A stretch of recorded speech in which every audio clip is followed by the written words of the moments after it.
and gentlemen, just give me a second. We're about to start. We're going to break down the SPY charts first. And then from there, we'll see what we're going to add next.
get everybody up in here.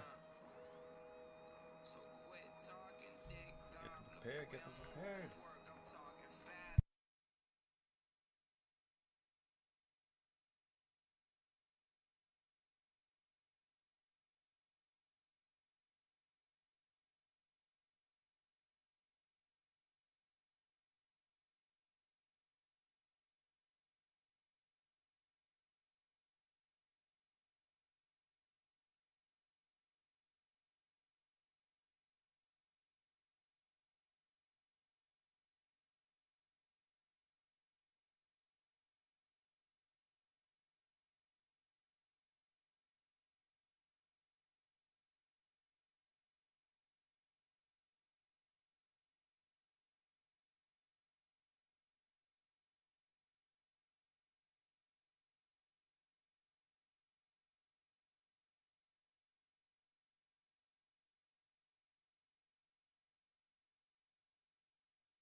Posting a link right now on Mumu. Good morning, everybody. Good morning, good morning. How's it?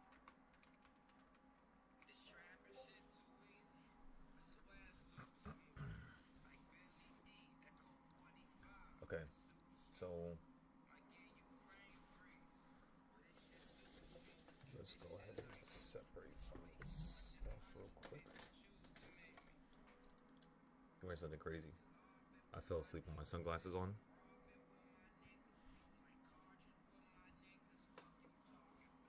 When I woke up, that shit felt like a damn movie.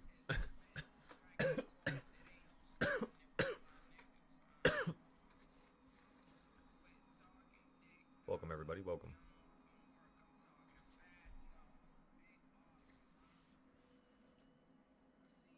Let's also post this link to Twitter.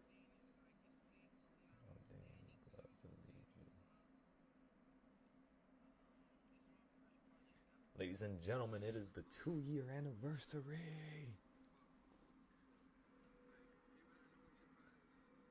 I'm actually quite proud, if I do say so myself.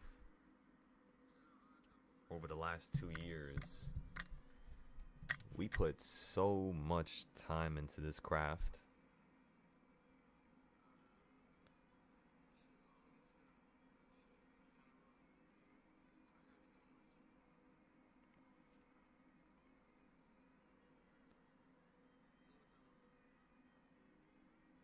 And somehow, through the ups and downs, right?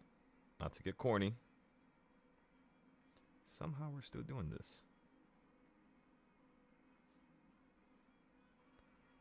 I wonder how long that's going to continue. Another year, another 5 years, another 6 years. Who knows, everybody? It's 2 months into this year already. Just like that. Boom. And it's about to be the 3rd month. So we got to make sure that this year counts, you know, just like every year does. But this one specifically. And then the years that follow this one, it's going to basically be a byproduct of what we do this year, you know, what our plans are. So this year is going to be for the history books, let me tell y'all.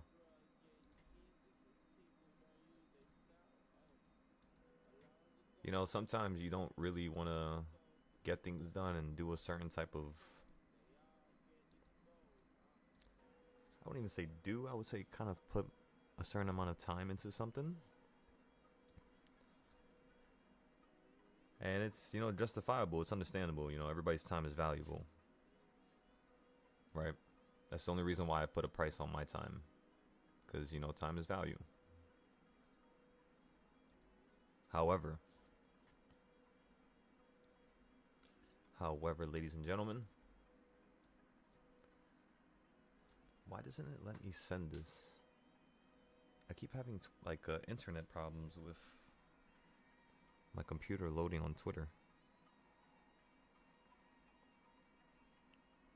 Okay, so this is YouTube Live. Oh, I should post. Oh, yeah, I gotta post that too. All right, boom.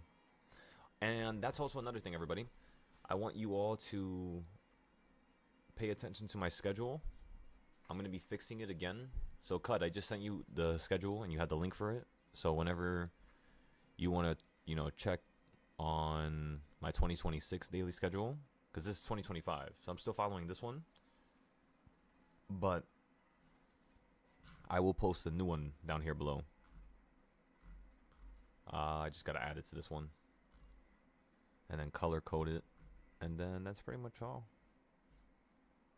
So, what is this month? This month is February. Brazil. Brazil did not happen. I got the wrong dates. Let me tell ya, it was by an accident. I guess I looked at the dates from last year, and I was trying to use it for this year. And I don't think I was paying attention or something. Something happened. Because last year it was around that time. of the month. This year it was like middle of the month, like 13th, 15th. So yeah, that was an X. We didn't go there. Same thing with January. We didn't go to Hawaii, right? So on March we have a trip planned for the 10th to the 15th. But in all honesty, I might cut this down into like a 3 day trip from like the 13th to the 15th, just so we could focus on, you know, doing things like we regularly do it. I still believe we need at least another week of March, because right now it's the 25th, right? So it's right here. So we still got 2 more days left this week, and you guys don't even want to know how much time I put into creating this. I have it all mapped out, but not yet. So tomorrow's class is obviously here. There's only 28 days this month. Yeah, there is. Oh yeah, it's February still. I thought it was March for a second. So after the 28th, we're gonna have the 1st of March, and that's gonna be a Sunday. And then you have Monday, Tuesday, Wednesday, Thursday, Friday.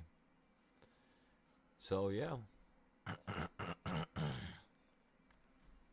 Remember, today's the 25th. As long as you guys, ladies and gentlemen, as long as all of you can actually pass 1 day of your combine, which is today, you could then, take tomorrow or Friday and try to see if you can pass that last day. And then all you need to do is just make money next week, and I will help you do so. What I need you to do first is show me you can pass a combine. And don't pass a combine just trading one contract of silver or 5 contracts of gold. That doesn't count. I want to see you pass this combine just like how I'm trying to pass my combine. Let me make you take a look. Wait, wrong button. Shit, what the fuck is happening?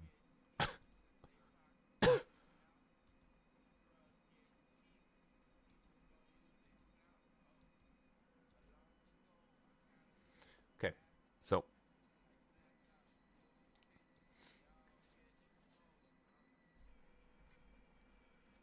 four trades, $319, no losses, right? All this morning at the worst time possible, which is around 8 o'clock, as you all could tell. I was trading from 7:30 into 8:15. And yeah, we stopped right before it started to get a little crazy. So look at the chart.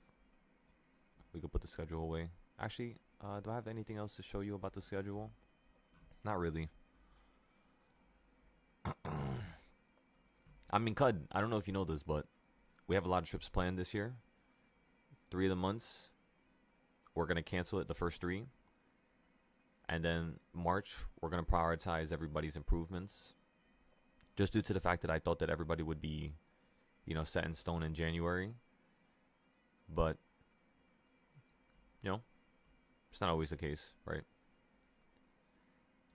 So that's perfectly fine. Now, with what we're going to do with the trading camp next month, we should be able to have everybody on the same page, is what I'm thinking. That's what I'm thinking. So April, listen, let me tell ya, April's a special month. You want to know why?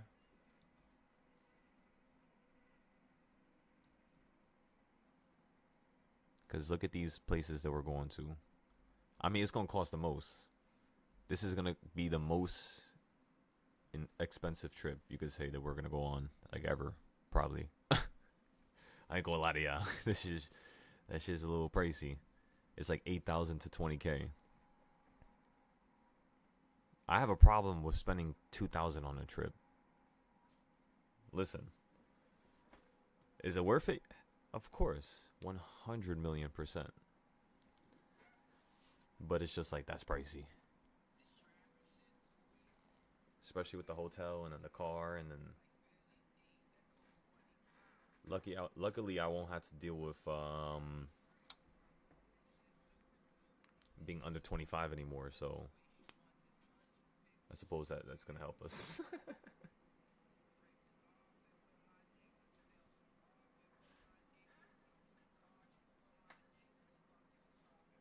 Anything else? Let me see.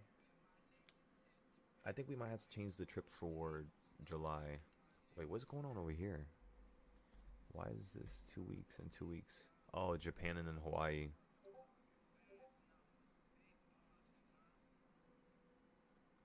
That's gonna be in June.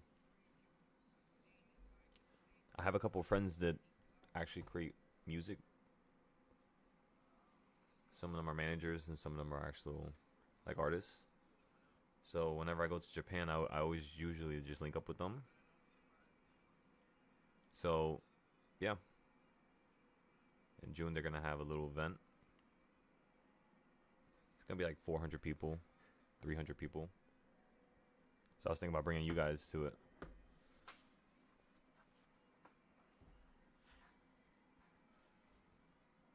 But we'll see. I still had to make sure that nothing's canceled or anything. Just fixing up some stuff in the background here before the market opens up. I need my environment to be as clean as possible. Let me tell ya. You guys know how I am with that cleaning stuff. Where did all these shirts come from?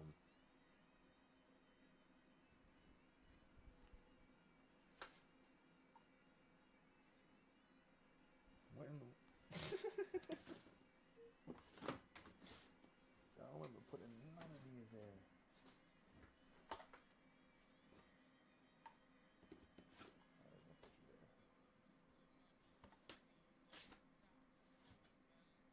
You guys want to hear something crazy?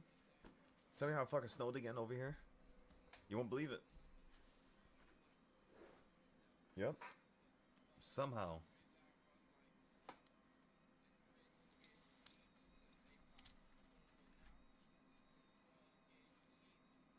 Shit looks like the damn Arctic now.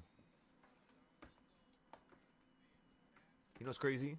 I don't think I've ever seen New York ever snow like that. They were saying like it was a historical, like a blizzard.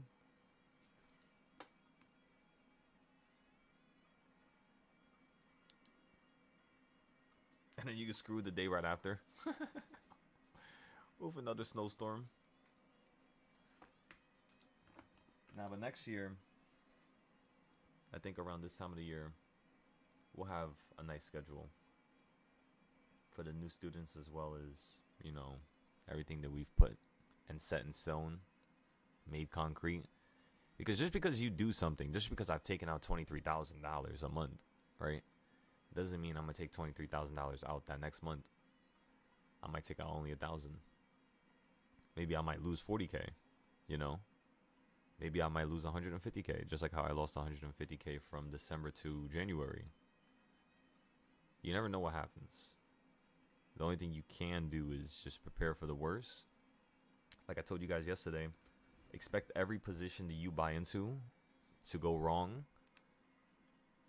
Not to a level where you're just going to give up on it or anything like that. You know, of course, no. But to a degree where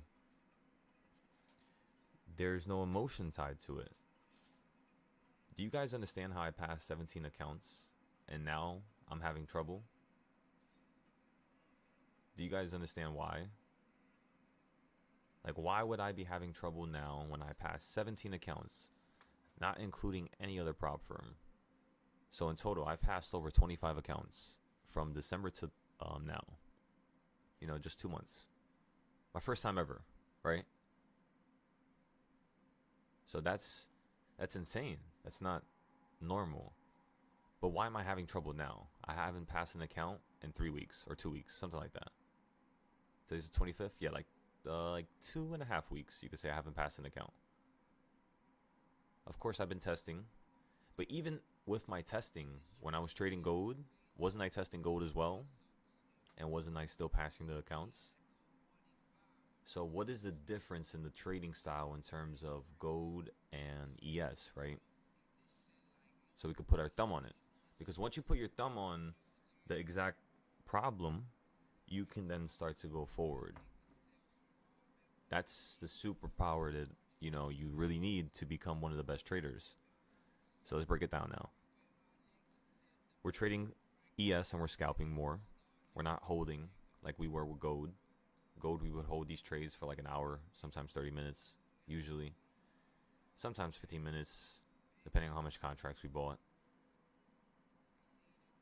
So that's one of the differences, is that one of them is scalping, one of them is holding long term. The second difference is I was using more contracts and I was more aggressive.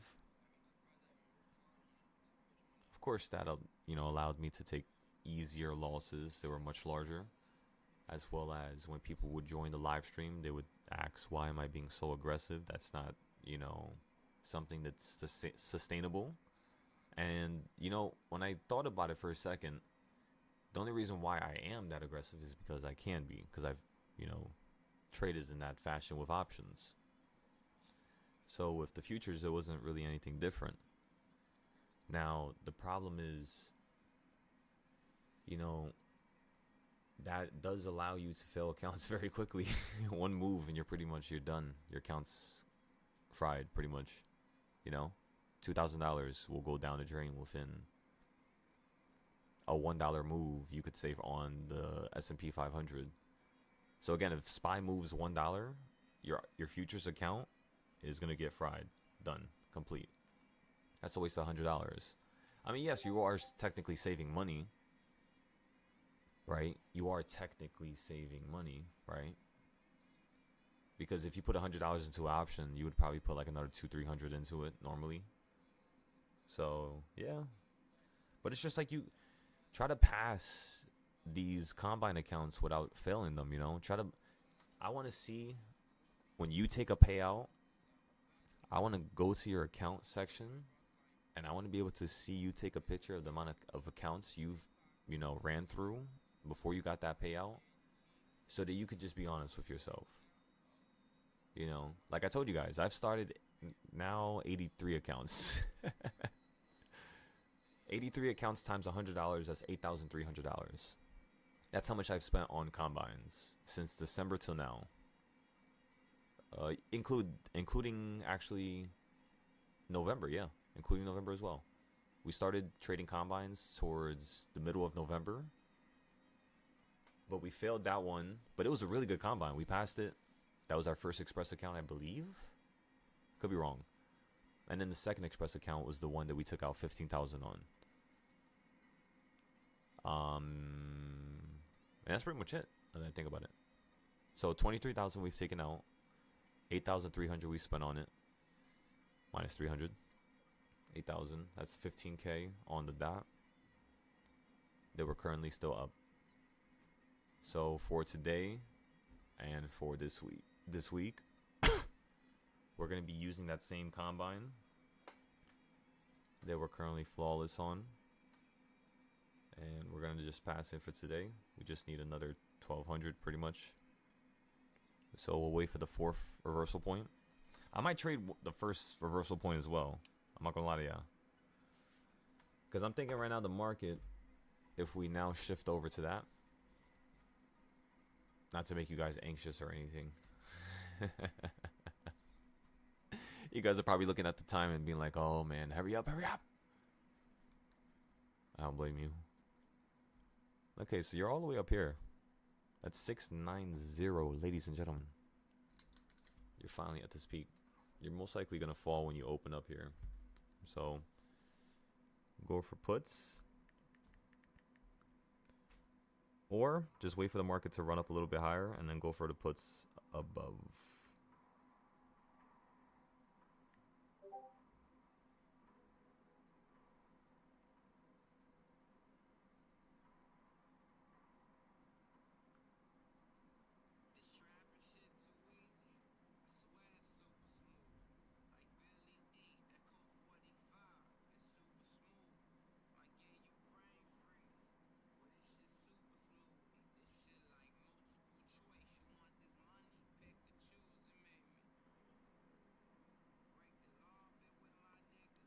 Ladies and gentlemen, the market's open. Go, go, go, go. Let's see this thing run up a little bit higher here. Perfect. I'm looking at the puts now.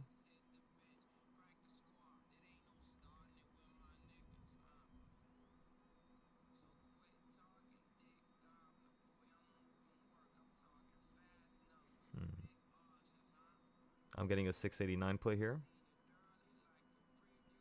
Actually, what strike price are we at? 689? Nah. I'm getting a 690 strike price instead. 691. 691. 691. We're choosing that one instead. 691. We're trying to go as far in the money as we can, ladies and gentlemen. 691 option costs 180 right now. We're gonna buy 10 of them. Again, 681 put. We bought 10 of them for 180.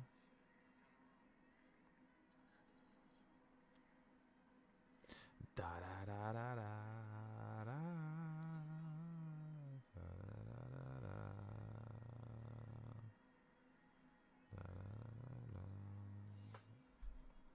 Nice and easy, everybody. Nice and easy. I swear the birds are chirping mad late. Do birds wake up late because it's snowing? That's probably stupid. I'm sorry. I'm just playing with chat. We're up 300 here. Clear skies, everybody. Clear skies.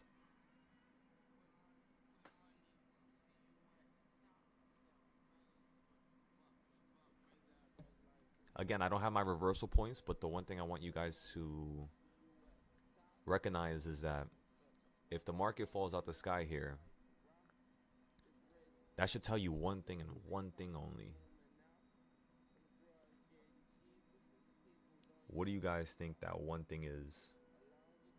We're going to start having a pop quiz every single day now.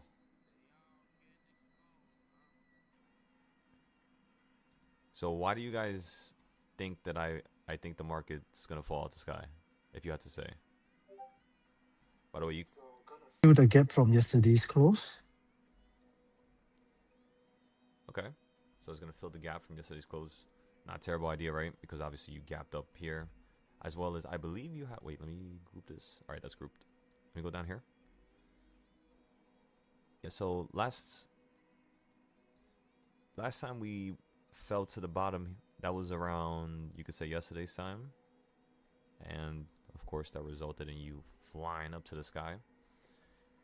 So the one thing I was looking at was... Let me fix this here. The one thing I was looking at was the weekly trend on SPY, right? Remember how I created this box like not too long ago, everybody? And then I was telling you I'm mainly using this box because this was basically the first time you ran up this far. And the low that I'm using right here specifically is this low from right here. That same extreme low, like that it yanked out the sky and then it yanked right back up into the sky. It was one of the most ridiculous, wicks you could have gotten at that time, especially for a slow market. I'm pretty sure I was trading at that time too. I probably had a loss here, most likely. Especially if I was trading at 4 a.m. But I'm not too sure if I was exactly. So in the future, we were using this level to basically just buy calls at the bottom of. Sometimes it would, of course, drop below and that would, result in a massive loss. But we were using this as an idea for a midpoint. So if this could get above this area and hold and staircase, it can go up higher is the idea. You just kept weirdly this whole entire time. And look at where you at in terms of today's current level. You basically just hit the top of it. You've been gapping up this whole entire, time. Ever since yesterday, right? So that's a pretty big, run up. I could definitely see you dropping down to at least 688. Somewhere down here. Half of the gap, quarter of the gap. And then I could see us going up higher. That's pretty much the end of the idea right there. So now let's go ahead. Which chart was? Right here? No? Here? Okay, let's fix this. Remember, you guys could sell the option out at any point that you would like. Start selling out at around 20%, of course. Or put your stop loss around that level just in case.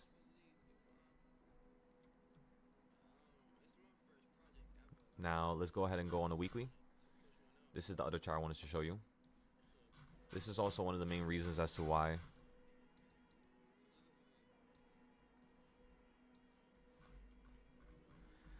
so I haven't fixed this chart in a very long time. Like a very, very, very long time. We're using the same chart ever since basically, you know, December. That's 2 months ago. Same levels, same buying points, same selling points. Nothing has changed. Now, in terms of where we're currently at, you're higher than yesterday. You're higher than a couple days ago, which is perfect. That's what we want. Looks like you could still go up a little bit higher, maybe somewhere over here, potentially right around there. Just me looking at the left side in terms of the levels you hit, the levels you fell down to, the levels you consolidated at over here, and then placing an idea over here for just a little upside, right? Aside from that, the one thing I want to see is you just fall down a quarter of the way, like I said. But this would fill the gap, though. That's the only problem. So it's either going to fill the gap and go way more to the downside and hit the bottom once again. Because it's kind of like you have like a little... You know what I mean? So it kind of looks like you can fall down to the bottom again if it wants to. Yeah. Usually you only hit something like 3 times. The 4th time you hit something, it's like an indication that you're going to go through it. So if this does hit 4 times, you will be falling out the sky, yeah. That's most likely what's going to happen. And then look at the top. Right?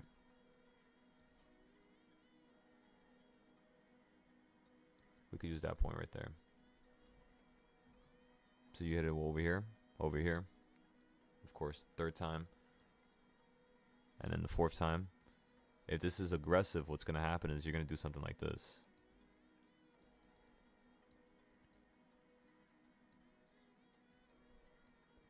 And then potentially, of course, right back into these lines. As you all can tell, the market's curving to the downside.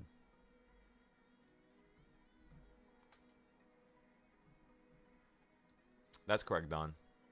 So like I think it's like 30 days. How much days are in March? 31 days.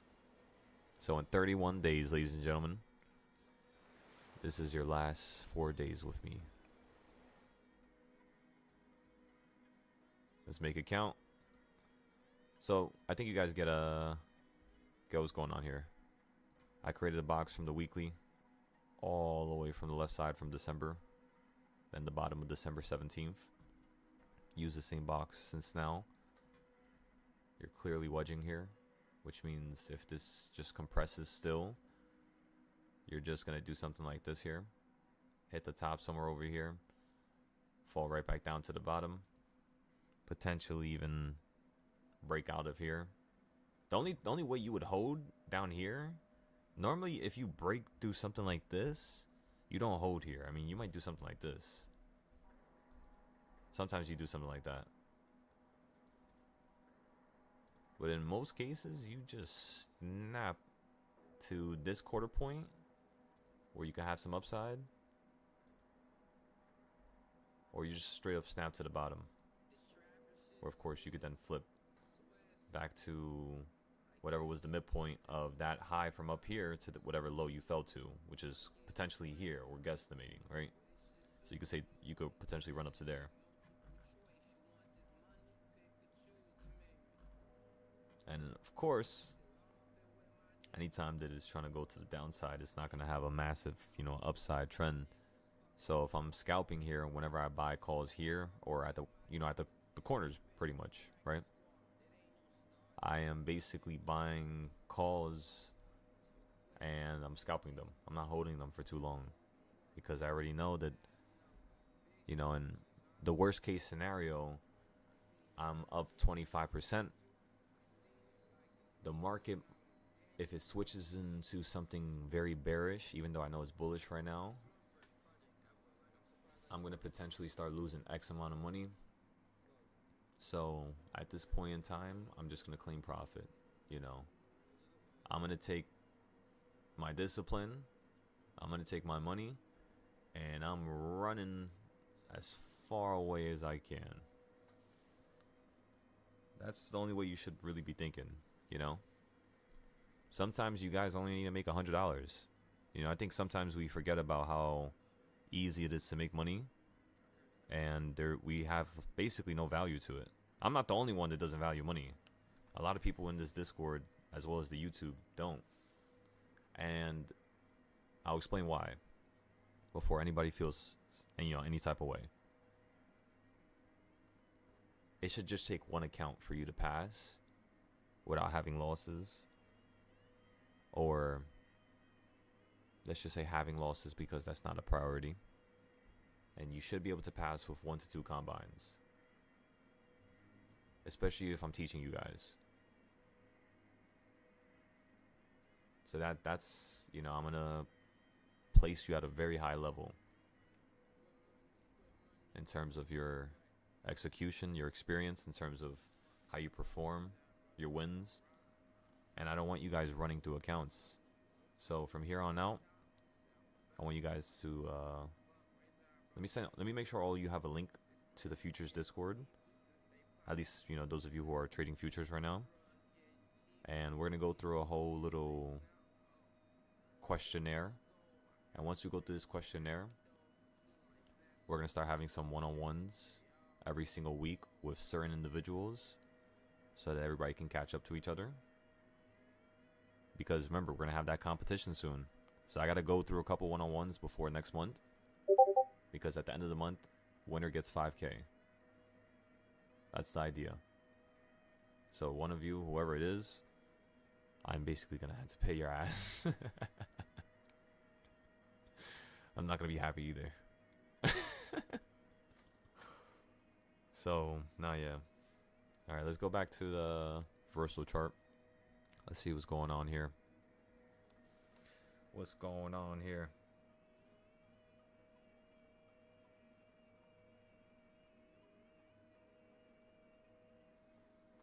Nice little drop. Looks like you're holding above number 1. I think SPY is going to be real perfect with the reversal points because yesterday was a little uneven.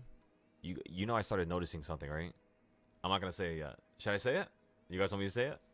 Should I spoil it? I don't want to spoil it. You got to tell me if I should.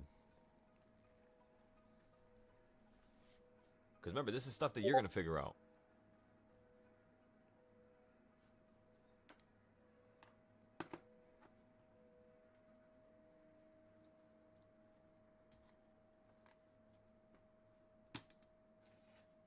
One of the things that go into the market listening to the reversal points is the fact that it wasn't listening to them yesterday. Or it was, but not really. So because yesterday was a little odd, it was a little random and chaotic, today's going to listen to the reversal points much better than it is yesterday. I have a feeling it's going to be perfect. So if we fall out the sky right now and you hit number 1 to the bottom side, I'm thinking about going long, but I kind of don't want to. I kind of rather go long at number 3, when it wicks there. Or if anything, I might go long with the options at number 2. And then on my futures account, see if number 3 or 4 is going to be a potential trade. I just can't take a loss. So, if it goes past number 3, it's instantly a loss. The account's done. So the only A setup is going to be number 4 and number 5.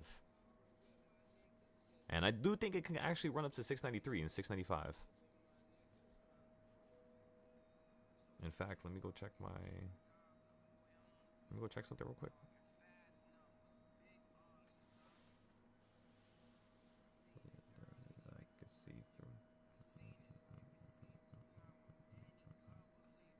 I think I've been having the same song play for the last 30 minutes.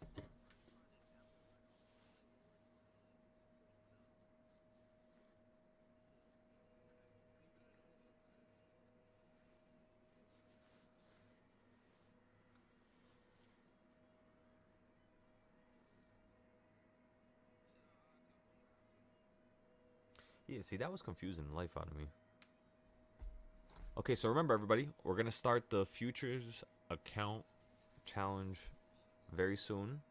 We're going to wait for the market, though. See if the market hits number 2 or number 3. And then once we hit number 2 and 3, see if we can average down on the play that we just bought at 1.5. And then that's pretty much all.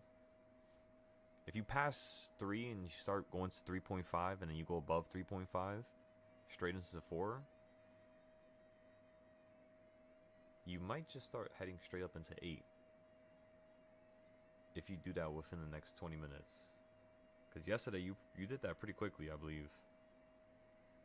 We're not going to zoom out right now because it's going to start lagging. But pretty sure yesterday you did that pretty quickly. Yeah, you did. You had dropped out the sky though and hit some nice downside. No, yeah, literally from here. It was downside first and then straight into the upside. So right now you have upside first. So because the first idea was correct in terms of calls at the open. Oh, no, not calls. My bad. Puts at reversal point number 1.5. Because those worked. You then fell down to 1.0. Scalp trade once again. I'm looking for it to fall down to the 1.0 on the opposite side. If you continue to head up higher, that was one of the reasons why I bought an option that was in the money, because 691 is currently what you're actually just hitting right now. Meaning you could still run up to 692, 693, and I would still be able to average down up here for a nice little drop right back into this current range, where I could then sell out for a potential profit in the future later today. So even when you're trading options, like I told you before, you always prepare for the worst. As long as you could do that, you'll always be fine. You know, you'll never have a problem.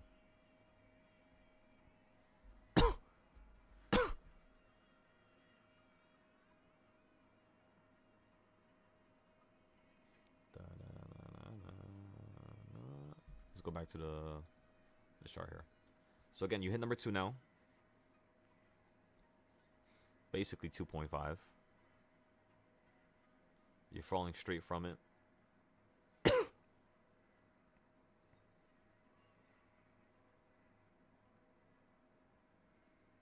Like I said before, we're going to start playing around number 3 or 4.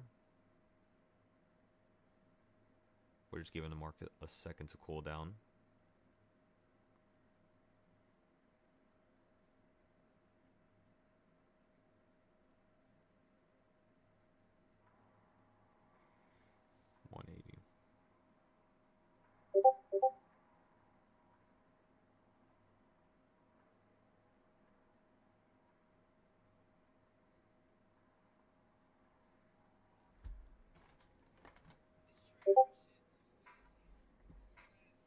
What's going on back there? What's all these notes? Let's see.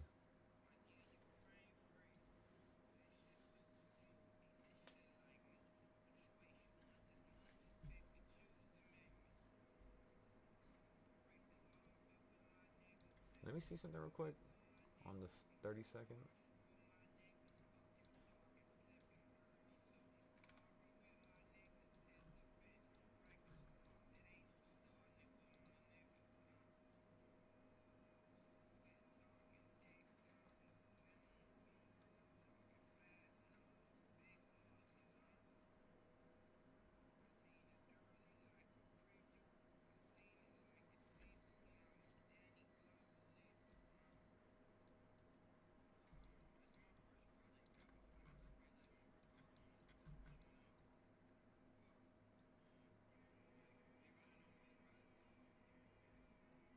Oh no.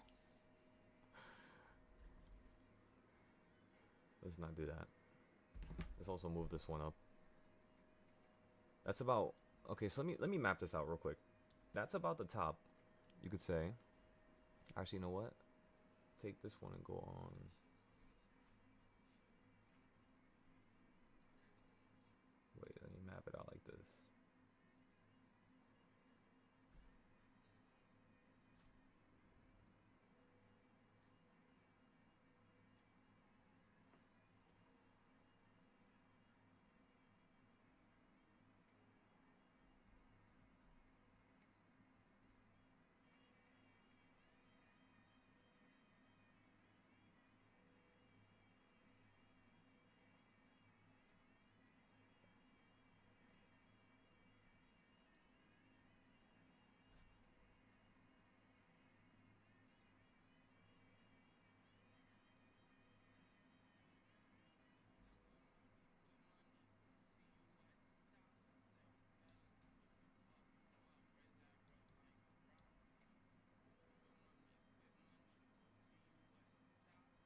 Yeah, literally. Okay, so now I got it. I got it. It's perfect. Order filled.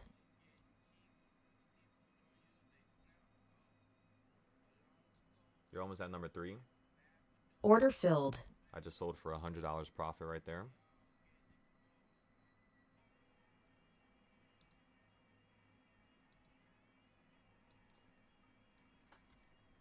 I have an idea. I want to create... Okay, so you know how I created the reversal points, right? I shouldn't have to create the reversal points the same way for futures. When I really think about it, it's like, you know, I put so much time into those reversal points. That's the reason why I don't have any public classes for now on them. And that's the reason why even when you pay for the Discord and people, like the students join, it's like later on in the courses that you actually, you know, like in the classes, that you actually see the reversal points. It's not right away that you get to see them, because there's a lot of other things that you have to understand about this market.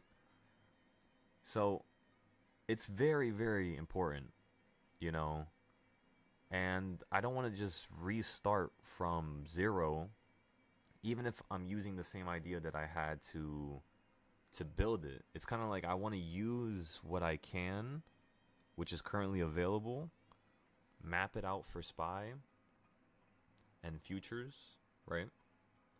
And then coordinate some type of logical plan where we could just consistently keep, you know, rinsing or repeating something. Because it's not bad. We're doing pretty good for now. I want to see this massively shift to the downside now. That was a beautiful put play. That was like perfect. No downside whatsoever. No drawdown. Straight into profit. Right now you're up probably $1,000 to $1,600 just off of that one play right there. Let me show you guys. It's kind of cool. Wasn't a bad idea.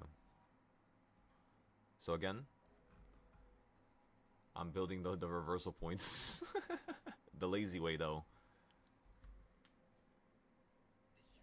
So let me hide everything and go to the 30-second here. I mean, you can see it on the right side. Look at the right side, right? I mapped it out in terms of the reversal points, and that was the midpoint, which means that was around, you know, a point that was close to number 3 but not at number 3. So I was going to play that point next, you know, quarter point, middle point, and then we're going to play the top point. Right now you're way below, so I kind of don't want to touch this right now. But yeah, we went short right here at the top. I'm going to go on the 15-second just so you can see it. Look how perfect that was. Perfectly at the peak. And then look at how you hit the bottom. The second you extended outside the Bollinger Bands, not on the first candle, but on the second and third candle.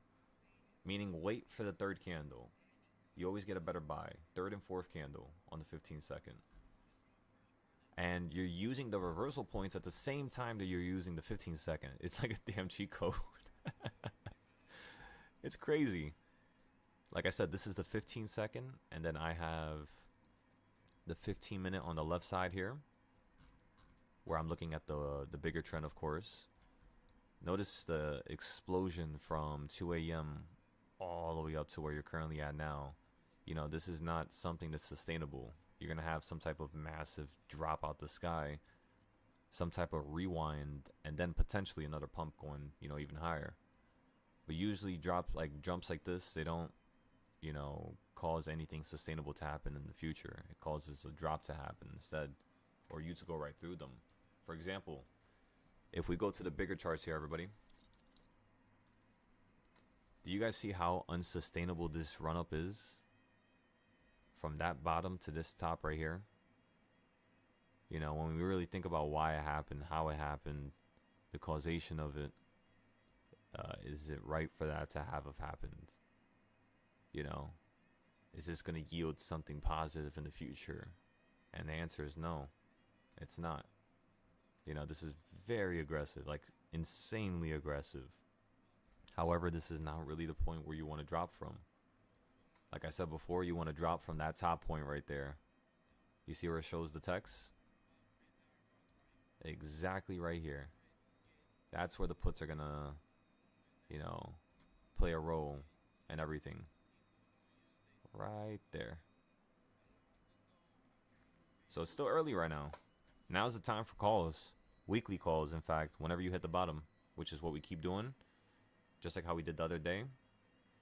And we're still in some calls right now for 700. But I'm not too sure if you're going to hit that right now. It looks kind of weak. Kind of got to keep staring at this on the weekly chart, you know what I mean? Da da da da da. Welcome. Welcome, Albert. You just reminded me I had to add some stuff to that YouTube thing.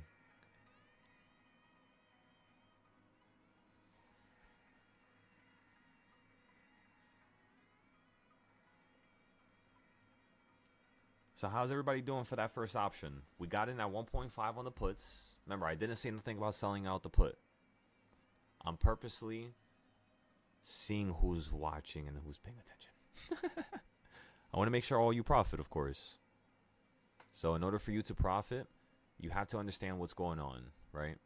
We got to put at 1.5. The market jumped all the way up to almost number 3. Since it didn't hit number 3, I didn't feel comfortable in averaging down. It's still relatively early, so we could wait a little bit. Now you're below 1.5, which is where we bought the puts, which is kind of awesome. Can we fall down lower and then hit number 1, maybe the opening price, and then go down to number 1, which is my goal, 689.80. That is currently a $1.20 drop pretty much from here. Now $1.30. And that's pretty much all. Boom, boom, boom. Once we get that bottom drop, we'll continue to play the upside. If not, this is just going to run up to number 4. You're going to have the ability to play the downside once again. It just depends, because that first run up to number 3, look, watch this. This is literally how you measure momentum. Measure the bottom of the 930 candle. Measure the top of whatever you just did. Take that box. Copy it. Put it to the bottom of the current candle, which is around the midpoint after it hit the top. And this could run up all the way up here to 3.5. If it runs up any higher than this, what that tells me is that the momentum is picking up and is starting to potentially run up to number 5, maybe. So yeah, you're kind of not supposed to hit number 4 right now. But that's using a whole different trading style. I haven't really taught you guys that one yet. That's like 2023, 2024 ode. It's also kind of a little annoying, because you got to update a lot of stuff. Like, for example, if this red candle goes down lower, I had to update all these boxes. Or not, I guess all of them. Just the second one. Yeah, I just push it down a little bit more like that.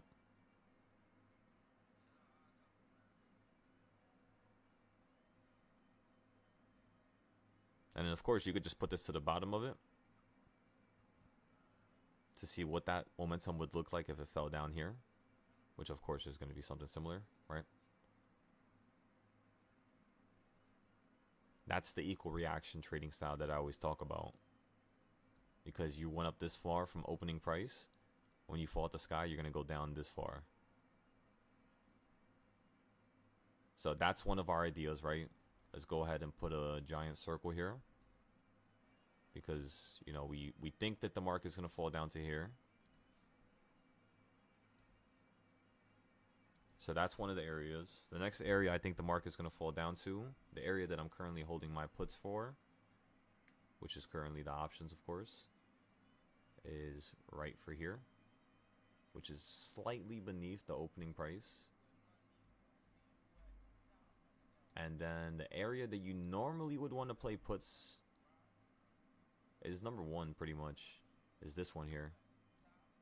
You normally want to play puts to here, which is pretty much what we did at first, right? When we first bought into it. It was up around $400, $300. I want to see if we can get around 600. But this time, worst comes to worst, we'll just take $100 or $50 just to claim profit. Because last time, It did not go anywhere near the amount that we wanted, which means in order for us to ensure that we don't do nothing dramatic again and take a loss, we're just going to take whatever profit we can see.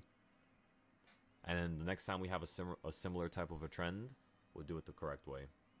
And if it doesn't work again, take more notes, take more data, take more notes, take more data. And you keep going eventually to the point where you can never take a loss again because you remember how everything, turned out at a certain point in history. Just like on December of 2024, that drop out the sky from Powell, that thing is ingrained into my brain. I caused a lot of students to have losses because of that one drop. You could say it was collectively, we lost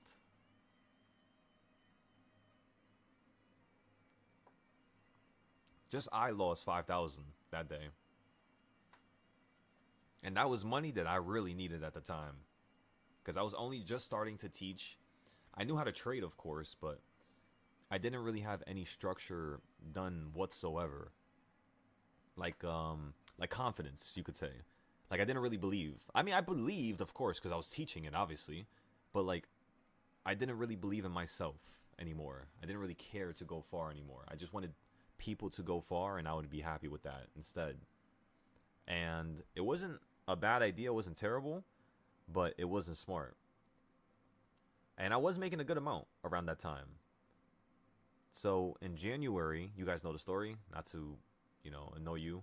I think we always talk about this. But I basically kicked out 90%, 95% of all students because nobody was following rules. And I let them, slide for a long time because I'm nice. But at a certain level, it's just like if you're trying to create a certain type of, organization or company or group, you need a certain type of, not enjoyment, I would say. It's not everything's about enjoying stuff, but you need a certain amount of organization. You know what I mean? It needs to be organized. It doesn't always have to be serious and, whatever you want to call it, I guess. But it just needs to be organized. Organized and properly, prepared for. And as long as we could do that, everybody, just like how today, right? Bought puts at 1.5. Talked about buying more puts at number 3. Just in case it ran up higher. We know it could run to 3.5. So we're probably going to average down around there instead of 3. Currently, you're right below our buying point, which means our puts are in route for us to make money, pretty much. The only thing that could change this is if the market just wants to accelerate into the sky right now, which it could very much do so. I just believe that since you had a nice little gap up, you'll feel some of it and then start to head up higher. You don't necessarily need to feel the whole thing, but in no case do I see in my eyes that the market is, bullish. It is in an area where it can be, but in my eyes right now, my gut is telling me that the market is not that insanely bullish until you get above number 4. So anything in here is just consolidation, which means, don't really get emotional because of this stuff. Just wait. See how it turns out. Take your notes, write stuff down, and then plan for tomorrow. That's the most articulate way that you as a human could take, some responsibility in terms of your growth. Because you can't always be in the passenger seat. When some of you buy these options, I see what you're doing. You're just letting them slide. You're letting them literally just do its thing, and then you're not doing nothing. And that's not what you're supposed to be doing. You got to be watching your option every step of the way. It's like think of it like a war. Like, it's literally a battle that's never ending. It does not stop. You don't know when it's going to stop. It's not about when it stops. It's about just getting the job done. You know what I mean? Looking at every single trading style you could look at. Looking at every single line. Looking at every single pattern and indicator. Not psyching yourself out. Being patient. Cutting it when you feel like, now's enough. Averaging down when you feel like, it's time. You got to be very logical. At any case, in any scenario, you have to be able to make that 1 in a million prediction and be correct about it. That's the only way you're going to be one of the best traders in the world, is when your gut is able to guess that 1 in a million and be correct. Because it's possible. You guys see me do it every single day for the last 2 years. Even, at a point where I didn't even have these trading styles, I was still able to understand this market and, still help people. The only thing, again, is the structure. If your charts are not organized, I'm telling you, deep down, you're not going to really feel like this is actually real. You're going to feel like this is all a gimmick. You're going to feel like it was luck that one day. But when my charts look this crispy and clean, come on now. Come on now. It's happening for a reason. That's all it is. Kind of sucks when you figure it out, because then it's just like, all right, now we know the whole entire game plan. We know how this thing moves. So, like, what do we have to do now? And that's literally where I'm stuck. I'm just like, I don't know. Maybe become millionaires, I guess, at this point. You just gotta, do things very slowly. I mean, as long as we're stuck here together as a group, I'm sure we'll figure something out logically. We have a lot of intelligent people here. We had some people that were engineers from space, some people that were not from space, but, whatever the fuck you call it. I don't know the term for it. But yeah, they used to work on, rockets. Some people do the I think it's CNC machining for SpaceX. Some people are teachers. Some people are this. Some people are that. It's so amazing, the amount of people that we've been able to help.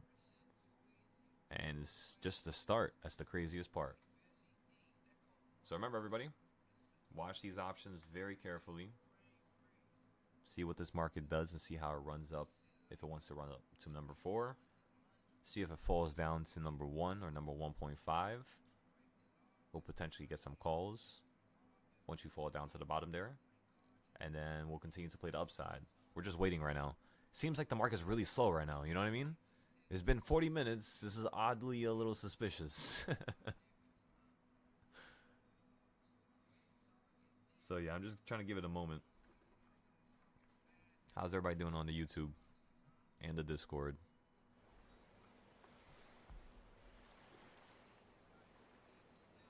And remember, when you get into your options, average down. If you get into the same option I get into, average down when you see me post.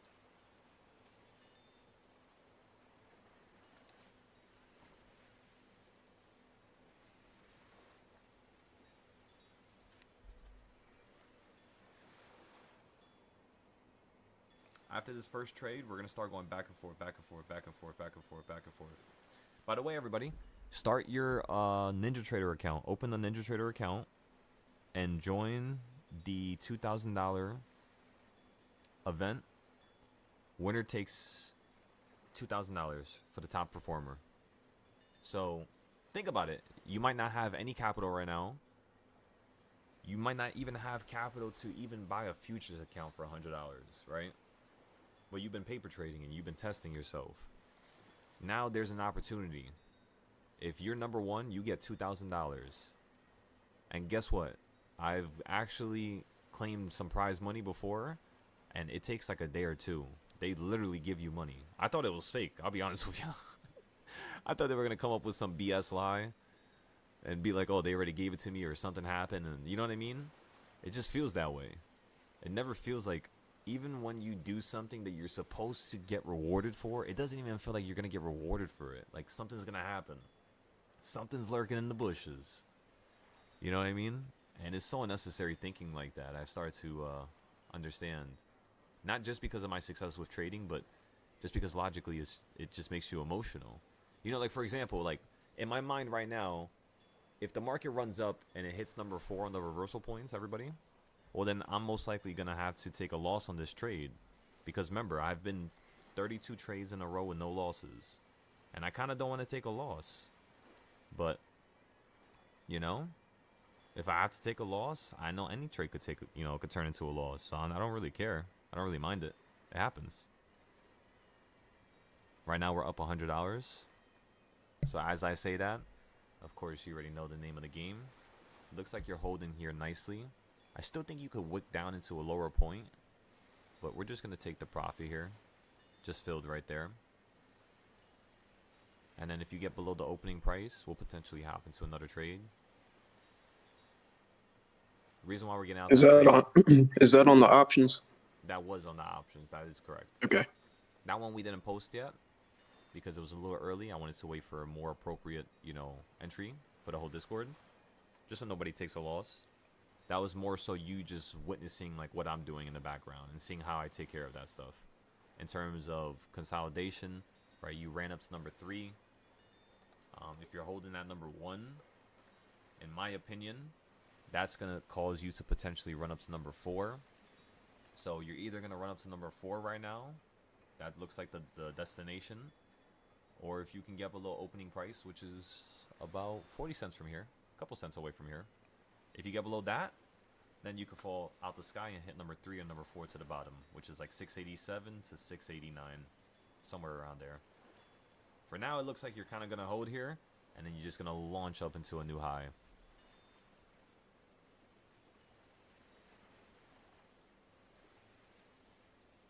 Why don't we...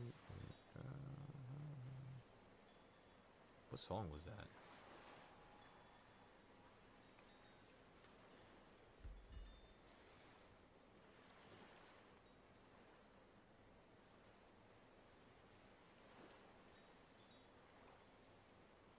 What song is that?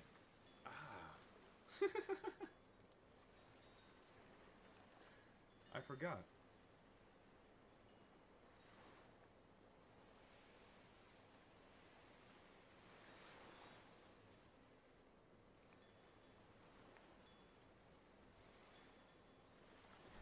Let me see.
I found the song. I knew it was this song. I had a feeling.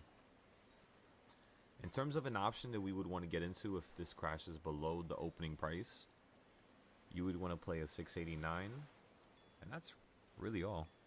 You wouldn't really want to trade anything else besides the 689 because it's right there. First reversal point, that's the first goal, of course. Right now it's technically the first goal, but yeah. The next goal is going to be right below us, right there. And then after that goal, you're going to have number 3 and then 4, of course. One by one. Remember, for the futures, I'm not trading here. I don't like trading at this level. I don't want to lose my account.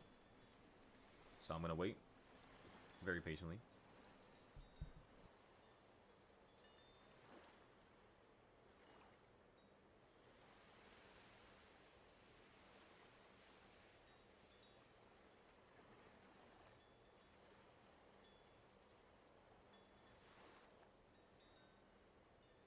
This looks like a really good level for calls. Let me see something real quick. Which account do I have? Let's go over here. I'm going to get into this with the paper account first.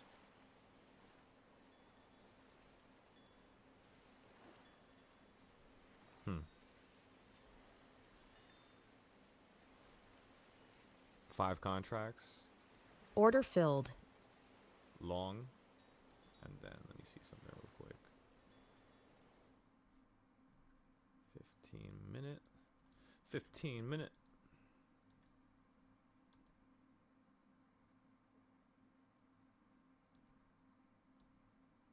Order filled. Okay, I'm long here.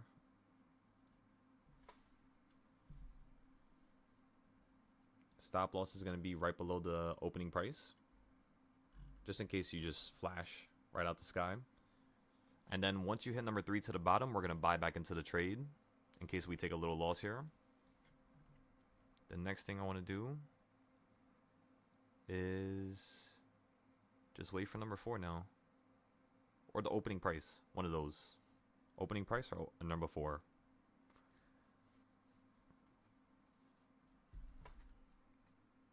Let's get into another options play here.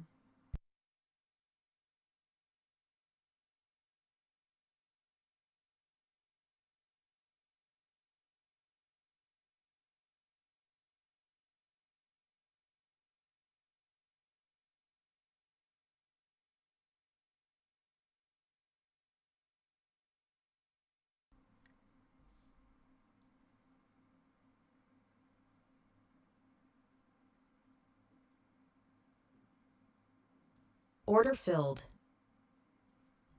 Sold it right there on my real account for $100. So now we're up 500 today. On a paper account, I'm up 250. Order filled. Just sold it right there on the paper account, so we don't have to take any losses. So far we haven't taken any losses. We're about to get into another options trade for calls. We're looking at... I kind of want to give it a second. I kind of feel like it's going to go down a little bit lower. Just a little bit lower. But it's just consolidating and killing value, so I don't want to really stay in the option right now. You know what I mean? Because we're going to have to deal with data just like yesterday where we had to stay inside that damn option for like an hour. I kind of don't want to deal with that today. So let's take it slow. Let's see. If you get above that candle right there, we'll hop into a call for 690. A 690 call is what we're going to get into. Market buy. Market fill. Whatever you want to call it.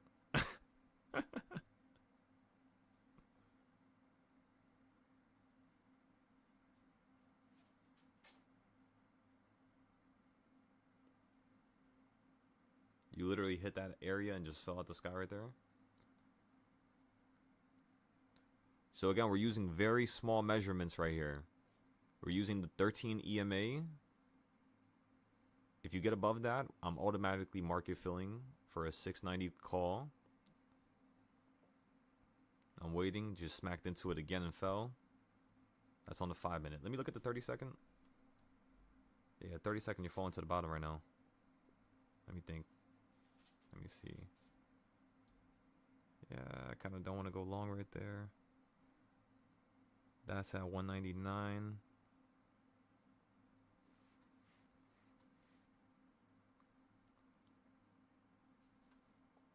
Because this is normally when you would get a crazy ass trend switch out the sky or something. Okay, the next thing I want to do here, since you listened to number 3 and fell out the sky, I want to delete these boxes that I created in the morning. We don't need them anymore. Why? I mean, we can keep the bottom one. Equal reaction, so you guys don't forget about that one. What was I gonna do? I was going to CS zones. There you go.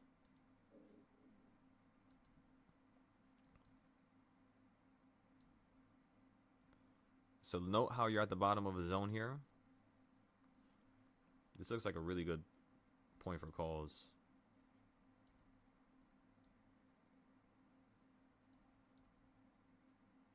I missed it.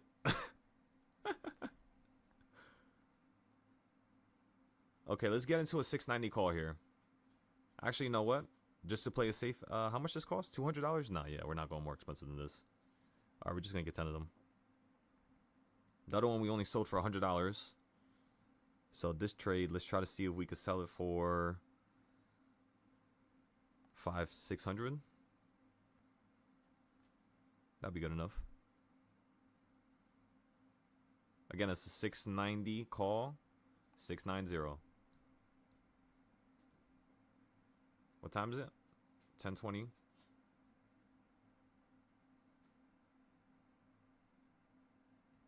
Yeah, I want you to go down lower.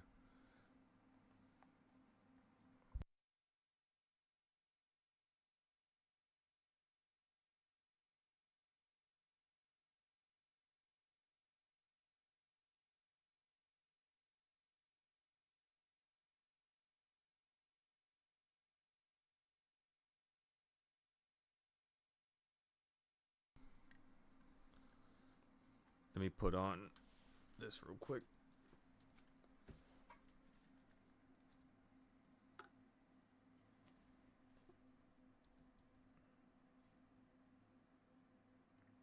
Oh, I was looking at a picture. I was looking at a picture on my phone. I'm like, how the hell is it 3 o'clock already? There's no way.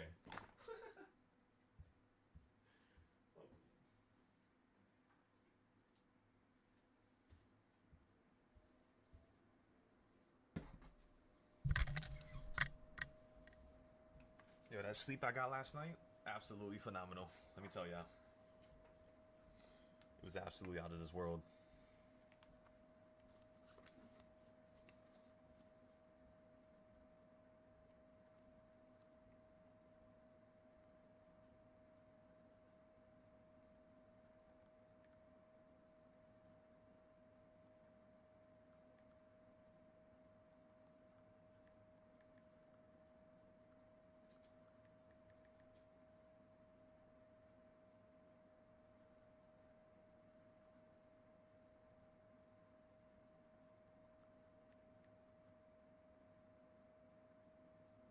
Okay, it's posted to the Discord, everybody. Go ahead and take a look.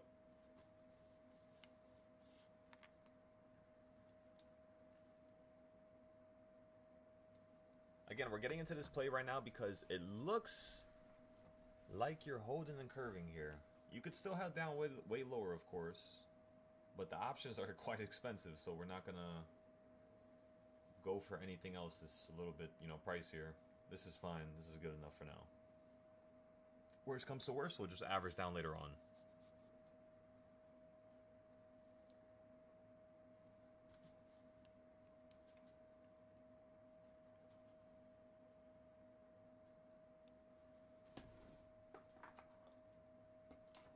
Nice and easy, everybody. Nice and easy. Again, always think that the trade is going to go against you. Always think that you're going to be wrong. Always think you're going to have to average down. And always think that you didn't get the best buy. You know, never try to convince yourself to hop into the market, hop into the market, hop into the market right now, right now, right now. No. Whenever you feel like that, that's when you take a step back. There should be no like push or feeling of you being left out or not profiting or missing a trend. You shouldn't care about that. It should be like real smooth, like water.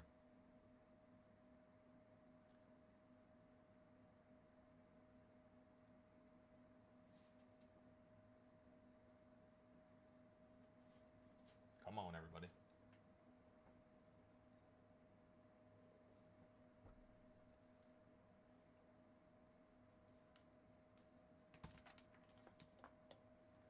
Again, we're thinking the market is potentially going to curve right back up and start heading to number 4. But just in case if it falls out the sky, we're prepared to average down. Specifically at number 3, if not number 4, which is where we're going to start trading futures as well. And in the meantime, we're just waiting.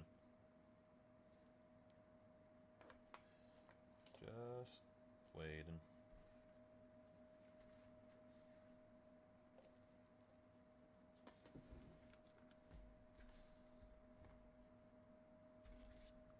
The options are now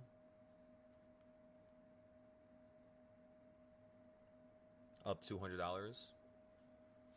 So again, we're up $200 on those plays so far. This looks like it's going to be a nice little play. As long as we can run up a little bit higher here.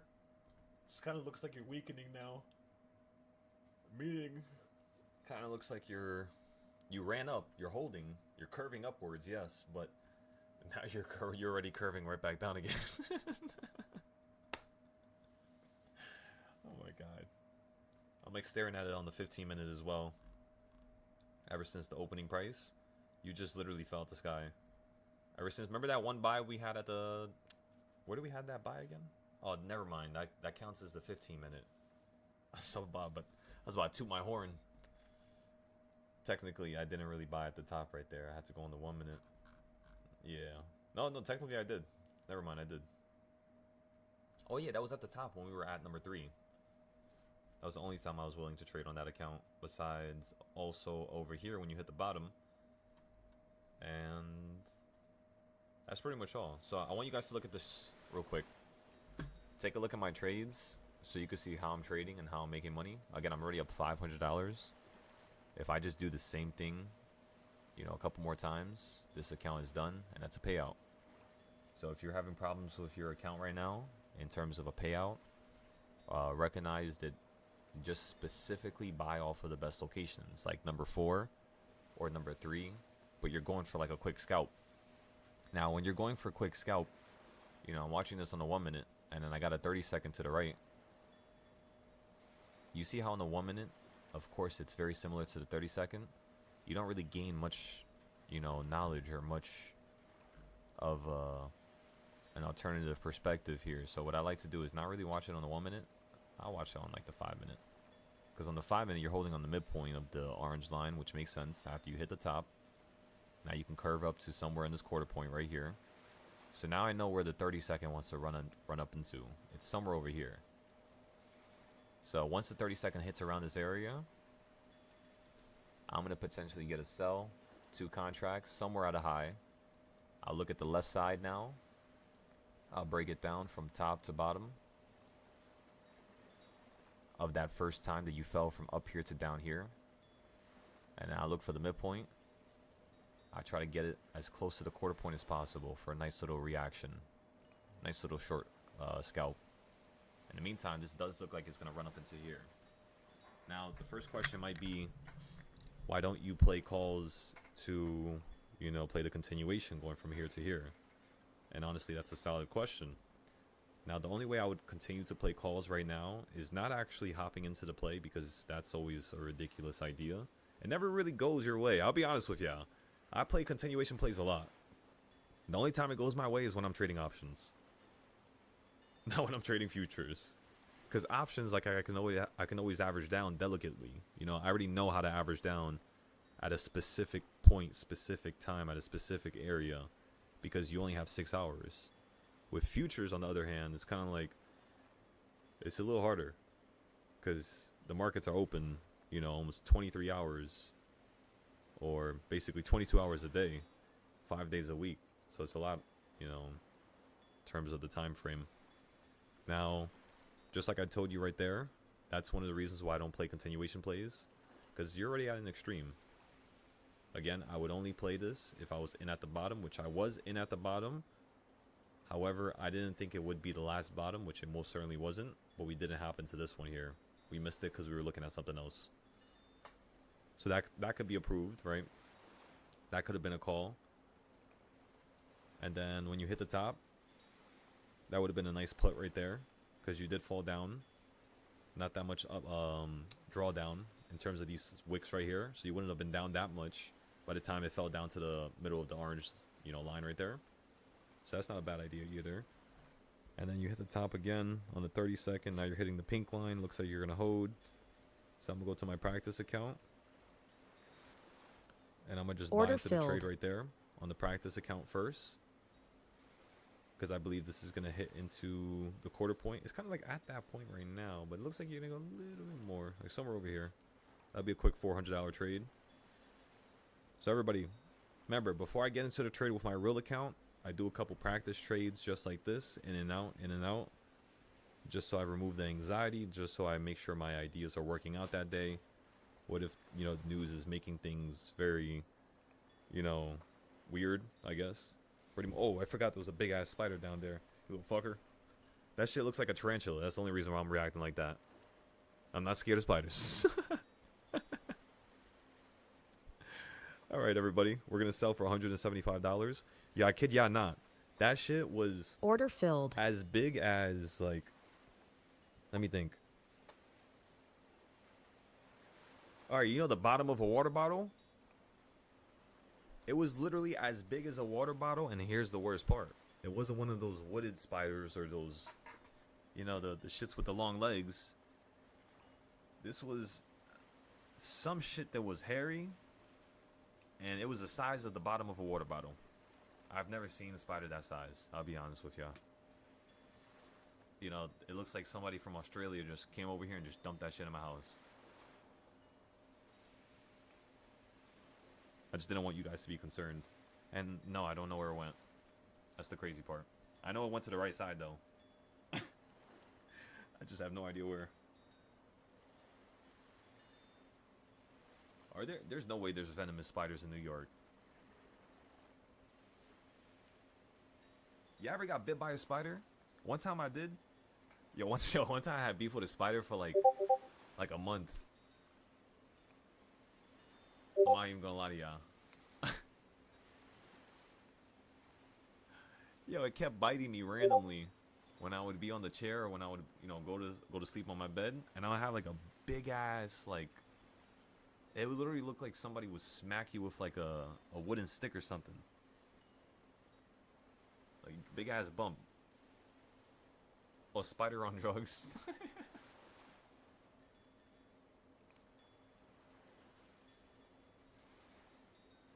It was crazy is that I think that came out around the time where there was no like AI, so I'm pretty sure. I mean, it might just be like an animation or something. Maybe somebody drew it. I think that's actually real.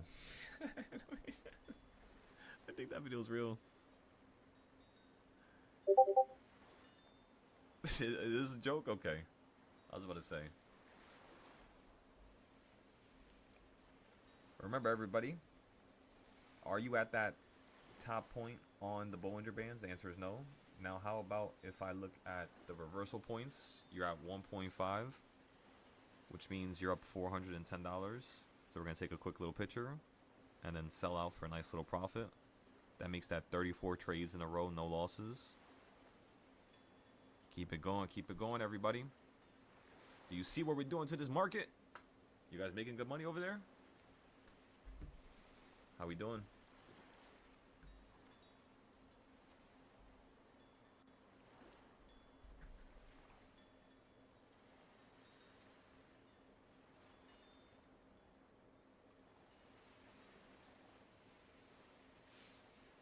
Early exits as usual, so no. Roger that. Did I use 2 of them or 3? I used 3 of them. Okay.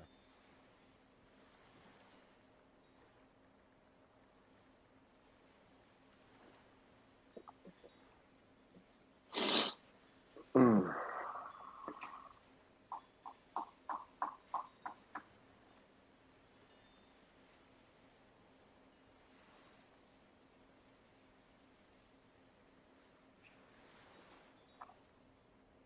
Okay, just post that to Discord.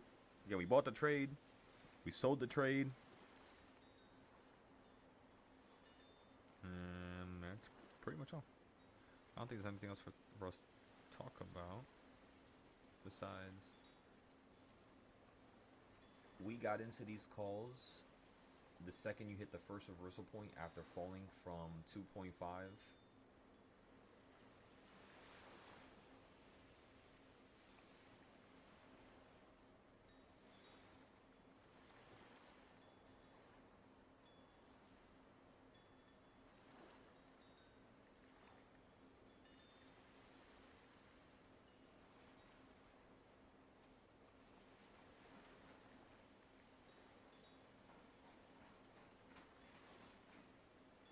James, why the fuck are you biting your cage again? You have water. What's wrong with you? She usually does that when she doesn't have water, but I checked her earlier, and she was just making noise just to make noise.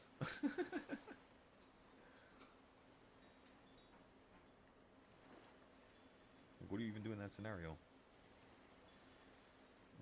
First reversal point after falling for 2.5. Then we sold it the second you hit 1.5. The reason why I did this was due to the fact that when I bought puts at 1.5 in the morning, you fell straight down to number 1, and we were up $400 and we did not take profit. The market then went in the opposite direction until it hit number 3, or almost number 3.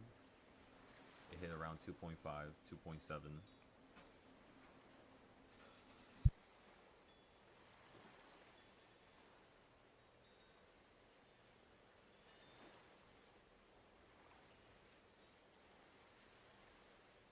Sorry, she keeps biting the damn metal, and I'm just like, alright, now you gotta stop. Now you gotta stop, Missy.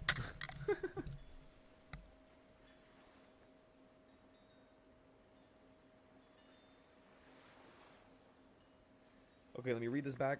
The reason why I did this was due to the fact that when I bought puts at 1.5 in the morning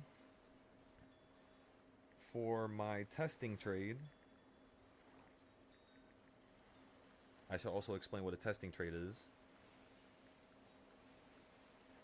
This is a trade that I do every single morning before I send trades into the Discord or any community. It's to remove any anxiety,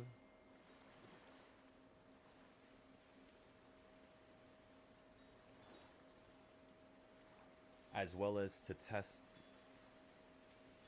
any ideas that I had from the previous day to understand the market's momentum.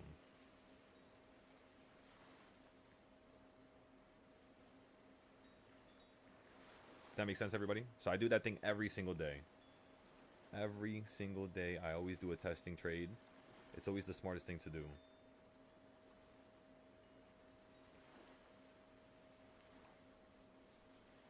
Okay, so the market went the opposite direction until it hit number 3, or almost number 3. Until it hit, let me just say, until it hit 2.7. Then you fell all the way right back down to opening price.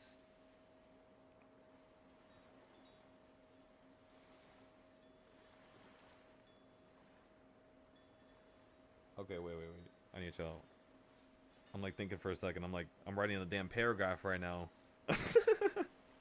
Giving you guys a damn essay to read. Okay, so you fell straight down to number 1. And you were up $400 and we did not take profit. Then the market went the opposite direction until it hit 2.7.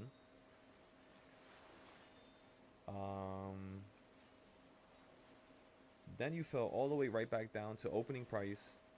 And we sold for just $100 of profit when we could have initially had $400. Meaning next time put a stop loss at $400 at least.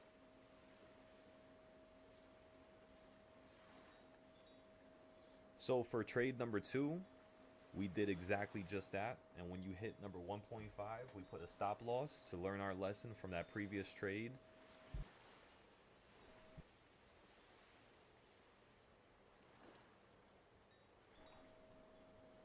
Though we did not take a loss, there was something we could have done differently that was better, which is just take the profit. So for every trade going forward, we're going to make sure we take profit very quickly, unless the market expands to number 4 or the other insane reversal points.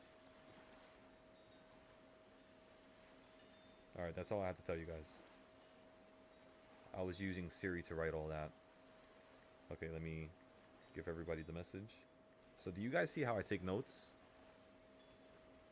This is what I call actually caring, in my opinion. If you're just randomly trading and you're not, looking at how you could be better, the next guy eventually is just going to be better than you, no matter how much you try to lie to yourself. If you really want it, it's possible. It's certainly possible. You just got to change your mindset, change the way you think, change the way you articulate trades. This is no joke. This is very serious. Very, very, very serious. And a lot of people, they don't, like I said, they don't take it serious. And that's the reason why their results kind of stay at a certain level. If you guys want greatness, you got to do something different.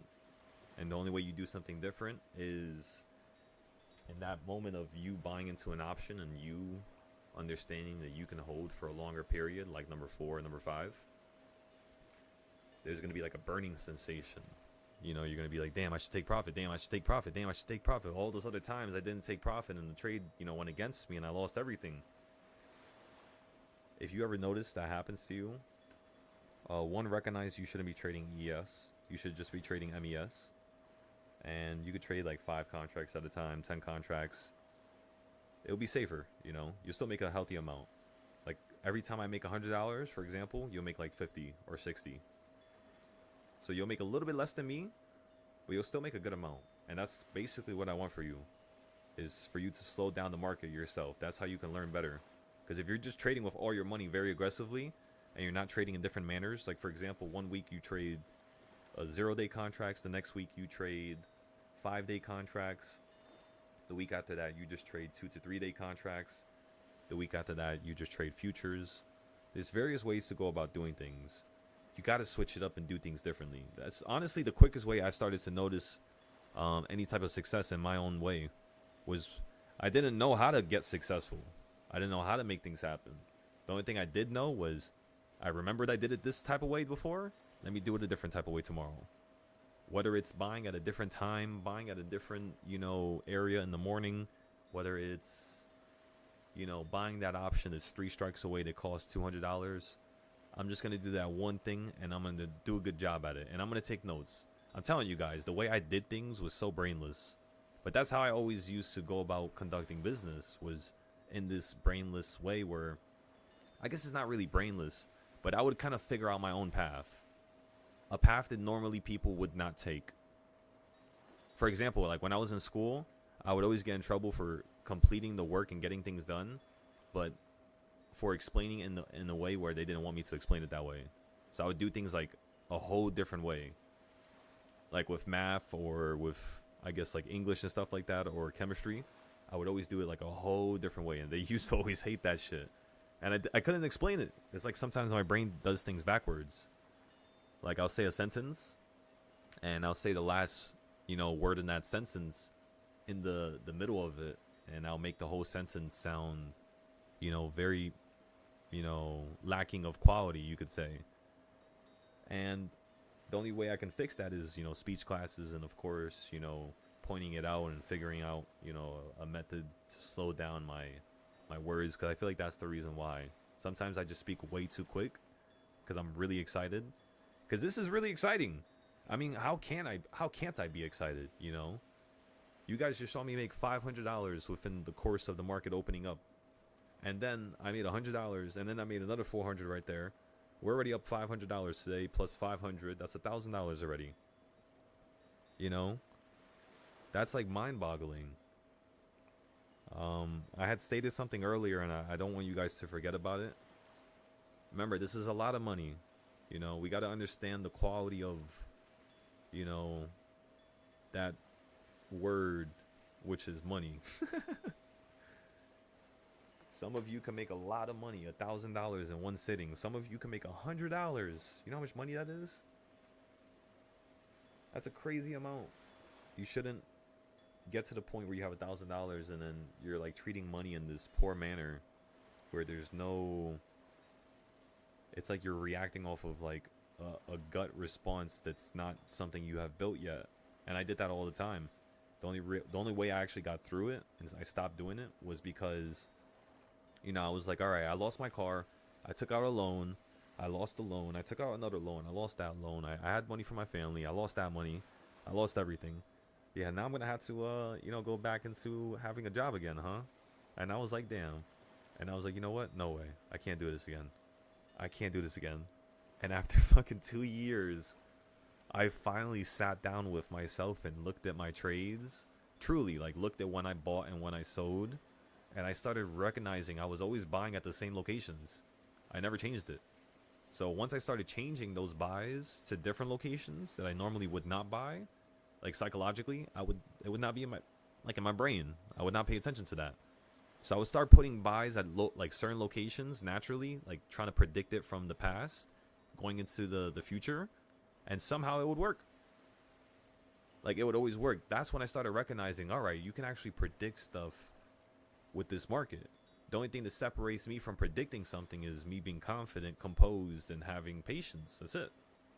Anytime I'm impatient, or I really need the money, or I really want to see profit, or I really want to get out the trade, and I rush it, it always goes against me.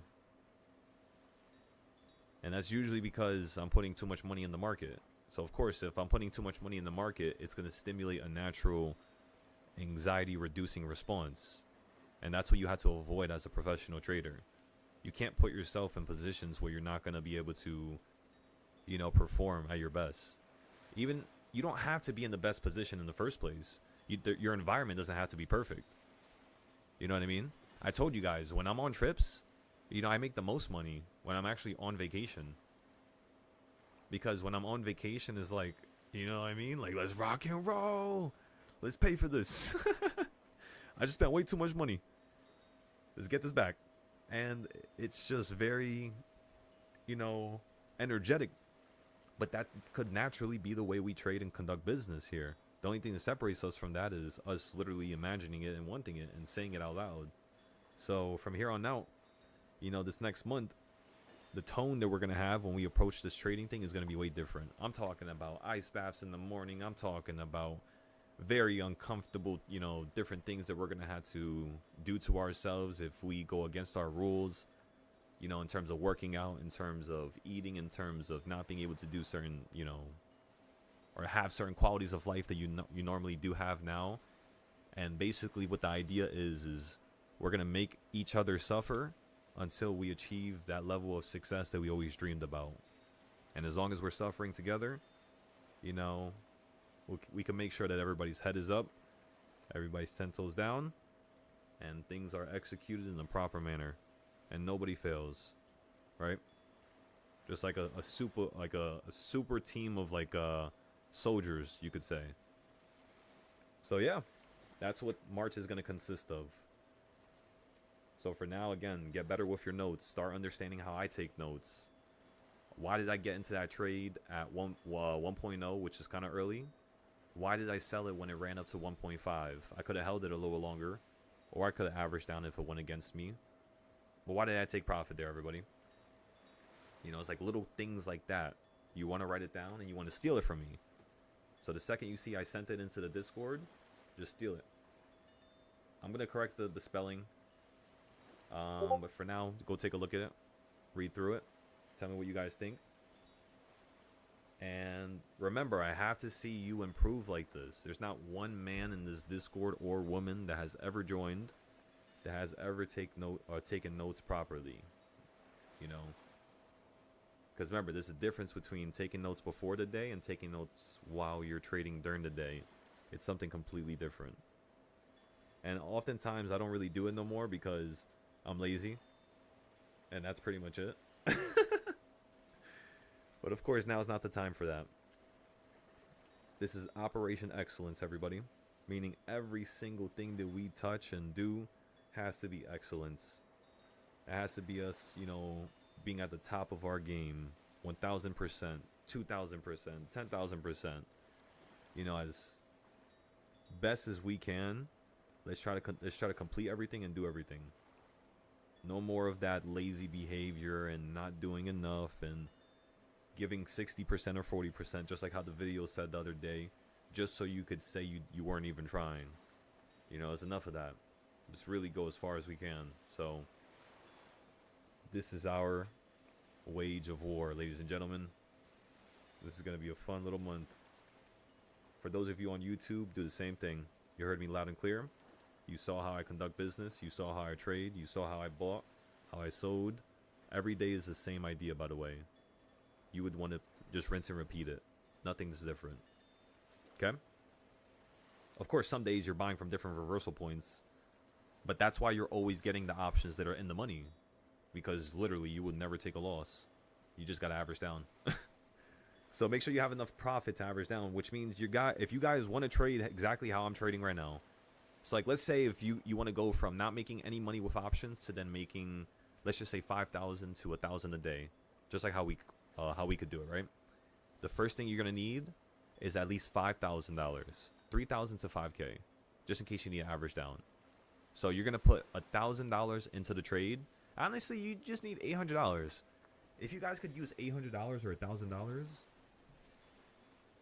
I mean, I'll get into another. Do you guys want to do another little account challenge? Like, we can start it right now. You guys have $800 in your accounts? This is for the YouTube and for the Discord. You say how much? 800.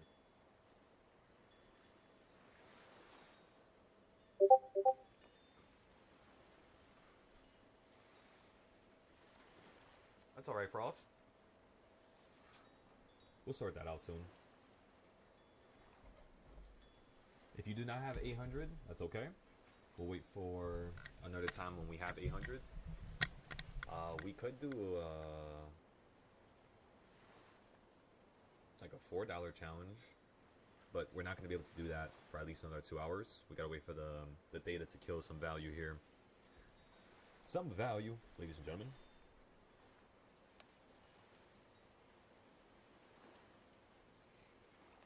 You said NES just hit the dumbest shit you ever seen? What's going on over there, Zay?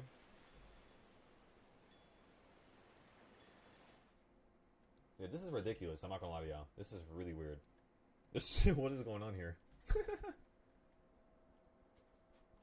Let's make some zones on the 30-second. I think I want to do that right now. Oh wait, was that the proper zone? It is. Okay, so I'm gonna have to leave these. Yeah. Okay, so that's fine. Let's go back over here. Let's go to 9:30. 9:30.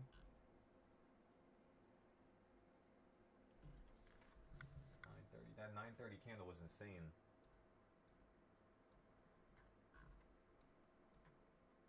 So yeah, you hit that zone once again and you just fell from it.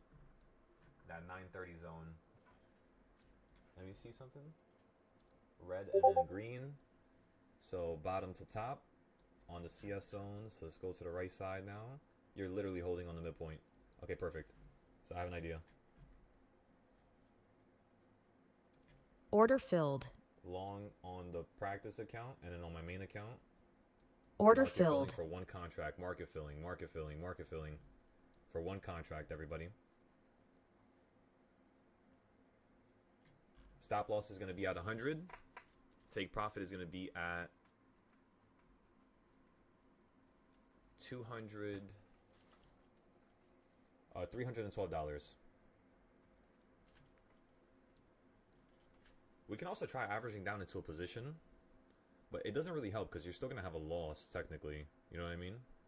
You can't really average down into a futures position. I hate that they do that, by the way. I wish they never counted that as a loss. If they would have counted it as like a nice little proportional win, it would have made much more sense. You know, where it's just not red. Okay, so you're at the bottom of the CS zone again. I'm going to buy my second contract very soon. Again, I'm trying to buy this very slowly, not just full pour into one position. Have some type of, you know, room to wiggle. Because then we can operate and not just lose the account right away. Boom, we're profitable right there, everybody. You're up 25. You're up 37. Oh, I forgot. You guys are not watching me. Yeah, you can watch me on the side here. For some reason, I always feel like you guys can watch my other screen. I don't know why. So right there, everybody, you just hit the top. You were up $37. I'm looking for a much larger trend, though. However, you know what we could do? Just to play it safe, just in case the market wants to do something really aggressive to the downside. We can go a little bit heavier in for the next trade. We'll just let this trade play out, because right now it's around 10:55. It's about to be 11 o'clock. So if the market's going to tank here, it's definitely going to happen within the next 5 to 10 minutes, and we'll just have to sell out for a little loss. On the reversal points, what we're looking for is you to go below opening price. And then I want to create another CS zone down here on the 32nd. Which looks like you might now...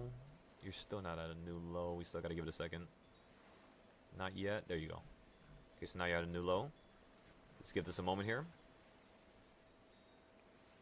Waiting for the next candles to come out. 10 seconds. Giving this just a moment. Don't hit the damn zone. 1 second. Perfect. Okay, you don't hit the zone either, please. So far, that's the zone.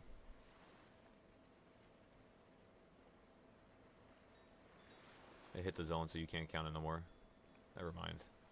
It's whatever. You ran up. You hit the EMAs. You're falling from them on the 32nd now. So in terms of the really short-term price action, I kind of want to compress. Oh, there you go. Perfect. In terms of the really short-term price action, we have the 5-minute on the left side with the CS zones. Of course, made on the 32nd. Where's the 9:30 candle? Let me see something real quick. I think I deleted it. Did I delete it? I think I did delete it. Why did I delete it? Oh, I think I made it on the 15-minute. That's most likely what happened. Okay, so this is now the 5-minute one. Okay. So that's the first 5-minute zone. And there's no other 5-minute zone yet, besides potentially one over here now. So everybody just be careful. You might continue to head down lower here. If you do, we're going to cut it around an area beneath the opening price, if not right below number 1. For now, I'm thinking number 1. But if it just starts collapsing a little bit harder than where you're currently at right now, we might just use opening price. And then we could check the practice account. Pretty much same location. Nothing's different. I'll put this up to the top here. Up $37, everybody. Remember, I'm looking for something right around here, which is right around the midpoint, if not the bottom. Like $100 to like 260, somewhere around there. We were down 140 there for a second. See, patience, everybody. Patience. You know, if I take a loss, I take a loss. If I lose the account, I lose the account. If the market falls out the sky, the market falls out the sky. What can I do? You know what I mean? The only thing I can do is just buy from a location that I know is a good location. And that's pretty much it. That's all she wrote, ladies and gentlemen. That was a little too short. I wanted to put it right there at the 32nd. So we're using the top of the Bollinger Bands on the 32nd, but like I'm trying to look for this quarter point right there. This quarter point's not bad. So like somewhere in between 37 and like 75. Somewhere around there. Order filled. Let's see. Let's reposition this. Let's see. Is there any new zones on the 32nd? There is not. We have that zone on the 5-minute. Fell to the bottom. Very long wick and a new low. But yet you're holding. Now you're right back above 1.0. This is a little shit. So again, we didn't take any loss there. We're up 495. We're going to give it a second. I don't like this price action down here. This thing looks so weird.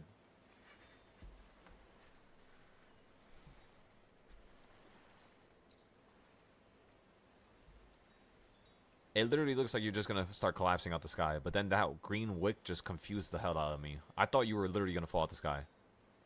100% is what I was thinking. The reason why is because normally when you have a trend like this, it will consolidate in that weird manner. I've seen that happen probably like once or twice in the last 3 years. And then you would like collapse like crazy straight down to number 2. And then you would do the same type of trend. So you would run up, fall down, run up not as high, but fall down, run up a little bit more, and fall down again, and then collapse for the 3rd time. So it would be like a spitting image just going straight down out the sky. But yeah, it's kind of like you did that same trend and still held, and you're still pumping. And we sold it on this account and the practice account. Practice account, we sold it for $750.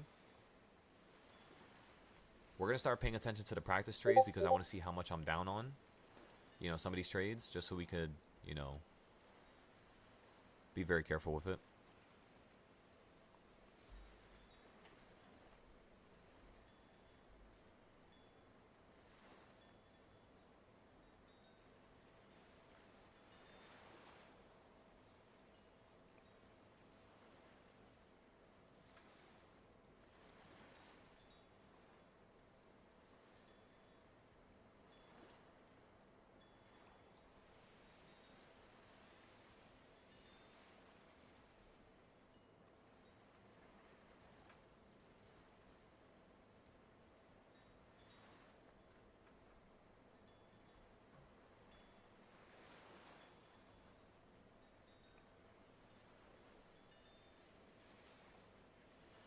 See. Okay, what's going on here? Okay, so you fell below number 1. You're almost at 1.5. This is ridiculous.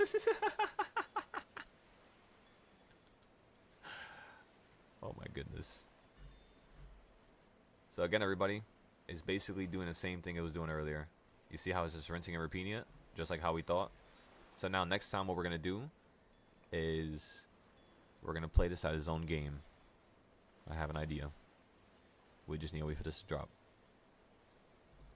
And no, we're not playing any puts here because if the market really wants to run up into the sky, which it can on the weekly, right? This market really wants to run up to an area right here. Somewhere above the zone.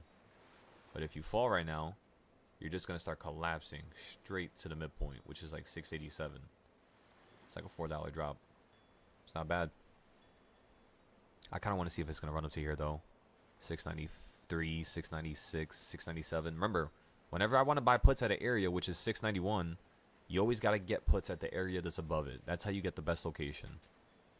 So how do you buy an A+ setup in terms of a trade? You literally just buy at an area where you normally would want to buy, but below it. So because I did not buy at the area below that CS zone, because I bought inside of the CS zone, I didn't want to hold it long.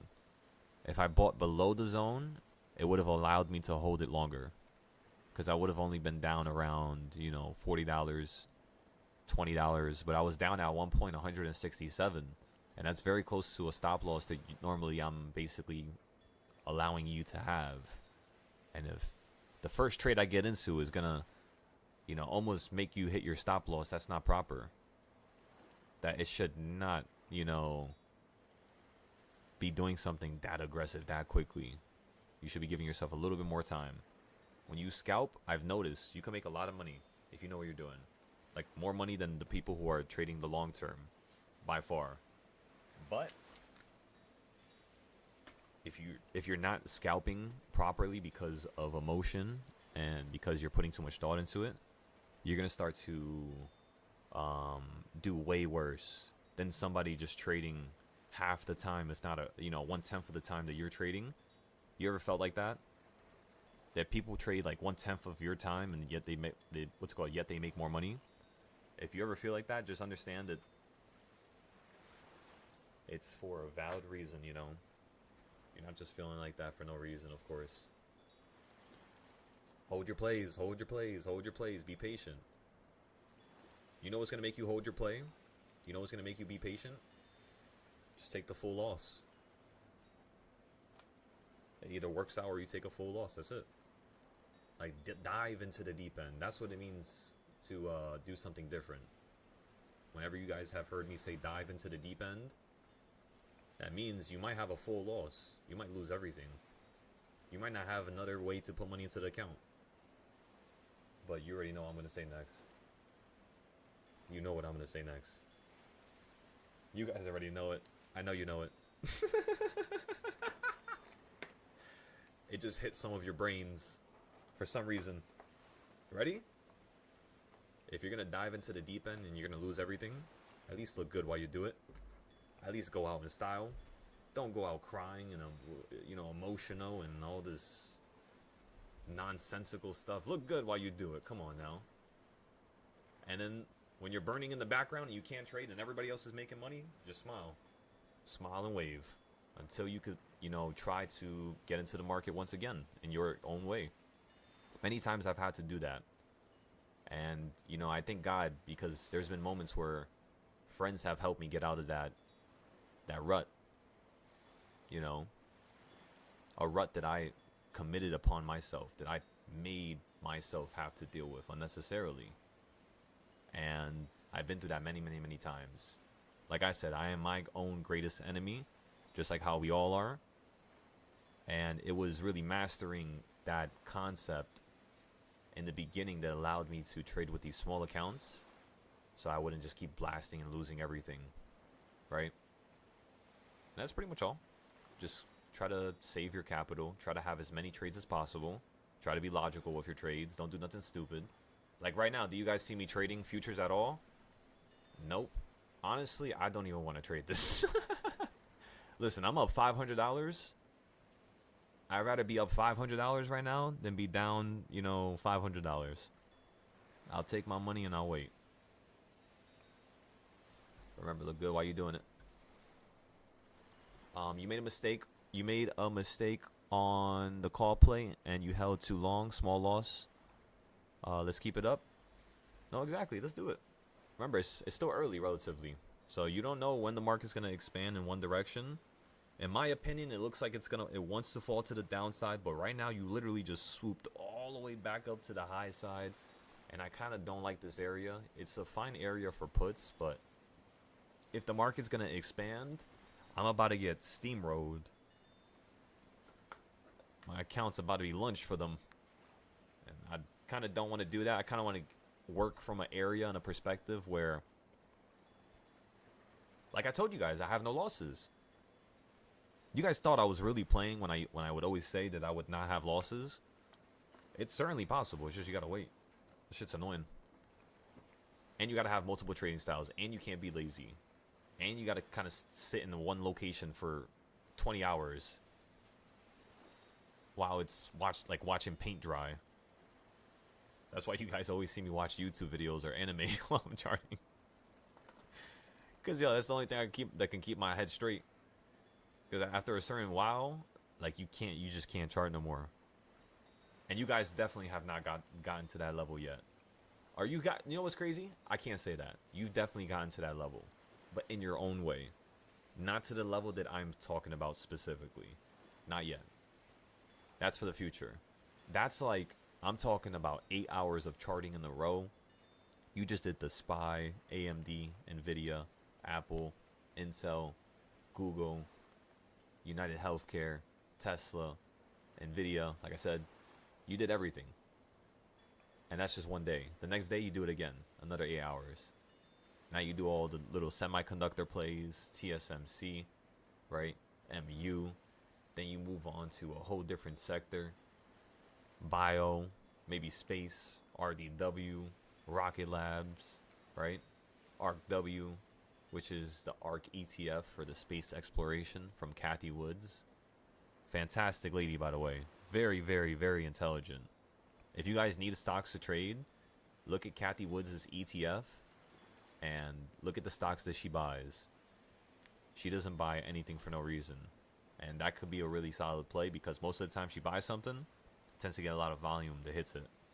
A lot of people start putting their eyes on it. So yeah, little things like that. There's so many things that a person needs to learn when they're trying to become a good trader and trying to understand the market and its nature. And it's so weird because like when I think about it, I'm like trying to remember like all the things, like the key elements that were teaching me, like all these little bits and pieces that I'm trying to give you, so you don't have to go researching or finding it in your own way. I believe this was from a video that I watched on YouTube. I could be wrong though. But this guy was basically discussing the stock market, but in a weird way, where he was not looking at things through numbers or through statistics. He was looking at things through hypotheticals and just thoughts, like having a free conversation. You know what I mean? It was some kind of podcast, I believe. And that's one of the reasons why I want to have a podcast with you guys. Because if we could start having podcasts, whether it's in the new apartment or it's now, no face cam if it's now. The only time I'm going to do a face cam is when I have the new apartment. After that, we are going to continue with that because I believe I could help you guys probably a lot more. Like naturally understand what's going on here with this market. Because it's a lot. Let me tell ya. How the hell does my brain do it? I don't know. Like I told ya, I just like challenging things. So it just naturally fits for me. But I mean, I don't know if the money is going to excite you. I mean, I don't know. It's pretty cool to make 100K in one sitting. Like right now, I'm up $500, right? If I do that times 20 more days this month, you know, times 10, that's already 5,000. Times, 20 within a month. So 20 days from now, that's already 5,000, 10,000. That's $10,000 right there. That's enough to pass my combine and for me to take out at least, let me think, 3,000. That's enough for me to pass my combine and take out 3,000. Which is enough. That's not bad. That's a good start. Start slow, start very, calm and slow paced, and then ramp it up when it's time for it. That's what I would tell you guys in terms of a little tip. Besides everything else I've given you. as well as prioritize buying at the top of the CS zone, specifically the 5-minute or the 1-minute. But I would prioritize the 5-minute. I would merge it with the Bollinger Bands, meaning when you hit the bottom of the CS zone, like down here earlier today, I was looking for you to hit the bottom of the yellow line. It was like in a weird area. So now things are going to be a little bit more understandable. It's going to be a little bit more easier to view in terms of its perspective. So what we should do here is recognize that this is an awesome put location, of course. From the tops up here, it's awesome for puts. I just don't want to take a loss. So I'm not going to trade it. But you guys could trade it if you want. We could paper trade it. Let's see what goes on here. Because remember, I don't like taking losses on my paper trade either. So if I take a loss here, Order filled. I'm not happy with that. But at least I can understand there's something I can learn here. There's a reason why I was, why I was down and why I took a loss. My idea was wrong. That's pretty much it. I bought late, right? Just like how you guys saw me bought late right there. I try to do it as naturally as possible when I paper trade. Like try to rush into the buy. Because normally when you're trying to buy something, it's kind of like everything in your body is pushing you to buy. You know what I mean? It's like buy, buy, buy, buy. Everything's screaming at you. So you're not always going to look at the best location. And you're not always going to have a solid foundation of thoughts to work with all the time. Sometimes you're going to be in a disarray. So yeah, try to test yourselves and give yourself a problem. Throw yourselves into a random trade. See if it works out. Like, what does your gut think you should do right now, right here? Test your gut. If you don't know, well, then start creating trading styles and start looking at more patterns. Because the reason why I know is just due to experience. And, I mean, think about it. I've performed over 12,000 trades since November to now.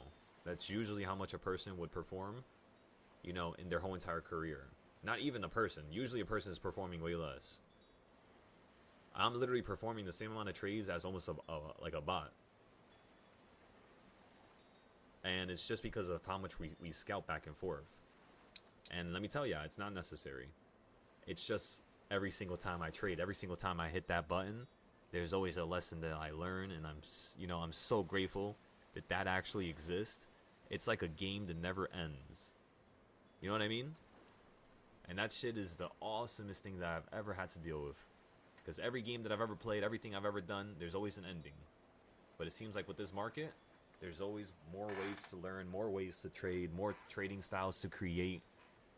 It's so insane. It's amazing. So that's the reason why I truly love this market. I don't love the money. I don't care about it. I love the charting. I love becoming smarter, becoming better, and actually naturally seeing it. And then using those qualities from my personal life. And I'm walking outside, having a normal conversation with somebody, and now they're telling me, how the hell am I so articulate? How do I know what I know? How the hell can I do what I do? And, sometimes we all need to give ourselves enough credit. Same thing with you guys. Think about it. If I could do what I could do, right? And you guys see me do what I could do, and you guys see me make the money that I can make, that means you can now make the same amount of money. That means you're as amazing, if not more amazing. Because now your baseline is much greater than where my baseline first was when I first started. And that's something impressive. That's literally world changing, in my opinion. As long as you guys use it. But remember, you have to be articulate. I know for the last 2 months I've been in like party mode, you could say. I know. Trust me, I know. We haven't really had that much work done and that much things done, but things have been changing very drastically.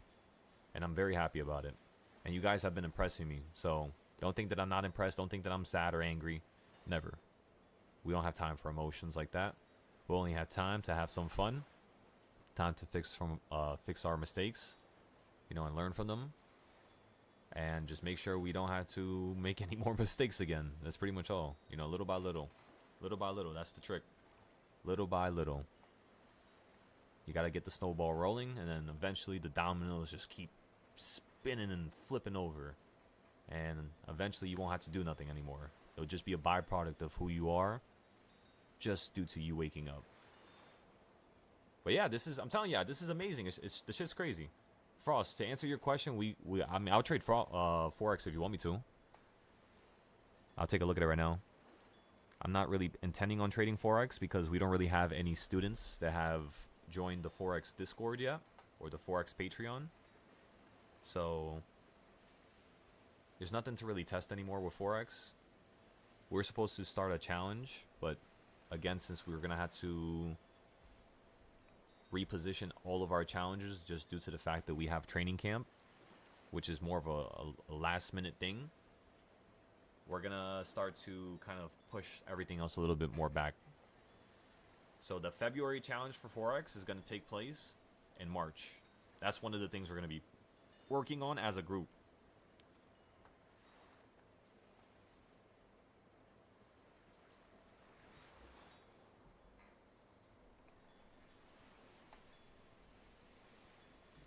I hope you guys are ready for this this training camp. You guys are ready for this? I'm serious.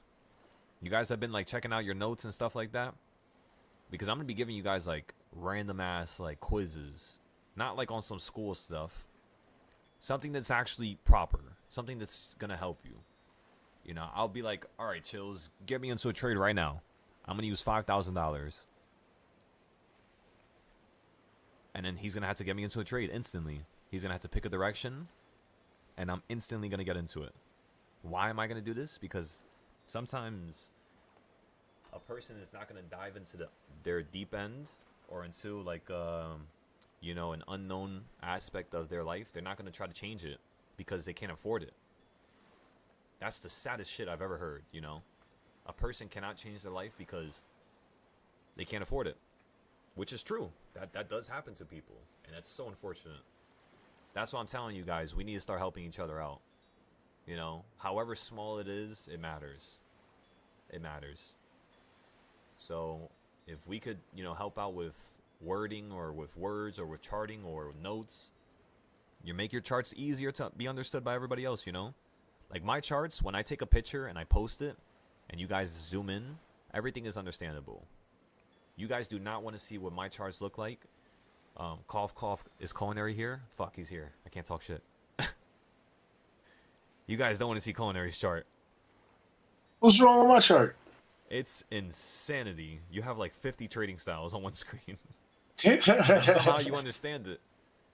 Listen, I remember when people used to tell me that all the time. And that's the funny part is I can't say nothing. Because his performance definitely does shine. And that's the craziest part. That's the coolest part, in fact. So, in all honesty, when you guys look at my charts, just understand that I put a lot of work into making sure that you guys could understand what's going on with the like the wording and stuff. Right now, you can't see shit because obviously it's condensed. I'm showing you a lot of stuff on one little monitor. But yeah, little by little, everybody, little by little. I'm telling y'all. You know, right? I got the new screen, right? Then we're gonna get the new desk. We're going to start building it. We're going to record a video for you guys when we build the new desk. And you guys are literally following me along this whole journey of me going from nothing to something. Why was I nothing? Because I wanted to have a group around me before I became something. It just made it feel better in terms of an idea. Because now we're all winning.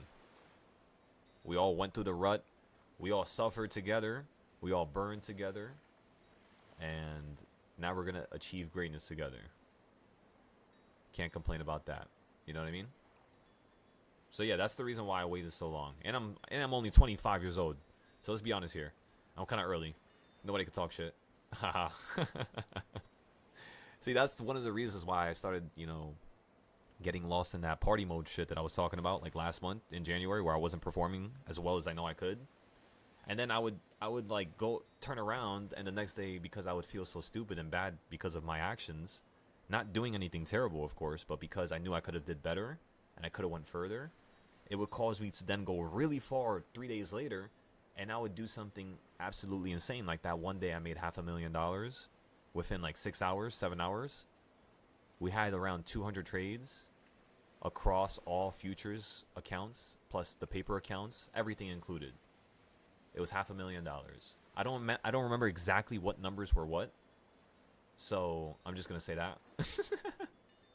But it was $500,000 within 6 hours. In terms of losses, it was very tiny, like very, very, very tiny. If I had to say, probably around 50,000 to 100K max. Logically, like just off the top of my head, that's normally how much my win rate is around like 70%, sometimes 80%. If I'm going crazy, it'll drop to 60%. If I'm trying to be perfect, it'll stay at around 91, 93%.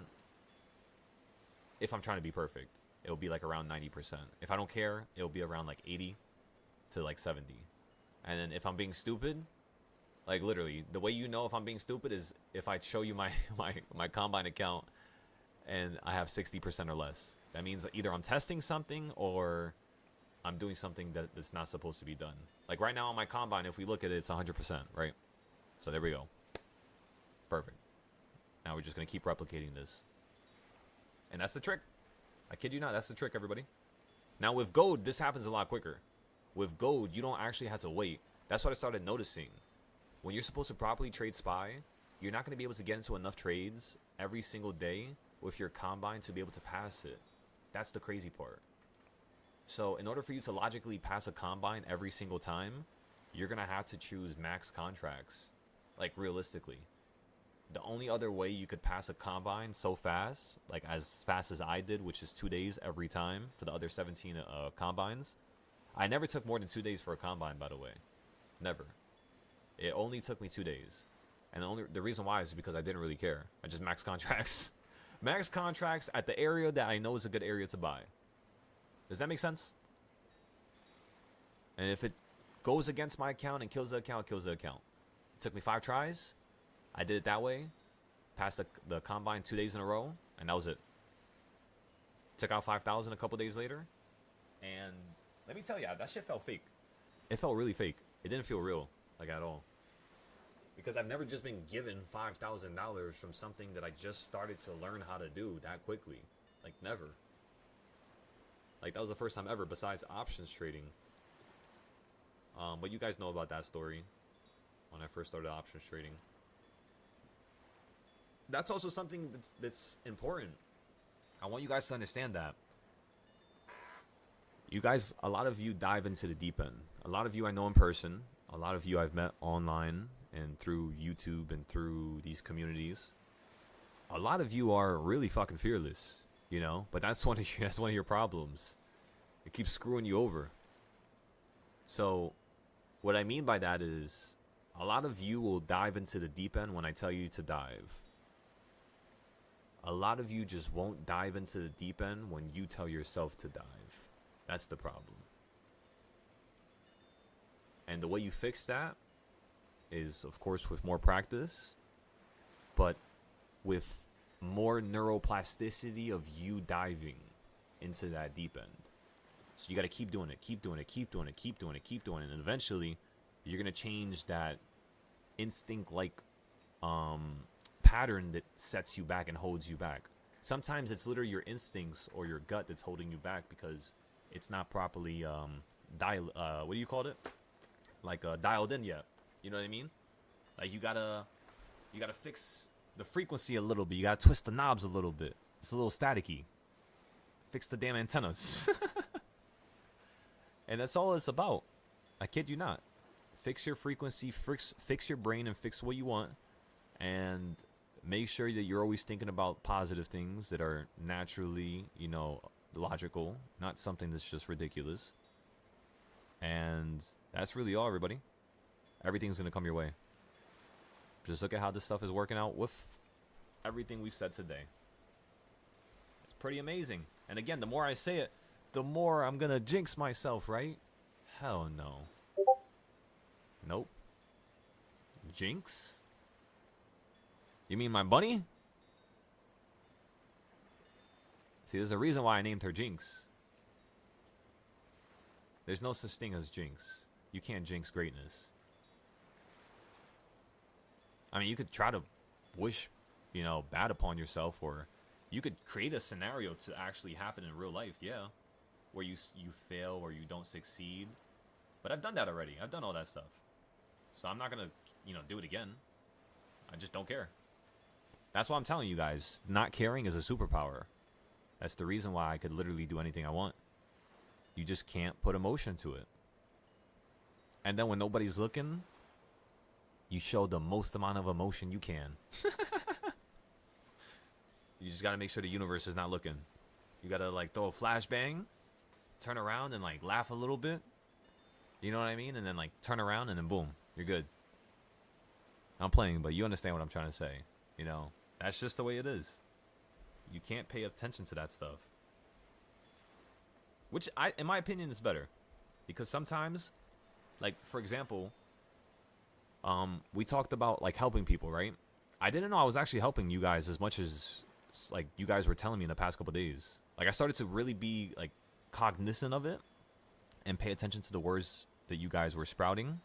Because it was weirdly, like, in unison with one another. And you guys don't even know about the times that I've talked to other people about the same stuff. So it was weird. It was like, how is all this stuff, you know, all linked up together in terms of what you guys are mentioning? And what you guys were basically mentioning was, you know, you guys actually felt like this, you know, helped you out. So what I'm going to continue to do here is fix the YouTube channel first.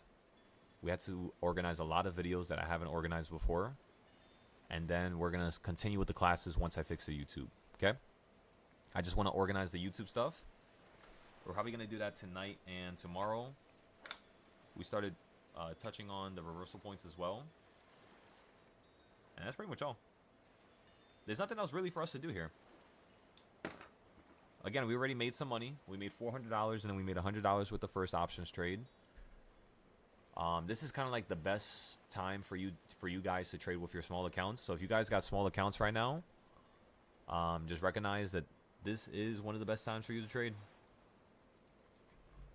That is correct. You're at the top of the Bollinger Bands on the 5-minute, which means now I'm watching it on the 30-second.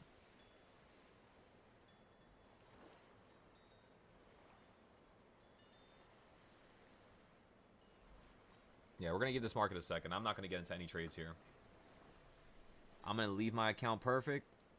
I think I'm going to let the market take a break here. We could get puts, but not right now, honestly. Like 2 or like... Yeah, this is terrible. Don't trade right now, everybody. Just wait. If you have calls right now, that's not a terrible idea. That's actually what I would be in right now if I had to trade something, or if I was in any trades or ideas. It would just be calls. If you hit number 2, you could sell it. Yeah. Just be careful. I just don't know if this is going to just fall right back down again. Kind of looks like you're going to hold here for a second at number 2. Looks like you might get an opportunity to potentially sell it at the top right there. But yeah, let's just wait, everybody. Let's just patiently wait. Which is also another superpower when it comes to learning how to trade out of my back. God damn.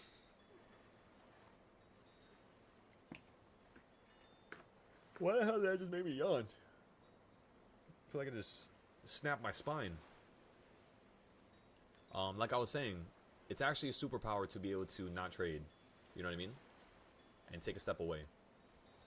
If you guys are not doing that, you guys have no type of self-control.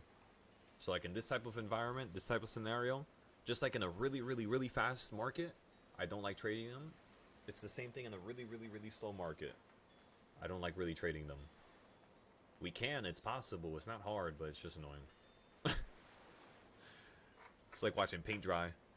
So since we've already had a bunch of trades, since we have a perfect win streak right now, since I'm trying to make sure that this, you know, this win streak lasts, I'm showing you guys some type of self-control, okay? That's basically what I'm trying to do right now. That's why I'm not just trading 6-7 times no more a day. It's because we don't really need to. Especially when you guys are trying to grow your accounts. Nobody should have taken any losses at all. If you've taken any losses from the 13th till today, I want you to understand you weren't following directions. It's fine. Don't get emotional. Don't feel some type of way. It's okay. We just got to correct that. But just recognize I'm not going to keep dealing with you not wanting to improve. So you're going to have a few tries to be able to correct your own mistakes, naturally, of course, in a fair manner. Trying to be as fair as possible, of course. And yeah, I'll highlight it. I'll tell you guys when you need to change something and when you need to fix something when we have our one-on-ones. But make sure you guys also call me. You got to call me. So today I'm speaking to Cud. I'm also speaking to Chills today. I'm also going to speak to, I believe, one more gentleman. So I have 3 people that I'm speaking to today. So if anybody needs to speak to me, make sure you text me, okay? So we can fix everything. Remember, this has to be like a team project. No man or woman gets left behind.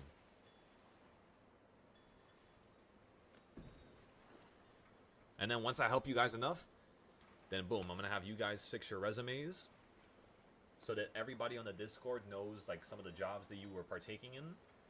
Not because people should know any type of personal information about you. Who cares about that? But because what if we have like awesome business ideas in the future? And what if I need like an architect? And it just so happens that you're an architect and you could just, maybe you don't want to do nothing, you know, with that, but you could point me in the right direction. That's all it takes. Literally. So, another aspect of this Discord is going to be building your kind of like a little record book of everybody. So that we can have everybody group up in certain businesses and certain plans, certain ideas.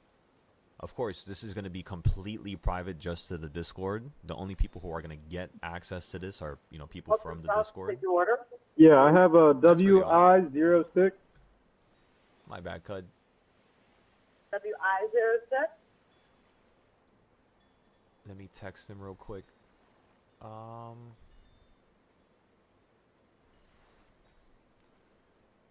Sometimes when you guys are on like the phone, if you connect to Bluetooth or if you're on Discord and then you get a call, it unmutes your mic.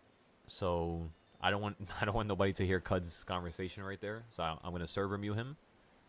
If he texts me, just somebody let me know, and I'll unmute him.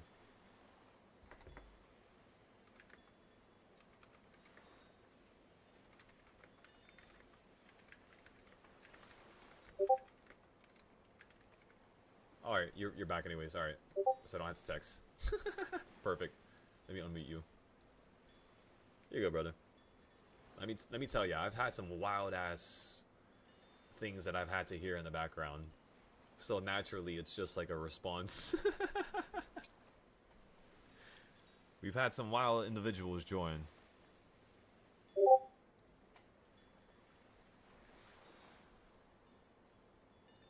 Okay, so remember, you hit number 2. You're falling from number 2.2, 2.5, somewhere around there. I still don't like this area. I'm still waiting for the market to expand. I'm still shying away from buying anything. And we're still up $1,000, ladies and gentlemen, with no losses. And we're not going to have a loss. Why? Because we're not going to do something that puts us in a bad position. You know, we're going to make sure we're articulate. We're going to make sure we're reasonable and we're logical. And we show the world truly that you don't need to take losses ever. And you could do things slowly. You don't have to just full pour into 5 contracts. So yeah. Whenever you guys want me to do a certain challenge, by the way, also shoot me a message. You guys have to understand, I like doing the things that are difficult. That's pretty much the only thing that's fun to me. So, whatever challenges you guys want me to start, whether it's $1 million, whether it's... Listen, I'm telling you, the time that I hit $1 million will be because of you guys telling me that that's a fun challenge that we could do. That's the only reason I'm going to hit it. At least within the next 6 months. Anything after 6 months is going to be, of course, because I need to do a couple things for the anime, let's just say. Let's just put it that way. And yeah, it's going to be very interesting. By the way, you guys are going to have to start creating your characters.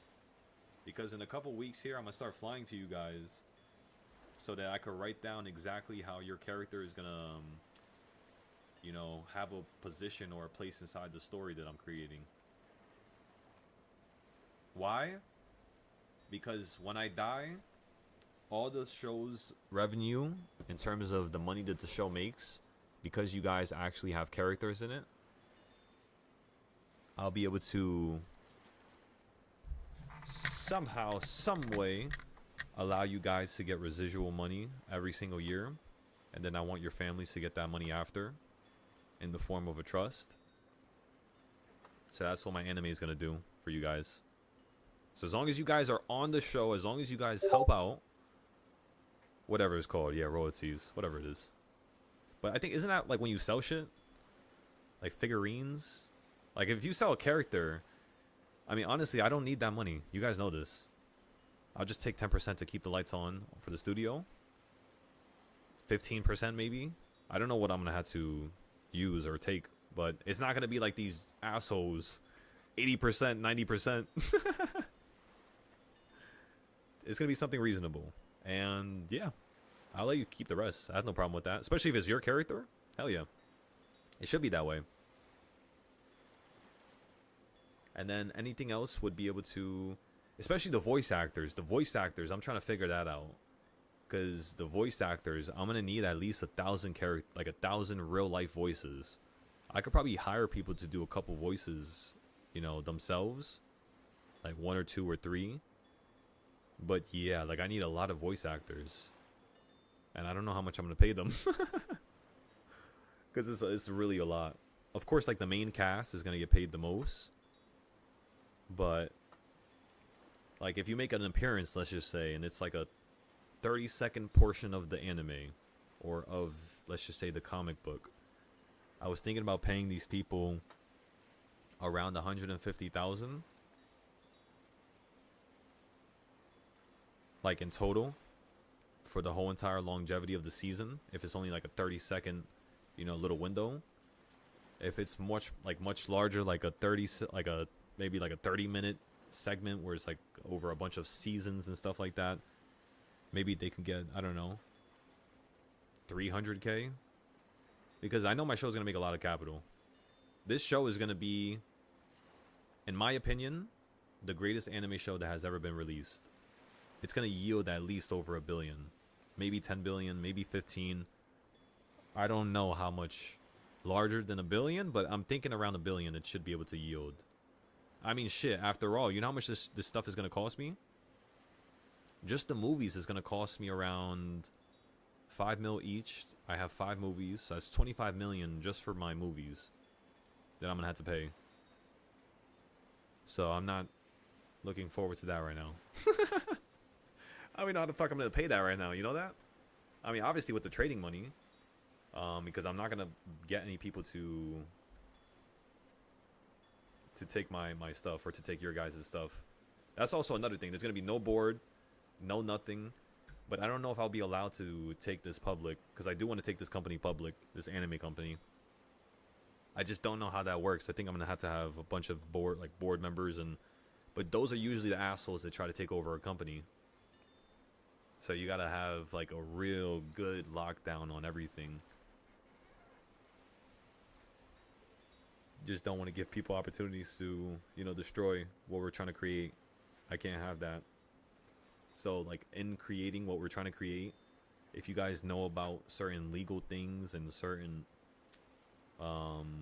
things that I should probably research or go through just to protect myself, just always shoot me some ideas, because we got to make sure we're perfect with this. No room for hiccups at all, especially in this world that always tries to beat down another man just for doing great. So come on, everybody, we got to work together.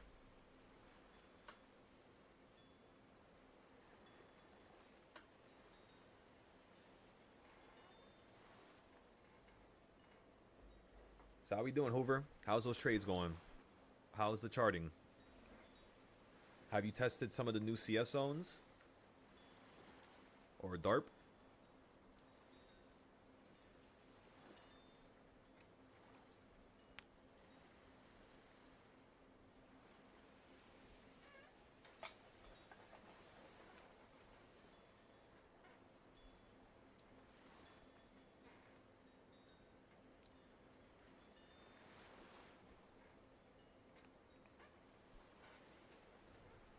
Also, let me go ahead and post that, yeah. Now's like prime time when I should be posting. Okay, so we sold that trade right there. I'm going to post the futures trades, and then I'm going to call some of you in a second here. So, everybody take a little break. This market's moving stupid slow right now. So just take a break for now. If you hit number 4, just spam the chat. And remember, get into a put for 693. If you hit number 4, 693 put.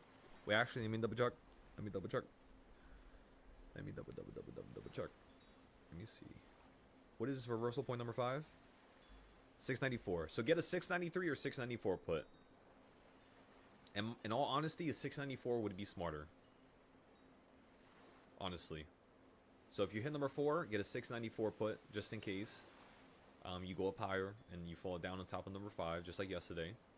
Remember, you always plan to fail, and if you can always expect failure, you can always then therefore understand how success is the only thing you'll see and the only thing you'll experience. You simply just don't vibrate the same way that, you know, chaos and a loss is gonna happen. You vibrate in a way where it's like nothing but success, like I said before. Remember, we can all lose money. Every trade you can get into, you could lose your whole account. That's not what you're thinking about. If the first thought that comes to your brain right now is, I don't want to lose money, I'm just letting you know, you're already off at a bad start, you know? You can't think like that. The first thing that should come to your brain is, who cares about this? If it happens, it happens. At least let me take my notes, and at least let me break down the charts, and at least let me see where Silo's buying, and where Culinary is buying, and where Hoover is buying, and where Chills is buying, and Andode, right? And Exo's been killing it. So let me figure out when Exo's been buying, right? Little things like that. I want you guys to go out your way and truly embody this new world, that new version of you, because it's literally right there. It was hard for me to do it the first time, and the only reason why I did it was because of you guys. So if I could do it because of you guys, I think you guys could do it as well. You know what I mean? We could do it as a group. So yeah, let's take a break here. 20-minute break, 20-minute break, 20-minute break, ladies and gentlemen. And then when we come back, we're going to start breaking down the futures trades, where I want to have like one more trade for futures. Maybe we can have like a nice reversal point 4 trade. That's pretty much it. We'll go from there. Again, so far 2 trades, $500 with options, and then 1, 2, 3, 4, 5, 6, 7 trades with futures, which amounts to $500 as well. No losses. So no losses on nothing. I'll be right back, everybody. Again, I'm going to call some of you here, so expect the call.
Alrighty, everybody. Let's get back to it.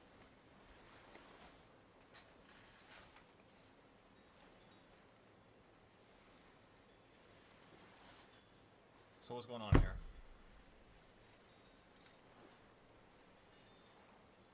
You finally hit number 3. Looks like you're slightly resisting off of it.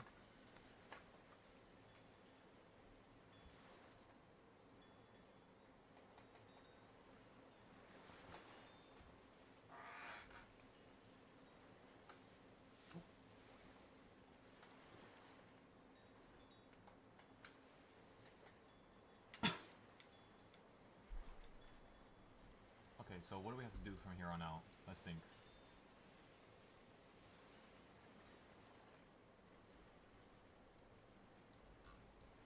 Second. Terrible consolidation.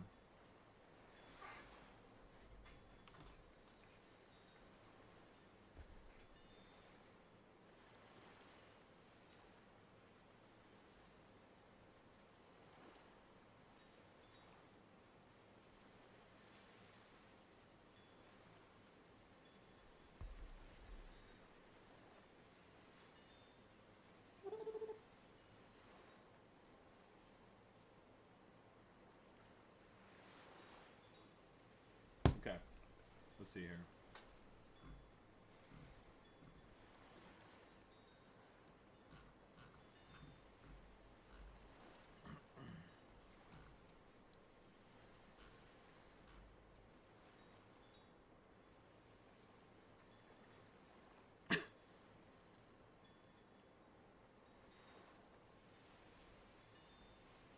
Put this on the screen.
First things first. CS zones. Update them. Top, bottom. Extend it. Next CS zone. Green, red. Top, bottom. Perfect. So now we have all the CS zones. You also have the reversal point. You have the fact that you almost ran up to 3 and you fell down. You have the fact that you went down to the opening price. And, ladies and gentlemen, you have the fact that you went up higher. So, you're finally above number 3. You finally hit 3.2, 3.5. The next thing that I'm looking for is you to run up to number 4. Or somewhere slightly above. And then we'll start getting some puts.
I mean, you could say it's because of Nvidia, right, Chills? But honestly, I wouldn't say it's because of Nvidia.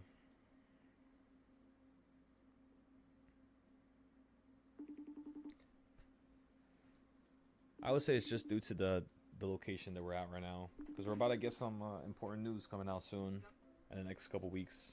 Not even just weeks, next couple days. For example, if we go to trading economics, you got PPI and CPI coming out again. There we go. That's what we're trying to pay attention to now. I'm trading G. I'm trading.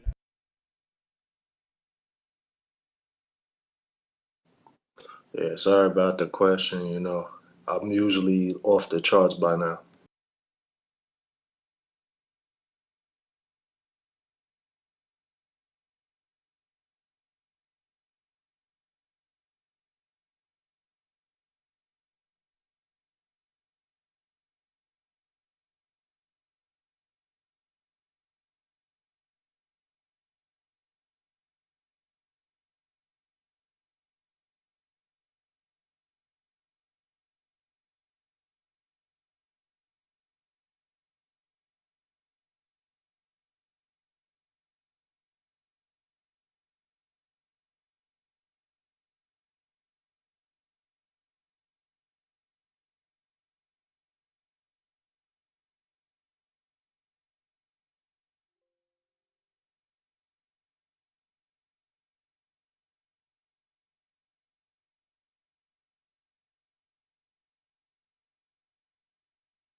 Hello.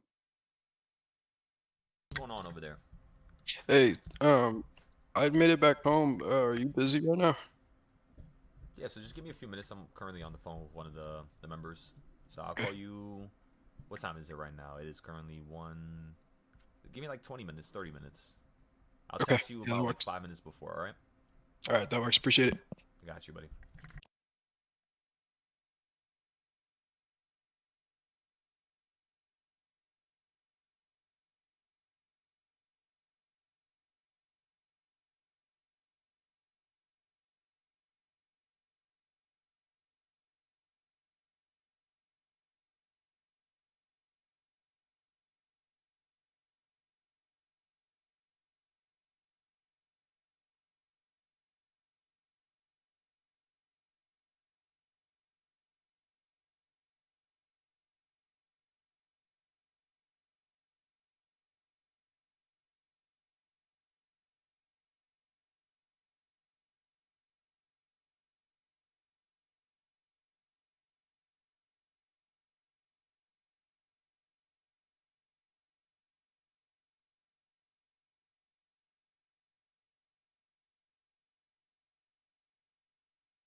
Yo, is today a holiday or something?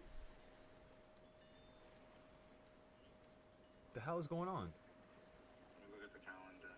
This shit comes with a calendar. Is today's not a holiday. It might be. It's so I don't weird if switch it's it to half day. events. Spy's still moving. Yeah, the stock market's not closed. It's updating frequently. For some reason, gold is closed. Due to technical issues on CME, Global X metals and natural gas futures and options markets have been halted. What the fuck? Wait, what? Technical issues? Yeah, they're having problems apparently. Yeah, shit popped up for me too.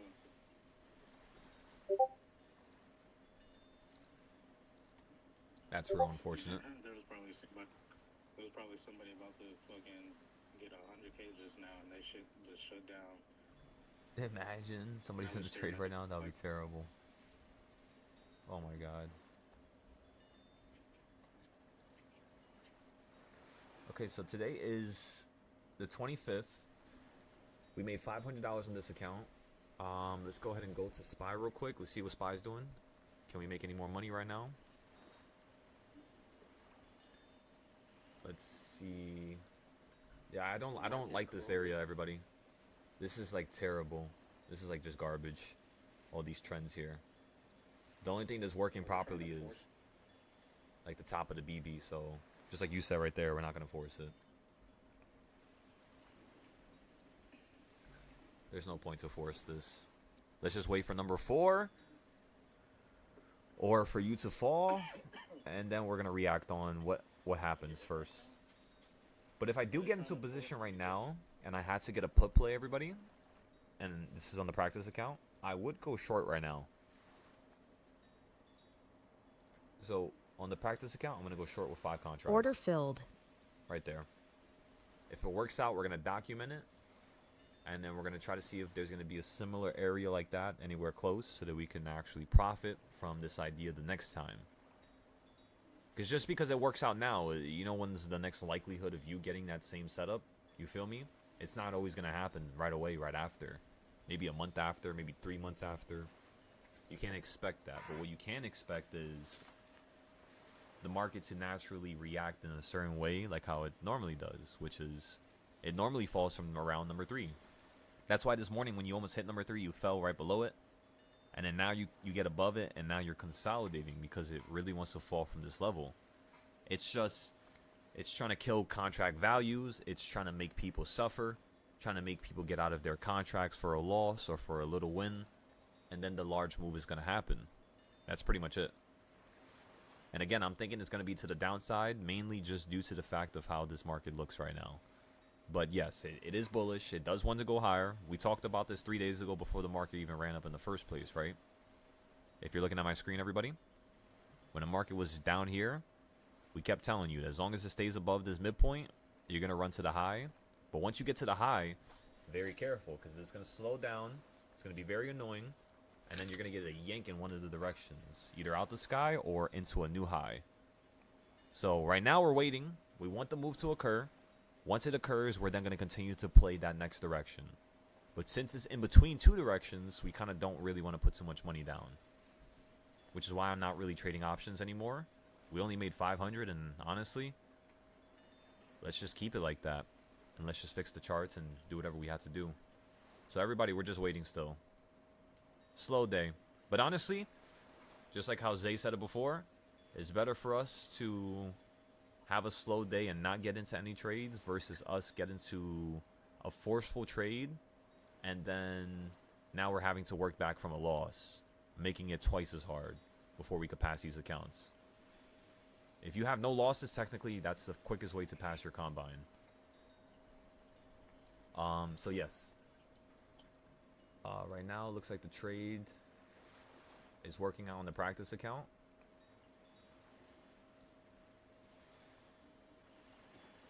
Looks like you're going to fall here real nicely. And then if you run up higher... If it's split like this, you can really see the bullshit. Say that again? I said when it's moving split like this, you can see the bullshit. Oh, 100%. So when you buy into a contract, right? Yeah. It's at $0, right? Mhm. If it bips down, let's say you got one contract of GC. If it bips down, it's gonna automatically go to like $1 loss, like it updates right then and there. Right.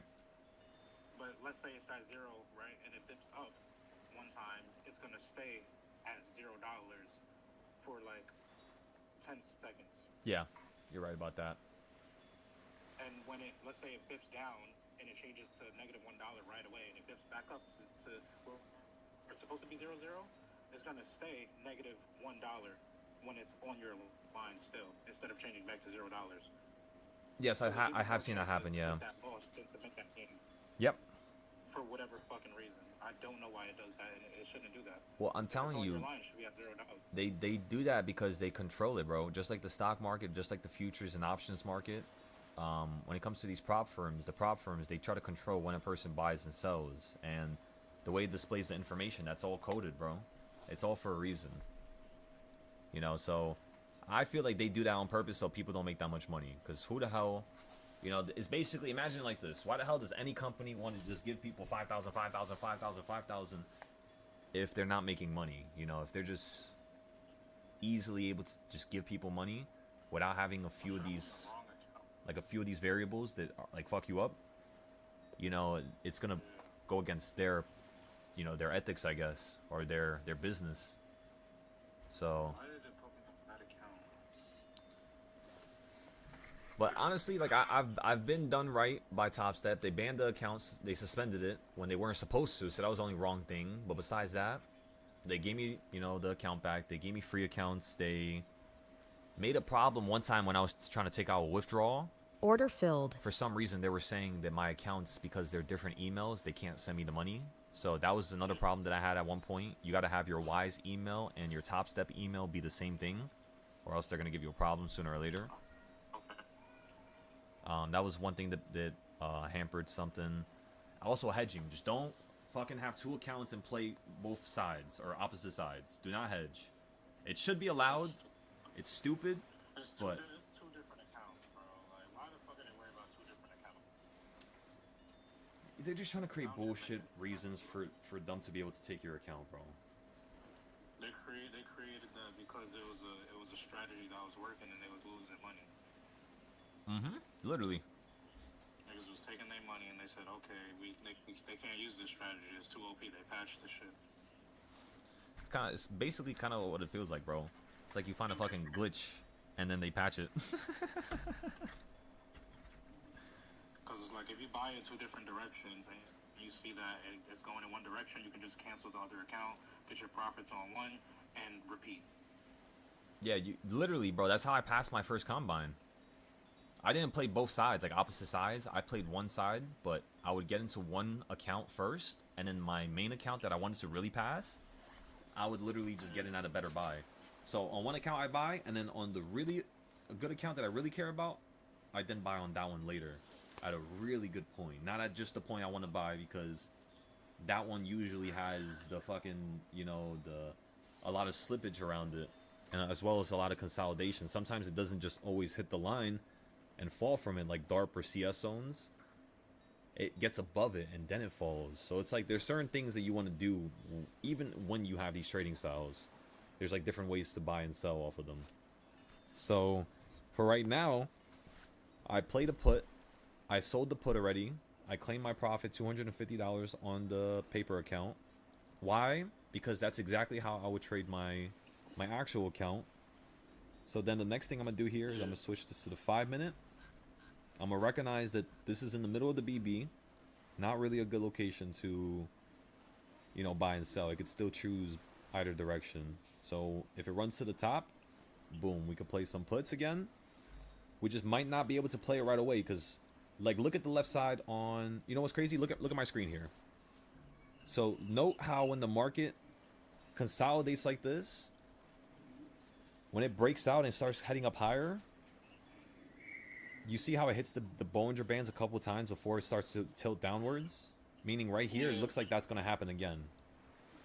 So it kind of looks like you're going to hit the BB a couple times, smack into it until like maybe 3 o'clock or 2:30. We have enough time for this to actually hit it at like 2:15, 2:30. And then once we hit a high up there around 2:30, we'll play some puts. That looks like a really good idea to me right now. From here, it's like, it looks like it wants to fall to the bottom of the BB, but at the same time, you know, if you look at my other screen, you're literally on top of reversal point number 3, which means, in my opinion, you're going to run up to 4. It's just going to launch there real quick. I just don't know if it's going to slow down at 4 because of, you know, it looks like it will slow down at 4. Because last time you ran up from number 1 all the way to 3. So yeah, it looks like you could run up here from 3 all the way to 4.5. So I think that's the better play. Let's wait for 4.5. We'll get a put up here, exactly where the top of this green line is. We'll get it like somewhere around here, and then we'll try to play for this little drop. Like half of it, if anything. Is this another zone? Yes, it is. Yeah, towards the top. And if you make another CS zone, you're probably going to stop at a level right before number 4. So if you're going to buy puts, or if you're going to buy downside, what I would suggest is letting this... Okay, so look, this is for the people who want the C setup or like a B setup. Like the people who have money, they made money, and they're fine with taking the loss here. You would basically buy a put somewhere around, like, beneath number 4. For the people who don't want to take a loss, wait for number 4.5 or 5. That's more likely to have an extreme moment where you could, you know, sell out real quickly without having to be in the market too long. Were these both delivered already? Is that why it says return? All right, everybody. So 2:30, or whenever the hell we hit 4. Just give it a moment. It's going to be very quick. It's probably going to take like 10 minutes, 15 minutes once it starts running, which is probably going to happen anytime soon here. That green candle that we just got right here, right now, looks pretty bullish.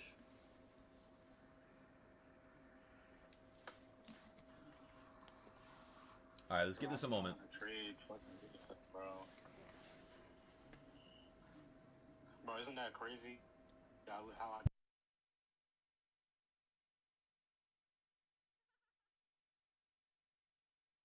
Bro. No, you know, bro, everything, we always say everything happens for a reason, but you're right, that is, like, very coincidental. That's insane, yeah. It's also insane how they shut down gold the second that we started recognizing how easy it was. Like, they literally shut it down, like, 2 weeks after we started really trading it a lot. So garbage. Because literally, with one move on gold, 2 ticks, 3 ticks, 5 contracts, when the market's slow, boom, your account is done. You're good. That's the trick, by the way, everybody. How do you trade futures at night or during the day?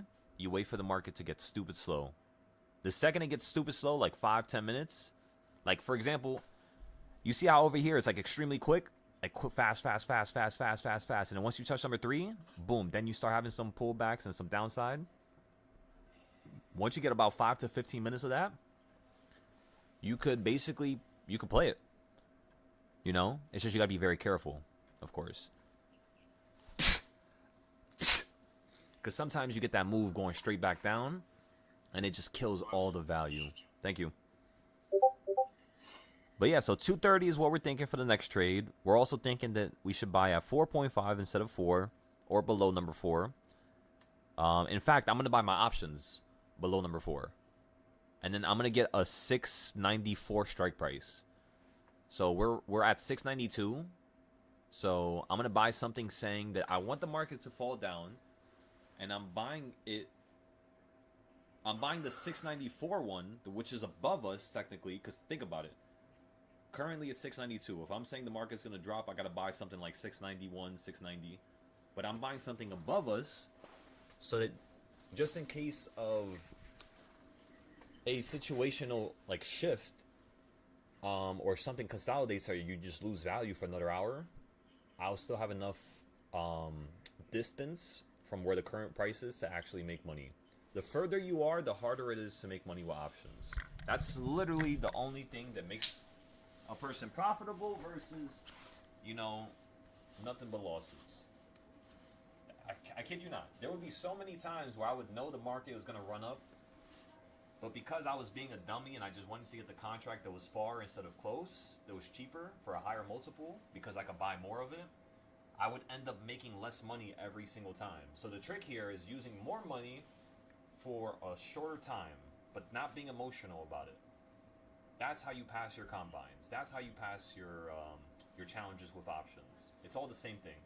Just be very aggressive at that location where you know it's a good location. And if it's going against you, that simply means you were wrong. No need to be so high and mighty. Might as well write it down, become better, and that's it. You took a loss, that means it was time for you to take a loss. Eventually, you're going to take enough losses to the point where you're not going to need to take them no more. But for now, just go through the losses. Don't be emotional. Be like meticulous. Be a robot. And document it all like a machine. That's the only way you can actually trade this market. Because remember, 90% of all trading activity is all done through computers. It's all bots. You're literally fighting with a robot right now. And emotion is not going to help here. The only thing that's going to help is just data, numbers, patterns, and that's it. Not even news is going to really help you. Besides, like, you know, simple shit, like when Trump talks about tariffs and all that stuff and gold was like running up into the sky. Like, besides stuff like that, you know what I mean? There's your normal trend, and then there's a very experimental, extreme trend that we don't like to trade. So, like, for example, SPY right now, that shit is heading up into the sky. You were running up all night. You gapped up. You opened up in the morning. You went higher, fell down to opening price, and now you're higher. This is a terrible point for us to buy. It's stuck in one trend. Of course, there's money to be made because we know how to scalp, but logically, realistically, we're trying to pass these accounts with 1 to 2 trades. Just like how we did it before. There's no reason for us to pass a combine in 2 trades and then, you know, 5 combines later, we're taking 30 trades just to pass it. That's not how we should be going about conducting business here, at least from my end. Everybody else is going to be different, so you got to start at a very small level first, or just start at any level for that matter, and then just get better. That's what everybody has to do in their own way. But for me, even if I'm testing stuff, point blank, and I'm saying this shit out loud, there's no excuses. If I don't pass this combine right here and I have a loss, that means I just fucked up. And that cannot keep happening. This is the last combine we're going to lose, even if we're testing something. Because if I'm testing something, there is a logical manner to go about doing this. I can make the money first and then lose whatever money I want to make, or whatever extra money I have, to then learn whatever I want to learn, right? I don't need to be zapping these whole accounts and then trying to convince myself that, you know, that was the proper way to go about this. It's not. For options, you do not do that. For options, how do we conduct business? We make money first, and then we trade the experimental crazy options. But after we made the money, not just with the only money we have left. So that's the plan here, everybody. That's going to be Operation Excellence, which is going to begin very shortly. Give me 1 second. I'm going to take a little break here. 2:30. Remember, 2:30, next trade.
What's going on over there, Doug?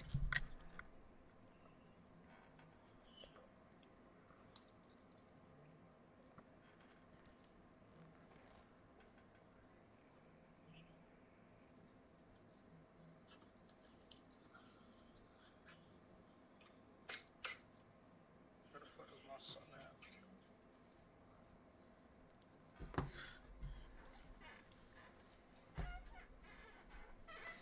I haven't checked Moo. Let me see if anybody needs help on Moo real quick.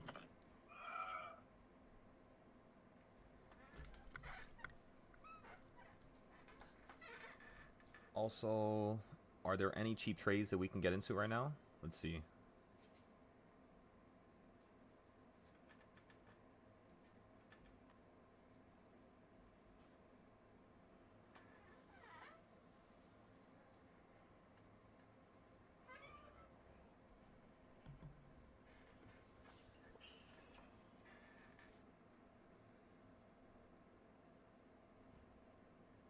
Please modify the information listed above.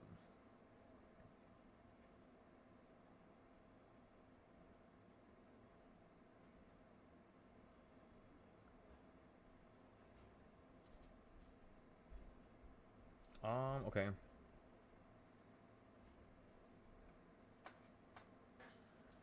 I should probably message them.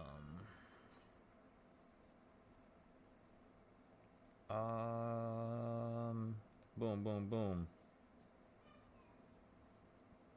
We should also post on Patreon right now. Let's go ahead and post something on Patreon. By the way, ladies and gentlemen, I would like to announce that we are steadily now growing the Patreon once more. So before we take this little break, we're going to try to see if we can snag a few more students from the open world. And then after we see if we can get a few more students, because right now we have a large list. We have about, let's see, after the current people or the current individuals just joined, members. So in total, right now we have 34 members, but you can't count this person. That's like a bot. So that's 1 bot, 2 bots, 3 bots, 4 bots, 5 bots, 5 bots, and yeah, so okay, so 5 bots, and the rest of us are pretty much in the Discord. So we have 29 people right now. If we can bring that up to maybe 35 or 40, we'll be able to split up things a little bit more evenly, and that's kind of what I'm looking for right now. But listen, if it's just 30, it's perfectly fine. I'm very grateful that there's even 30 people that even watch me in the first place, right? We gotta start with something as simple as that before we even say anything else. We have to be grateful for that. So we'll see what happens.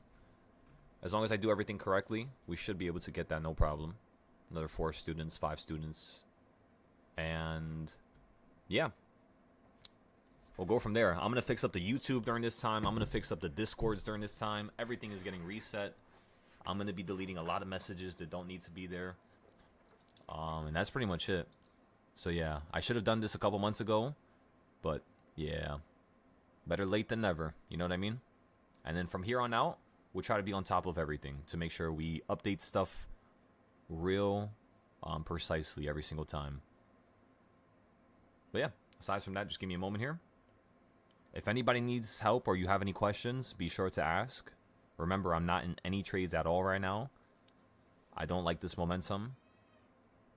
It's for options, it's just going to kill value, and literally, even if we get the right direction and we're correct about it, because of how slow it's moving right now, any option could just, you know, be considered a loss.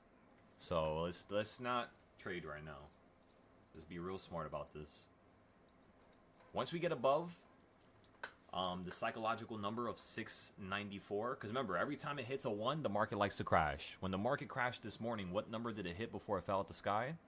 691, right? That's something I want you to remember. That's one of my trading styles from 2023. So now you're about to hit a 4, correct, on SPY? When you hit a 4, after you run from being below. Okay, so look, it's 689, correct? That means the next 4 is going to be 694. That's $5 above from that point. When it goes from that low of a level, which is the $10 multiple that's beneath it, and then it breaches into the next $10 multiple, like you know, the 1s and then the 4s again, it tends to crash. So I could see this market hitting 694 today and crashing. Sometimes it does it from the 3, like it will be like 693.70 for example. So like another 40 cents. Which means that if you currently have a futures trade right now and you're trying to play puts and the market runs up 40 cents, if you have one contract of ES, you're going to be down $200 for every 30 cents that it moves. So if you're 40 cents, you would be down like 240, 250. So now we're getting to the point where I could already predict how much I would be down if the futures trade goes against me, which is one of our superpowers for options. That's actually why with options, you guys always see me so composed and never worried, because who cares? If it goes against us, we're going to make it work in our favor anyways. Doesn't matter, because all I had to do is average down. Futures, you can't do that though. Why? Because it's going to be still considered a loss. Yes, you're going to make money. So like, let's say if you're down $300 and then you buy another contract and it goes to break even. Yes, one contract you got rid of for break even, so you took a little loss, and then the other contract you're up 300. But because you still took a loss, that's going to still count. And you guys know how I am. I chastise myself beyond comprehension, because I want to hold myself to a high degree so that you guys could automatically. So if I'm aiming for the stars, obviously, what are you guys going to reach? Exactly. The moon. And as long as you guys could reach that, my job is done. Whether or not you want to reach the sun or the rest of the solar system is up to you guys. I've did my part. So, yeah, that's what I'm trying to focus on right now. It's just doing enough to the point where everybody here is they're not gonna be on Earth's atmosphere no more. You're not gonna be in the stratosphere. You're not gonna be in the troposphere. You're not gonna be in the atmosphere. You're gonna be in a whole nother planet. And that's the only way we could really give ourselves something to, you know, have real meaning for. Especially after accomplishing such a massive goal like that. You know, there's not many people alive today that really want to do that. Everybody wants to go for the easy thing. They want to go for, you know, whatever they can get their hands on. Whether it's, you know, funding from the government, whether it's, you know, taking help from people and abusing it. You can't do that. You know, like recently I've had a lot of help from my friends. And it would be dishonorable if I don't use that to take me to the next level, right?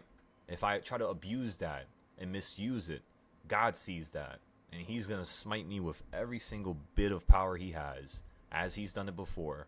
So it's just a matter of whether or not you want to get slapped again, or whether or not you're trying to fully finally change. And honestly, I'll be real with y'all, now's the time, you know.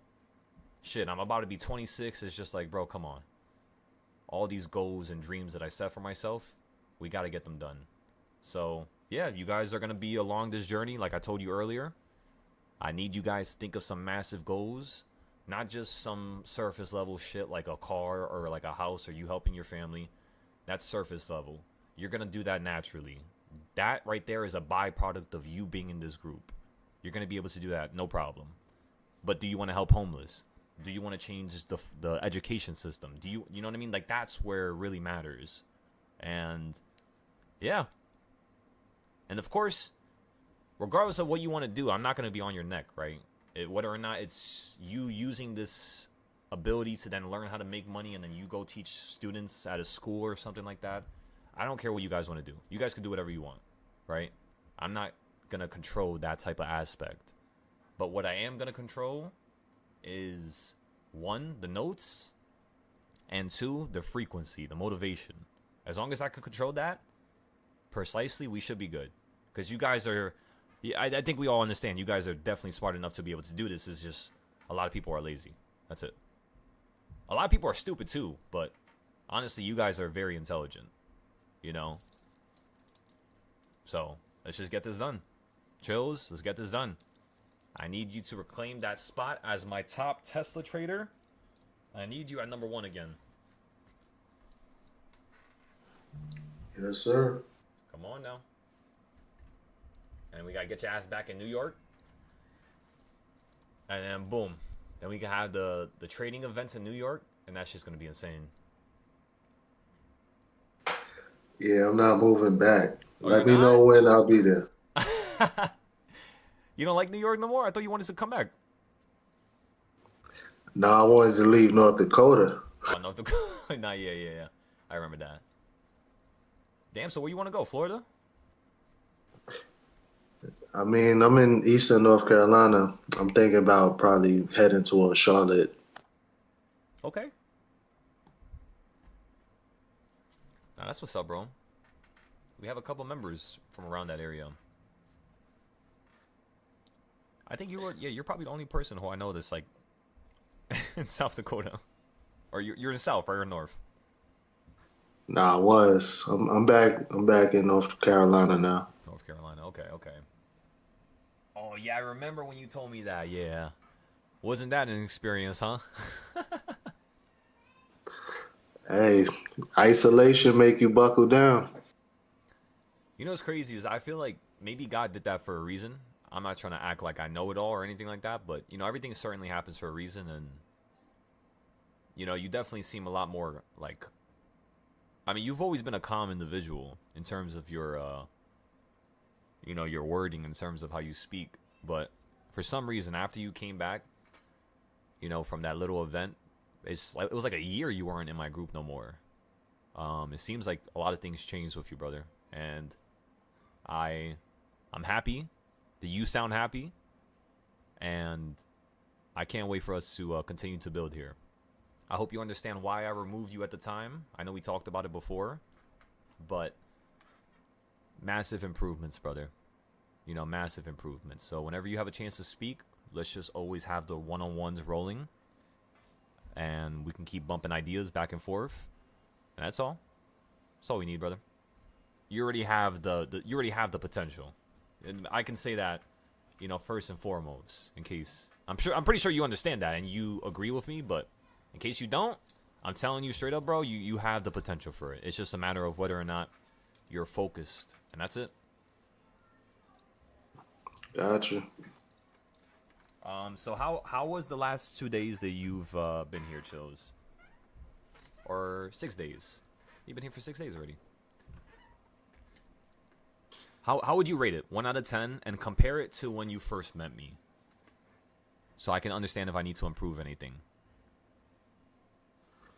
1 out of 10. I give it about a good 7.5. I But appreciate comparing it to the very beginning, it's a whole lot better, like leaps and bounds better. It's like a little bit more controlled and right, like a little bit less chaos. Yeah, right. That's what I was going for. You gotta weed through some of the negativity and the people that are not focused, and it's a lot more controlled nowadays. Yep, I can see that. That was kind of what I was going for. So I'm happy you actually feel that way, brother. Because before it was like I knew what I was doing and I knew how to trade myself, but getting people to do the right thing is the hardest thing in the world. It's almost the most impossible thing to do, because there's like certain ways you had to go about conducting business. You know what I mean? Like we always bring up the idea that I was always very sad when I was 21 and 22. Like I became a whole different person because I made 100,000 with the options market. I turned 3K to 100K with my first month ever. No losses. I'm talking about straight steamrolled the market. Took everything from the market. Tesla, Nvidia. I wasn't just trading SPY. I was going crazy. And that version of me quickly died the second I started recognizing that my family all thought that it was fake. They were like, refresh the app, delete the app, re-download the app. And I did everything. But they would still not believe me. And I would be chasing this sort of validation from the people around me when I already knew what I could do. I know what I did. I don't have to convince nobody. But because of my speech and how I would try to get people to join what I'm doing, it was terrible. And, it's still terrible now. That's the reason why I want to go to these speech classes. But it's it was remarkably prevalent during those beginning stages. I could not go forward. I literally killed my own success because the people around me didn't see that the success that I had was valid or real. And that was the stupidest shit I've ever done. Because that set me back like 2 years. And I feel like it was a good learning lesson, though. Because now, of course, I'm not going to do that stuff no more. I do it now, like how I did it in January, when I was going out a lot and, you know, just doing stupid shit. But it's like, it wasn't to that degree that it was before, where it was out of control. And that's who I was before. I was really out of control when I first started teaching. And I had to establish that type of, like, some type of maturity, because it's like, I know that I'm doing a lot for you guys. Trust me, I know what I'm doing for you guys. I know that the second you guys join my stream, it's like you see this as us being like superheroes. I know. I know. That's the reason why people love being here. Because it fills people with this excitement and joy. And my problem is that sometimes maybe I still chase the validation. Maybe that's what it is. I'm still chasing some sort of validation, not from really people anymore, but from myself. And it leaves me feeling very empty, even though I've done nothing but succeed. So I don't know. There's something wrong. Something's definitely something I got to figure out in terms of my own mental. But, you know, we're going into the right track. We know we did something bad last month. We know we weren't at the top of our game. We know we fucked up. At least we used the money to pay off debt and bills. At least I got my own personal circumstances and situations sorted out. Not fully yet, right? You guys know some of the stuff that I was having to go through. I'm not going to talk about it no more because that gives it energy. And I'm tired of giving people energy that don't need it. So, but aside from that, the only thing I really need to fix myself right now is my health. I need to work out more. I need to fix my health care so I can fix my teeth. I need to work on my teeth. I need to fix them before I start fucking losing all of them. And then that's pretty much it. I need to start getting this apartment. I need to get this car. That's my goal, everybody. So I don't know what your goals are, but sometimes I like stating my own problems out loud because it allows me to then change it. You know, I can't just do some shit that I'm doing now, because if I do that next week, are you guys really going to consider me a leader? And the answer is no, you know? So, yeah. Let's do this. Let's talk about our problems out loud. Let's not be afraid to admit it. Let's talk about when we fuck up and say it again, loud and proud. Don't hide it. When you fuck up and you lose an account, when I told you you should not be losing in accounts, you got to talk about it. Let's break it down. I don't care how frustrated you are and how mad you are, and who cares? Let's fix it. Let's fix it and let's get to the other side of this issue. Problem solving mode, 1,000,000%. That's the only thing that we should be doing right now. And when I talk about Operation Excellence, I want you guys to feel what I'm saying. Operation Excellence, the meaning of it, the purpose of it, and why I'm doing this now. Everything happens for a reason. And with Operation Excellence, you guys gotta be at the top of your game. I'm talking about CS zones, DARP. I'm talking about reversal points. I'm talking about having a shit ton of meetings with me and calling me at 3 a.m. in the morning. Why? Because I'm giving you an opportunity to do that. Show me that you really want to turn this life into something that's real. And yeah, we'll do it. We'll do it together as a group. So that's Operation Excellence. Everybody has to be at 1,000% for 30 days straight. And then after 30 days, we'll take a little break for like a week. Maybe with the money we make, we can all take a vacation together for April. Because like I told you guys, I want to go to those islands with you guys. Imagine 30 days straight working every night, including the weekends. Your families are not going to like you. Your children are not going to like you. But that's okay. That's okay. That's fine. Because they could respect you taking 30 days off so that you can actually have more time with them in the future. If they can't understand, they weren't meant to understand. You know, I'm not trying to hurt anybody or damage their relationships or their lives or anything like that. But trust me when I say this, when you're bound for greatness, the only thing that's going to come your way is noise and distractions. That's why every single time I have a crazy class, for some reason, this shorty that I was talking to a couple weeks ago that doesn't want to respond no more, now she's responding. Now she wants to talk. Now she wants to link up. You know what I mean? It's always like that. the noise and the distractions are always going to come your way when you're doing something right. So when you notice that, maneuver and quickly, you know, fix it. Don't let it consume you or take over your life. Just like how that shit keeps happening to me. It's so stupid. Like January, I let that thing consume me. And we can't do that. So February, let it be known as the month of recognition, the month of change, the month of, you know, fortifying our plans for the rest, what's called the rest of the year, in a way where it's real, it's legitimate, it's honest, and it's truthful. As long as we can do that, we're gonna taste nothing but success. And I think you guys agree with me. You know, so yeah. Beautiful day today so far. Beautiful day. We don't even have to trade no more. We already made enough money. We have no losses. We can end this on a high note, you know? And that's it. We'll take the notes. We'll see how we had those trades. Why am I flawless? What trades did I buy? When did I sell? And how we could do it again once the market hits 6 p.m. We're not going to rush nothing no more. No rushing. Yes, I could get another $1,000. You know what I mean? So I could finish my combine tonight, and then tonight will be, you know, day number 2. But no, let's do this little by little. Tonight we'll make like another 500. Maybe we'll make 1,000, and then the next day we'll make like another 500, and then boom. By Friday we'll have an express account. By the first week of March, we're gonna take out 5,000. The second week of March, we're gonna take out 10K. The third and fourth week, we better be taking out 25K. If I don't take out 25K that third and fourth week of March, what that tells you is, as a leader, I'm lying to every single one of you guys. I'm sick and tired of this. We're gonna change everything now, once and for all. And how about this? You know what? To make myself feel more inclined to change right here, right now, these next 30 days. If in 30 days I can't make 25,000 a week from a withdrawal from futures, not options, not including options, just futures. If I can't make 25K a week by that third and fourth week, I am giving you guys 2 months for free on the Discord. You heard me loud and clear. It's public. I can't take it back no more. I already said it. So 2 months free. If I can't get this shit done. Because then what's going to happen is now I'm not going to have no money. Which is perfect. Because if I can't have money coming in from something else, now I'm going to suffer. Now I'm going to really, you know, need to show out. Like we always know we can. We know what we could do.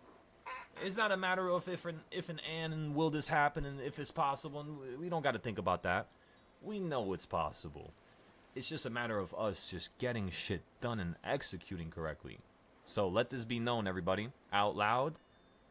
Every single one of you will be getting a free Discord for 2 months in a row if I can't do that. And mind you, that shit's going to be $1,000. So for any of the new people that want to join right after, they're going to be able to, maybe I'll give them a discount. Maybe, you know what I mean? Because I gotta make, actually, no discounts, because then that means I'm getting money from somewhere else. No money coming my way at all. We can't make ourselves do that. We can't give ourselves any leverage. It's either this, it's either 25K, or, you know, we're not making no fucking money. And we're going to have to suffer for a whole 2 months. So let's do it. Let's do it. Let me show you guys how serious I am when it comes to the actual, you know, nickel and dime type of environment. And what I'm saying is, in terms of us executing and making sure we can nickel and dime our way to success, let me show you how we're going to do it. Let me show you how this is not just a fabrication or a dream or me saying this out loud. It's real, and it's going to happen. And I'm sure you could feel it. I'm sure you could tell. But I need every single one of you to be on top of your game with me. As long as I have you guys at 100%, whenever I need extra energy, I'm going to take from you guys. And then whenever you guys need extra energy, I'm going to have all that shit bottled up. I'll give it back to you guys. We'll share it. We'll split it evenly. And we'll make sure everybody succeeds here. You know? And that's it. That's what I want. That's right. That right there will fill me with so much joy that it's going to cause me to then get that apartment, get that house. I'm telling you guys, 30 days. We're changing our lives the next 30 days. Right here, right now, before the summer. Because that's it. It's over, you know?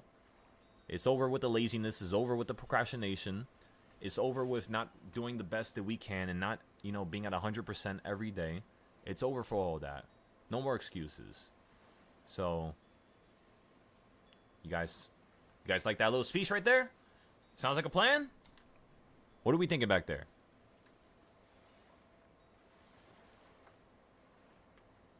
What are we thinking? What are we thinking? Sound like a plan. Oh, I love it, Chills. That's what's up. What are you thinking, Culinary? Anything I could add to that? Whether it's talking about the bad that we did, talking about the good that we're trying to improve, or anything that's, you know, in between. Trying to make sure we go through the whole 9 yards.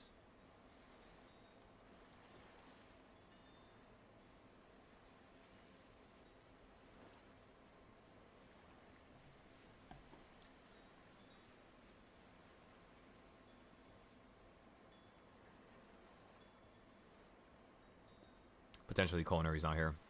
We'll talk about it later on, if anything. We'll go through it. We'll see if we need to add anything. For now, remember, you're at the location where I wanted to buy puts on the futures. So what I'm going to do right here is I'm going to buy 3 puts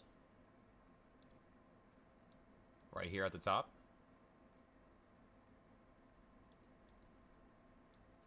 Order filled. Okay. I got the 3 puts. Currently, right now, it's 239, just like how we wanted it to be. You're above number 4, so you could swing up to number 5 here. So I'm just gonna go for a quick $100 trade. We sold it right there, everybody. Nice $100. Excellent. You guys seen how you got above number 4 and hit that red circle and then you fell from it? That's why I got the puts right there. Just like how when you hit this red circle here, you fell from it. We didn't get the puts there because it was kind of like not... It's kind of dangerous, you know what I mean? And think about it. Just from me playing from the top of that wick to the bottom of the wick right now, that was $100. You know? That's insane. Like, that's dramatic. You guys, all you have to do is penny pinch. Nickel and dime. Nickel and dime. And don't get frustrated. Don't get annoyed. Don't do what I did, which is just blow the account once it gets to a certain level, just because you want to start another account. Don't just blow it. Try as hard as you can till you lose it. That's the best way to go about this, if you want me to be real with you. That's also another little problem that I had before that we're correcting now. Is, yeah, I would be like down like $400 and then I would just restart the account. Just get a whole new account. Just because I'm down or I took a loss. Sometimes it's okay. You know, just think about it like this. Everybody here, during this next 30 days, the first thing your soul should want, your soul, not you. I don't care what you want. Your soul, your body, your mind. That deep, you know, version of you that you don't really show too much. You got to make that version of you want this. And if you can, even when you're sleeping, you're going to have dreams about the trading stuff. Even when you're, you know, you're daydreaming, you're going to have visions about the trading stuff. And as long as that's the case, you're in the right route. You got to become delusional, you know? Really delusional with this. Because what's the purpose of you just making a couple of dollars and then you just go screwing off and just doing something random? You know what I mean? There's no purpose in that.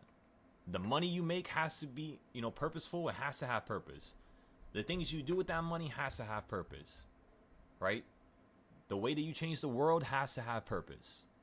Everything has to have purpose. Otherwise, you're going to do it, recognize that it was no value in doing it, and then you're just going to, you know, start going downhill again. That's what I started doing. So, you know, I just don't want you guys to do that. I'm trying to recognize all the bad qualities that I've had growing up and, you know, learning this stock market stuff so that you guys don't really have to learn or go through it no more. All you got to do is just listen to what I'm saying, treat it as it being the conclusion of my own scenario, because I give you all the variables, to make sure that you could properly gauge what's going to happen as well as predict the future. I make sure I give you all those variables. By the way, a lot of people, like certain trading styles out there, people, they miss out on a couple of variables just because it's going to cause you to do terribly. But they do that shit on purpose because they don't want to actually give you their trading styles. They want to hurt you. They don't really want to help you. Because all it takes is one trade, meaning if a trading style has a 90% win rate, all it takes is one trade for you to kill your whole account if you're full porting. You recognize that, right? Think about that for a second. If you're trading a certain trading style that has a 80% win rate, that's still very dangerous. And you're trading with your whole account, you could lose everything in one trade. And that's what I started noticing when I would trade on my options accounts. I would use RSI. That thing would destroy me. It would work some days of the year, but then that one day that I would really want to be aggressive with RSI, it wouldn't work. MACD, the MACD indicator, the EMA, even the EMAs, even the moving average, all these separate little one-off things, they're always going to be able to work at a certain percentage or certain rate. Now, if you're full porting, you're going to die. That's it. You're going to die. So, I died every single time. I lost everything. Like I told you guys, I put myself in a deep-ass hole. I'm talking about I sold my car, threw the money in, 5 days later, lost it. Didn't learn my lesson. 2 weeks later, get a loan, throw it into the market, lose it. 2 months later, throw in another loan, lose it. I'm telling you guys, I was going insane. And it was only because I was using so many different trading styles that had no type of, like, honest, repetitiveness to it. The only trading style that I've ever seen that has repetitiveness to it, if you want me to be honest, is the reversal points. What you're looking at my screen currently on. Or what you're currently looking at my screen at. Sorry. And you hit the opening price. You hit number 2. You hit, of course, 1.5 prior to that. Then you hit 2.5. Then you fell out the sky. You're always hitting these points. You hit number 3. You fell down to almost number 2. You ran to number 4. We bought puts. You fell out the sky from number 4. And you're still falling right now. You guys see how it's still working? Stupid, right? It's crazy. And the only reason why we have this type of a trading style right now is because of God. I don't care if you're not religious. I don't care if you are religious. I'm just going to straight up tell you right now. Before I started trading, before I started teaching, I did not believe in God. I did not. When I started teaching people and I started seeing how me unconditionally trying to help people from the best of my ability, truly the best, like you give it your all type of shit. And it's hard to do that all the time. But let's just say you give it your all. I started noticing how blessings was always coming back to me. All of a sudden, I was noticing different patterns that I'd never seen before for the past 3 years. All of a sudden, I was able to help people. All of a sudden, I was speaking better. I was able to motivate. All of a sudden, you know what I mean? All these qualities started unlocking out of nowhere. That's not by chance or random. I didn't learn that from nowhere else. It was given to me from the divine. All because I was trying to help people unconditionally. That right there was the craziest thing that I've ever seen in my life. I'll be honest with you. It's crazier to me than me being able to profitably trade or trade with no losses. Like the fact that I somehow got to this level. And it's because of you guys. Straight up, it's because of you guys. It's not because of my own success and me being amazing. No. That's not how the world works. So in order for me to go further, in order for me to really change everything around me, I need to just acknowledge the potential, acknowledge what change has been made. What have we done? And what have we failed at? What needs to be improved? Because then we could fruitfully develop, and mold ourselves into these machines that are unlimited. That's the only thing I want to do in life, is create machines, which are you guys. And that's it. You guys are the machines. I'm just creating the factory right now that creates the machines, if that makes sense.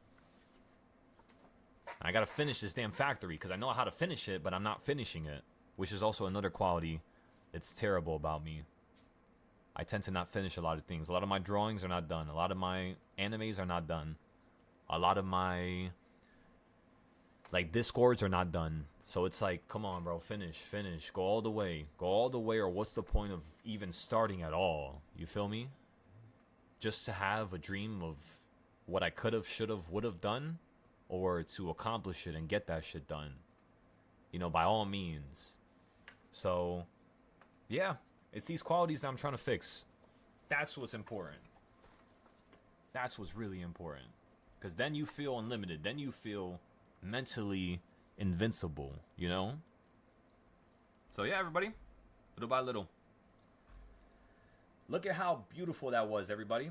Yo, Zay, are you in the background? I don't know if Zay's in the background. Okay, everybody, remember how we were jumping on the Bollinger Bands and I told you guys that the market looks like it's going to do something kind of like how it did earlier when it was consolidating right here, and then you got above the line and you started basically... You say you hit the line a bunch of times and then you fell? You hit the line a bunch of times and then you fell? And we bought the puts at the top right there. And we made sure to triangulate the puts and buy them at the same time you were hitting around number 4. So that right there, excellent play. Excellent scalp trade. We could have taken more, but who cares? The fact that it worked that well, the fact that it gave us another $100, we got to be happy about that. And that's it. Little by little, everybody.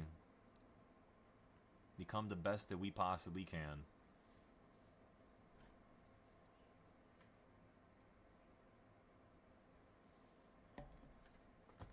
Let's check the Moo right now. Let's get into a put play on options, so I could build up a bit more of this community here. We're getting into options. We're getting into puts. I wanted to buy the puts below number 4. But I purposely waited for it to get to number 4 and a little bit above, which is currently where it's at. And then after this, we're going to get into more futures positions, but little by little. We don't got to rush it. There's always going to be more opportunities for us. If we feel like there's a rush, if we feel like, you know, we're missing out, then what that means is that we don't actually know what we're doing. There's no such thing as that. Because when you can make money anytime you want, whenever you want, any day you want, it's just like, come on, bro. Why are you rushing? Why are you emotional? Why? You know what I mean? Like, slow, steady. You got this. Little by little.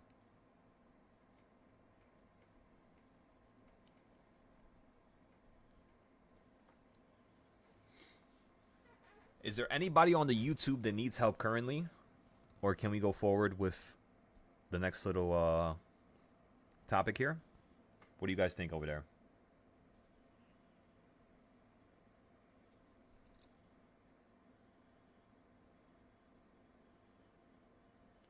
Speak now or forever hold your peace.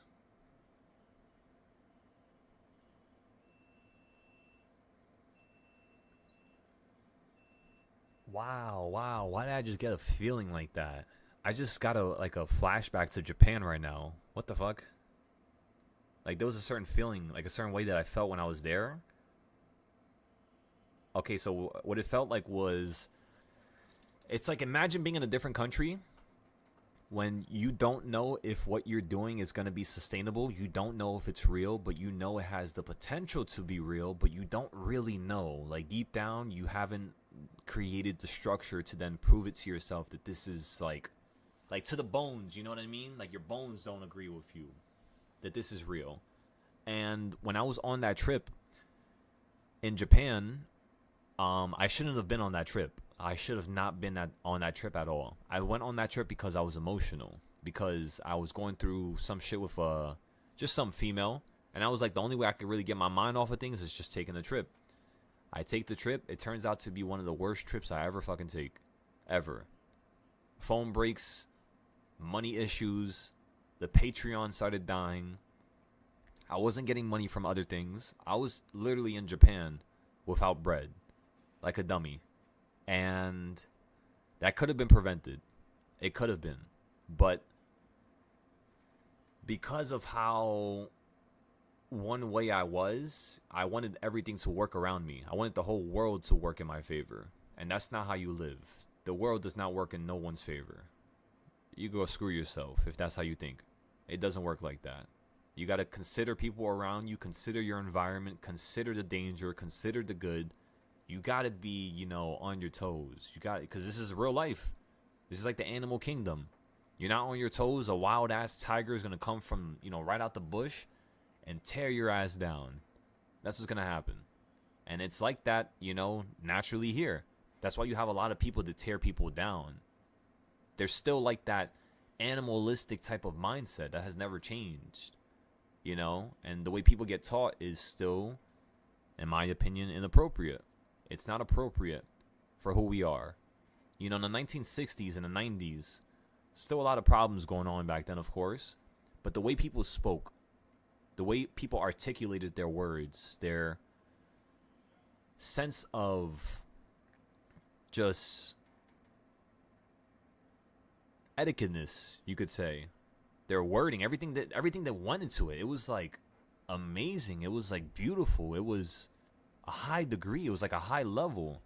And then it went from that to then this ghetto ass version of the 90s, which is what is happening now, in my opinion, in terms of language, in terms of wording, in terms of success and goals. So much people would shoot for the stars back then. Not saying people don't do that now, but it was definitely more prevalent back then in terms of people's ability to uncover new, you know, inventions and create the TV and create, you know, entertainment. And there was so many different things, and it's like we're reaching a level where it's like a standstill. And when that happens, it usually results in something dominoing into a bad direction, which is something we all don't want, because then our kids are going to be fucked. So at this point, at this time in history, ladies and gentlemen, the one thing we should be fully focused on right here, right now, is mastering the money problem, solving the money problem. Once you guys are on the same level that I'm on, where I don't care about money no more, not saying that you're not at that level, not saying that I'm so high and mighty, not saying, we all do things differently. We're all different people. We consider things differently. We feel differently when someone says something. So when I say that, I want you to understand that it just means that I'm on that other side of that wall and I'm waiting for you guys to get there. It doesn't mean you can't get there. It doesn't mean just because I'm younger, I'm better than you. Who gives a fuck, right? I want us all there. That's what I want, you know? So, yeah, that's what's important to me, everybody. I want you all there in that room with me, that room of success, winner's circle. You all got to be there with me. And if you're not, come on. It'll make me a little sad. That's what's important, everybody. Winner's circle, winner's circle, winner's circle. Let's get to the top. Let's make everything we know can happen. And let's fix whatever we can. Because if you don't fix what you know you can fix, eventually what's going to happen is the universe is going to slap you around. Whether you like it or not. Why? Because you didn't do something you know you could have done. You can't have a weak, you know, some type of weak driving force that's behind you. That's not going to yield any satisfactory results. It's just going to yield something that's mild and something that's simply complacent and normal. And you guys definitely don't want to be normal. You guys are special. Everybody wants to be different. Everybody wants to be seen as amazing. But how are you going to do that, you know, using the same type of drive that these other people use, which doesn't get them nowhere? You got to dig deep. I'm telling y'all got to dig stupid deep. Deep to a point where, like, you've never gone that deep in your mind before. And as long as you could do that, I'll see you guys here tomorrow shooting it out the park. I'll see you guys here tomorrow completing your notes perfectly. I know why it's not happening, which is why I'm not forcing you guys to be removed from my group anymore. Because I want you guys to understand that, you know, I'm trying to be a people person. I'm trying to be fair with you. But things have to go my way. Or, ladies and gentlemen, I'm sorry to say, it's going to be the highway. And I say that respectfully because everything I do is for you, every one of you. So just recognize I'm not trying to control. I know how it sounds. I know how it feels. I get it. People say it's very controlling. I get it. But that's not what's going on. You know, I let you guys mess up when I can. I let you guys, you know, make mistakes because that's in the learning process. But I don't let you guys go off the edge. You're not just going to fucking jump off the edge and think that I'm going to let that happen. I'm going to swoop down below and grab your ass before you fall too far off the edge. That's my purpose here. That's why I need to just be at the top of my game 24/7. So now that you guys understand my position and my role in this little conundrum, I want to understand what's your role. What is your position? You know, because everybody's role and position and meaning is going to be different. So just highlight that, say it loud and clear, scream when you pop up on the Discord and tell people how you want to shoot for the stars, and let's make this reality a thing. We need to keep the energy and the vibration up there. It's called God's frequency for a reason. You can use it whenever you want. It's just you can't infinitely use it. So, yeah. Tune the frequency, ladies and gentlemen. Tune it. Tune it. I'm telling you.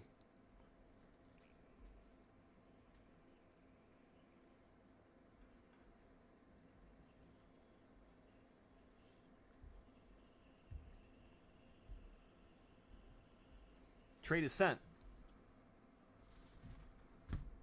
I'm thinking we can get into another position here.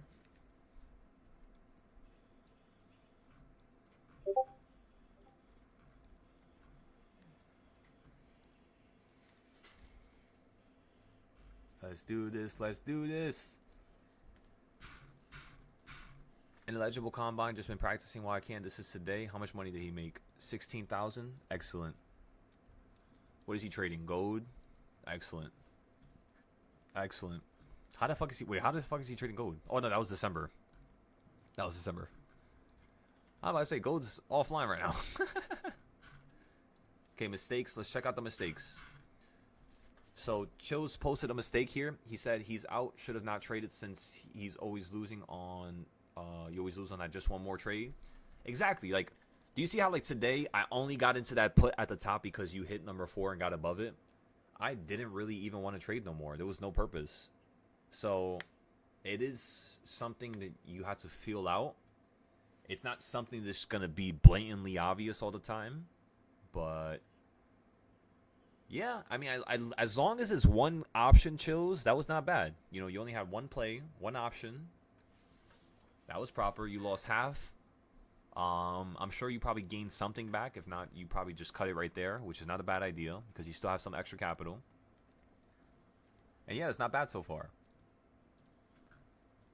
Let's check more losses. Yeah, more people are not posting none of their losses. Yeah, nobody's posting losses here. Sorry, Salo, but that was the play, you know, toward the end of the day yesterday. But I know you guys averaged down and whatnot. And then remember, I had a talk with you about, you know, risk management and stuff like that. So yeah, I'm good with that loss.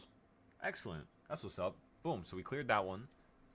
Hoover is missing a lot of trades he didn't post. He told me a lot of money he lost. He lost, and I'm gonna say this out loud because, like I told you guys, I'm holding you guys to a high level now, same level that I hold myself to. I don't say this to make anybody feel bad or feel worse, but Hoover lost over $25,000, real money, and he hasn't posted it yet. So that needs to change. I can't see you guys do that anymore. That's not honest. You got to be just blatantly honest, because that's the only way you're going to really change. And I know he told it to me personally, but you need to show the world. Who cares what people think? You know? I told you guys this many times. When I have a loss, do you guys understand that I feel like a piece of shit when I make you guys take a loss? That's why, you know, I'm not trying to give in to my emotion of wanting to trade a lot. Because you guys know I don't care. You guys definitely know I don't care. I like trading just because it makes me smarter. Like, I could lose money and then figure out why I lost money, and then I'm smarter now just because I figured that out. It's that simple. And I love that feeling. I love just being leveled up. You know, all I do is watch fucking anime and play games. So, of course, it kind of makes sense why I like that. But, yeah, that's what I like.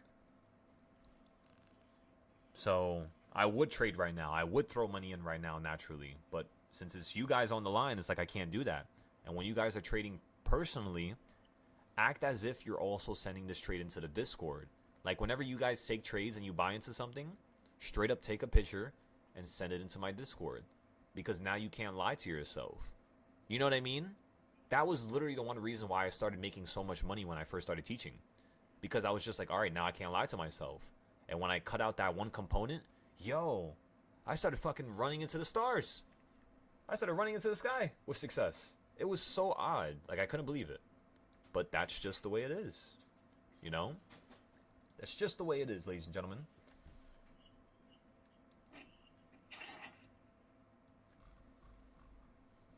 Okay, so I'm trying to get another put play here. I'm giving it a moment. I'm watching this on the 5-minute. You're at the quarter point. Looks like you might just tank here. Dangerous level, of course, to play. What the hell? Someone's trying to sign in into my account from India? What the fuck? It just gave me a notification right now.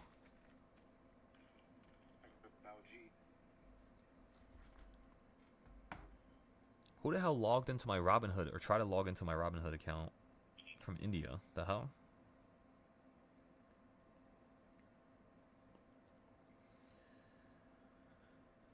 There's no cheap plays so far. That's, yeah.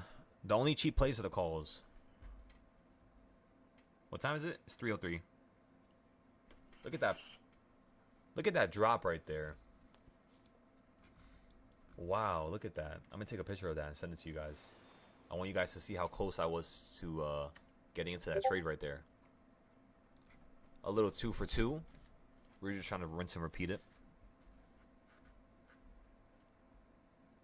Oh yeah, let me post this on Patreon. Or not Patreon, whatever, Mumu. So any losses today, everybody? Any losses at all? Ando, Chills, any losses? Yeah. Walk me through it. That play number 1. Okay. You guys got in at about, I forgot, I think it was like 18 or something like that. I bought 5 at 20, 22, I think. And it never went back past break even. So I cut my losses at 16. Okay, so for that option, you said 22, so it costs 22 each?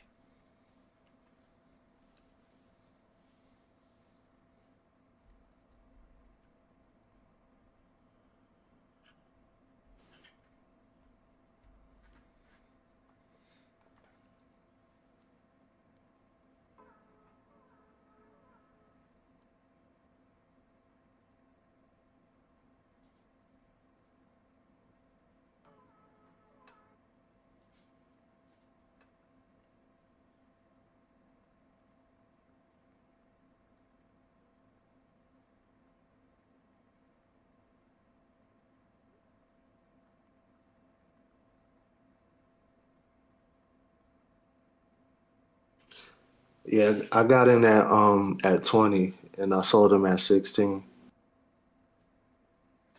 Yeah, so I don't think we purchased any contracts for $20. Was it like, were you buying something cheaper just because we were buying something similar? Like it was the same direction as what I'm trying to say, but it was just cheaper, like further. Okay, so I screwed that one up. 'Cause I know you said something about 180. I thought you said 681 puts, but okay. The first put play we played was let me see. The first option we ever traded today was a call for 690. That was exactly around 1021 when you were at number 1 on the reversal points. Actually no, we traded the test one. That was the testing one that I didn't post. The first one. We got into 1.5. We didn't sell. We were up 400 when you fell down to 1. You ran up to almost 3. You then fell down again and we were up $100 and we sold it right there. That was a put play. But the puts that we bought, let me see. Let me make sure. I didn't take a picture and send it to you guys. What put did I buy? Let me see. I had to look at my pictures. The put that I bought was a 691 put. So yeah, we did have 691 puts. They costed around 188. And then we sold them when they ran to $200 each. Gotcha. Okay.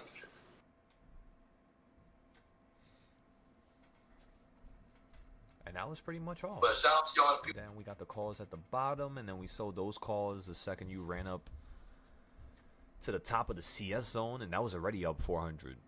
You know, from the little bottom right there at 1.0. And then you guys know how I am. I don't like holding stuff throughout the day because that's a whole different trading style. That's for like the 5-day options. 0-day options, you do not hold them all day. You can, but it's not a wise thing to do because you're not always going to get a staircase in one direction. This type of a trend has at least a 25% probability. Given the fact that it just came from a low, which we knew these types of trends happen at this level. Like whenever you drop out the sky and then you start running up again. We know about this. So we knew it was going to be really bullish. But what we had to consider is the fact that we could have bought at the bottom and the fact that we did buy at the bottom. Right? So could have, would have, we did. So we placed that right at the bottom down here. We bought more over here, of course. And both times slapped it out the park. Beautifully. Straight into the 690s. Exactly where we thought the market would run up. Nothing was random. Nothing was, you know, like unpredictable, you could say. And now you're basically at that top section. So what SPY really wants to do on the weekly here is it wants to stay above this range. At the same time, you've been falling in this weird diagonal range that's going like top left to bottom right. Do you guys see these lines? And you're still following it. So what I want to see here is you break these highs from the left side. And it looks like you have the potential to do it right now. But it kind of looks like the market might want to fall again here. But I think it's going to gap up. I think it's just going to start running up what's called overnight. I think tomorrow we're going to be bullish again. Just like I told you guys when we were at the bottom. We knew the market was going to run up. We knew it was going to hit this level again. It wasn't random. It happens all the time, you know. It's not hard to predict. You guys could do it too. Just look at the weekly and look at the yearly. Aside from that, we only got to make $900 more here, and then we're done with day 2. So tonight, we just had to make 1,500. Okay, so 1,500 minus 5 minus 600. Let's just say that's just 2,400. So we got to make 1,200. So let's try to see if we can make at least another few hundred here. It looks like the market's about to fall out the sky. So I'm trying to prioritize just... We can get into a market sell here. Order filled. One contract. We'll play the puts from ES. It's at the bottom, so it's kind of one of the worst areas to buy from. But we're just going to average down at the top. And yeah, I think the market's going to change directions to the downside here. This looks very weak.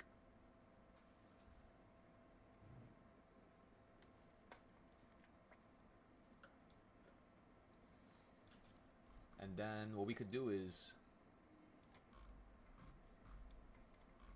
let's see.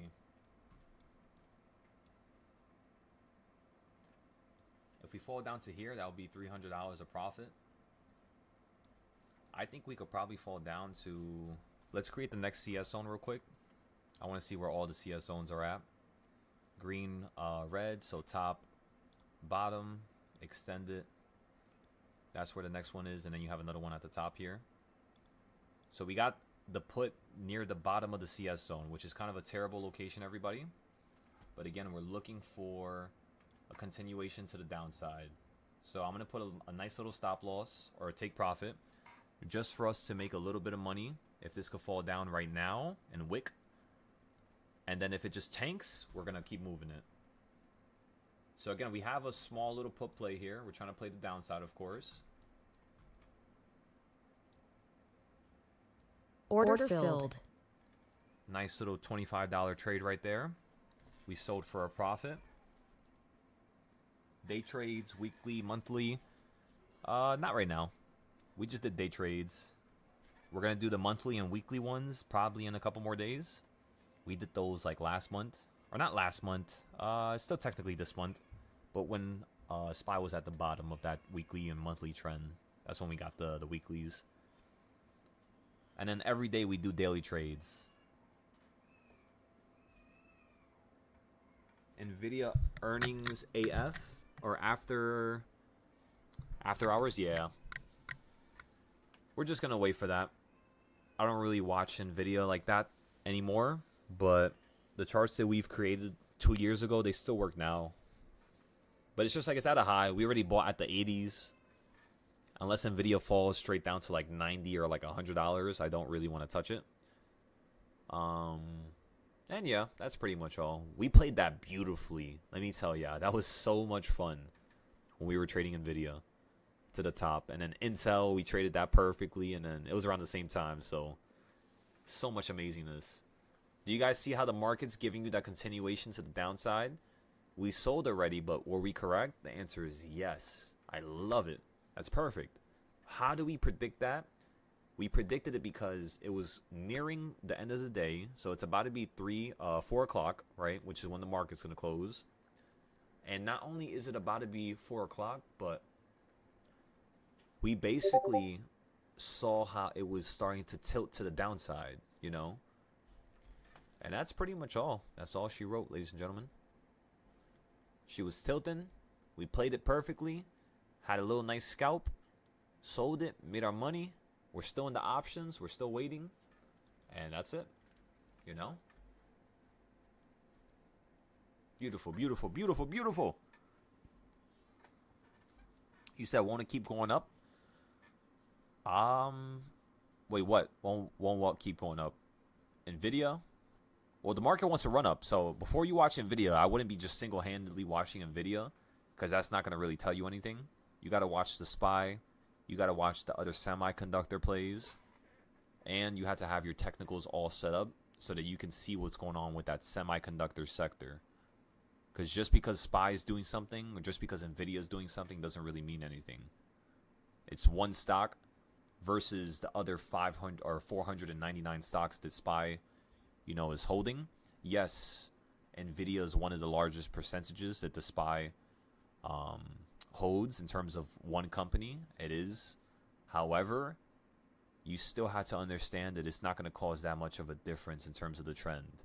Unless there's like the whole entire technology side of things is just crashing, you know what I mean? Multiple stocks at the same time. That's how the market really, you know, reacts. Not just because of one play. Who cares about that one company? You know what I mean? That doesn't control the world. And it never will.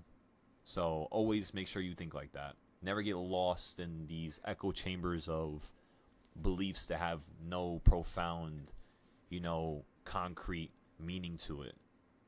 It's just random. It's just what people are saying, you know? No, we can't trade like that. So can the market go up? Yes. Will it go up right now? It can, yeah. It could go up to number 5. I'd rather see a number 5 when I play the puts, but right now we're in puts saying the market's going to drop.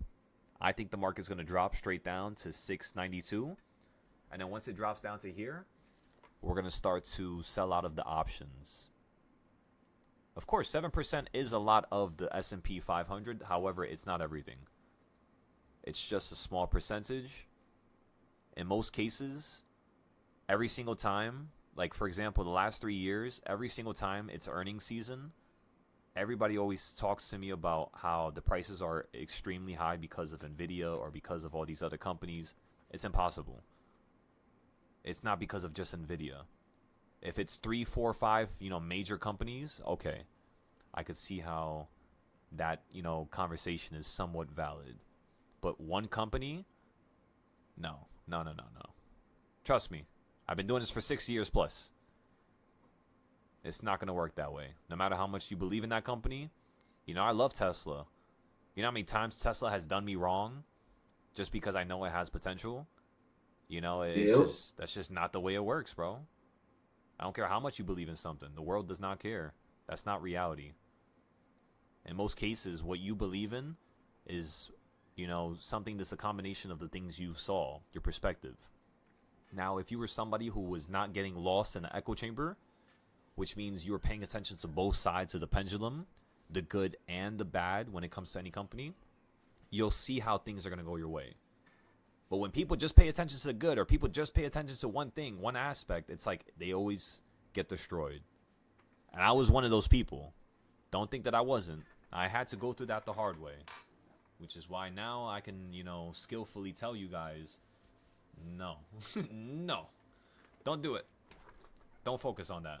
Just I'm telling you, focus on the technicals. Just the technicals. Stop making your brain blow up. You know, it's not needed. Technicals is everything.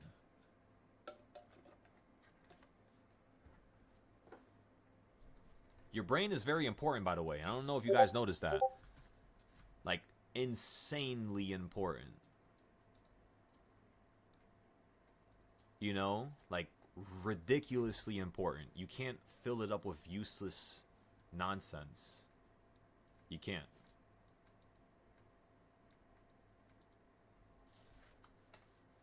You have to mitigate what your brain is receiving. That's why they say that all these kids that are watching like all these short ass videos like on TikTok or YouTube, they got no attention span. Because they're paying attention to something they should not be paying attention to. Just because it's there doesn't mean you should watch it. You know? You feel me? Come on now. Just because you can make that trade doesn't mean you should do it.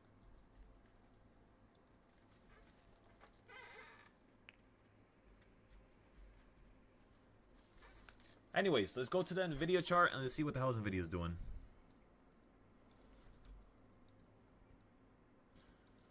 NVIDIA.com.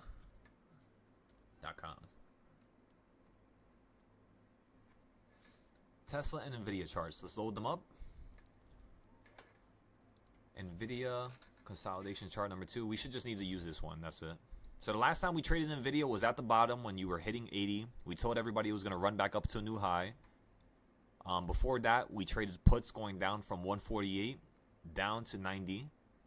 And that's when we got these ridiculous percentages just by following the same patterns, really.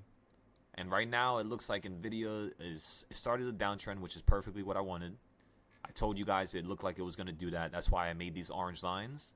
We haven't looked at it since it started making these orange lines, though. So look how perfectly it was, like, trending on them, right? So beautiful. Let me tell you. This is like weekly and monthly lines. And then, of course, you broke above it. So now you're kind of at, like, the midpoint of that first range that you initially ran up to, which is, you know, that crazy high. So what I think is going to happen here is NVIDIA, if earnings is good, simply put, point blank, you're going to jump to here or you're going to jump to here. That's it. No point to make yourself feel like, you know what I mean? It's that insane. It's just going to be here or here. Why? Because that's below the last high and that's above the last high. That's two of your major points of interest. The bottom side is going to be here. Literally right there. It's not going to... It could hold right there, yeah. Right below the middle line. But right there, and then right down here. That's it. That's the only places that I would consider buying. If I buy anywhere else, you know, I just really don't care about my money. That's what I'm thinking in my brain. So again, 204, 191, 183, 172, or 215. Anywhere else, just don't pay attention. It looks like if I had to pick one of them out of all these points here that I think the market's going to run up to, in my honest opinion, it would be this one. It looks like NVIDIA is going to run up to 204. And then when it hits that tomorrow, we could play some puts. Maybe like 205, 206. But yeah, we'll see. It definitely looks bullish. Definitely looks bullish, though. It's just you got to be careful because usually when it looks the most bullish is usually the time where they just take that shit out the sky. Especially during earnings. I don't like playing earnings. It's too random. It's too gambly. I don't do stuff like that. That's the same reason why I never traded GameStop or AMC. Because that shit is... It's not sustainable, you know? I trade the SPY because it is sustainable. I trade Tesla because it is sustainable. I trade NVIDIA because, again, it is sustainable. They're like juggernauts. Very important companies. Don't think that just because of what I was saying earlier that they're not important companies. They're very important. But you have to consider that everything has a certain place in this market. And yeah, eventually stuff does replace other things. Like Nvidia could replace, Tesla or a couple other companies, but I don't think so. Jen Psaki, the guy who the CEO of Nvidia, very intelligent, very smart, but he's not at the level that Elon's at. I can guarantee that. Obviously, because of his own success, right? We know what Nvidia did. We know what Tesla did. We know who the beasts are. They're both animals, both sophisticated, both rich out of comprehension. But there's a difference between the two. They're not the same, and because of that, the companies are not going to be the same. Because the people who are under Elon, you should see the type of dedication they have to their work. I swear, just because he's Elon, not because he's this god, no, but because he's a very intelligent person, very articulate, very intelligent, and his workers, they love him. They absolutely go above and beyond and out the box, from what I've seen. Because remember, I've watched all of his companies, ranging from Boring Company to, obviously Tesla, SpaceX. I forgot the other damn company. Neuralink. There you go. Right? So out of all these companies, there's nobody in the world who's doing what Elon's trying to do. There's not. By far, I'm telling you guys, you can't even compare. There's no one in the world who's like him. Meaning, his companies are not going to be comparable. And the competition, there's no competition. Don't think about it. Don't say it. Everybody's been saying that for the last 15 years. But yet every single one of those companies that were quote-unquote competition for Tesla are all down in the drain. Go figure, right? Who would have thought? But that's what I'm saying. Like, a lot of people just like sprouting nonsense because they recognize that they're stuck. What do you think everybody does when they do something bad? They make other people do something bad around them so they don't feel bad about it. Cough, cough. A lot of important people, right? They do bad shit. And they make other people do bad shit around them so that they can't feel bad about it. And it's just like, come on. Come on.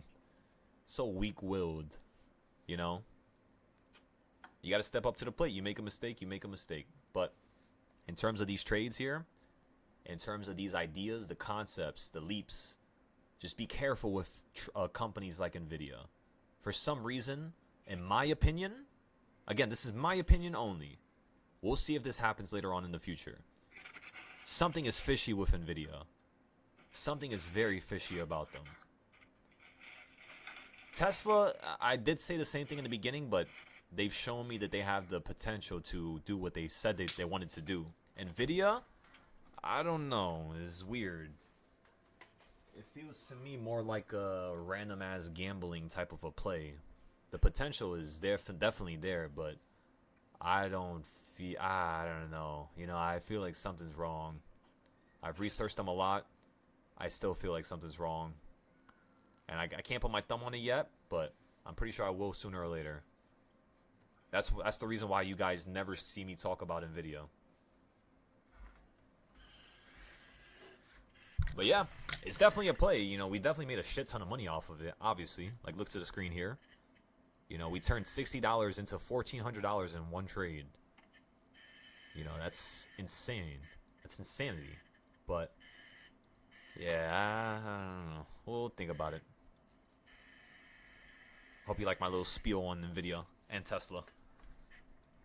I don't really like stocks. Like, normal stocks where you can invest in. Like, they're all these people fucking lie. All these people disappoint. All these people, you know what I mean? It's just like, come on. I've had to just trade something that has the strength of everything, but not the drawdowns and the ugly side of it. I've had to just skip that whole entire portion.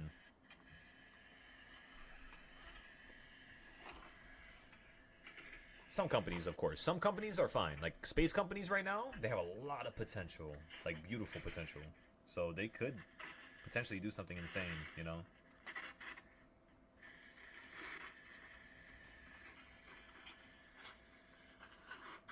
Alright, everybody. So currently on that option that we bought earlier from the top, the puts,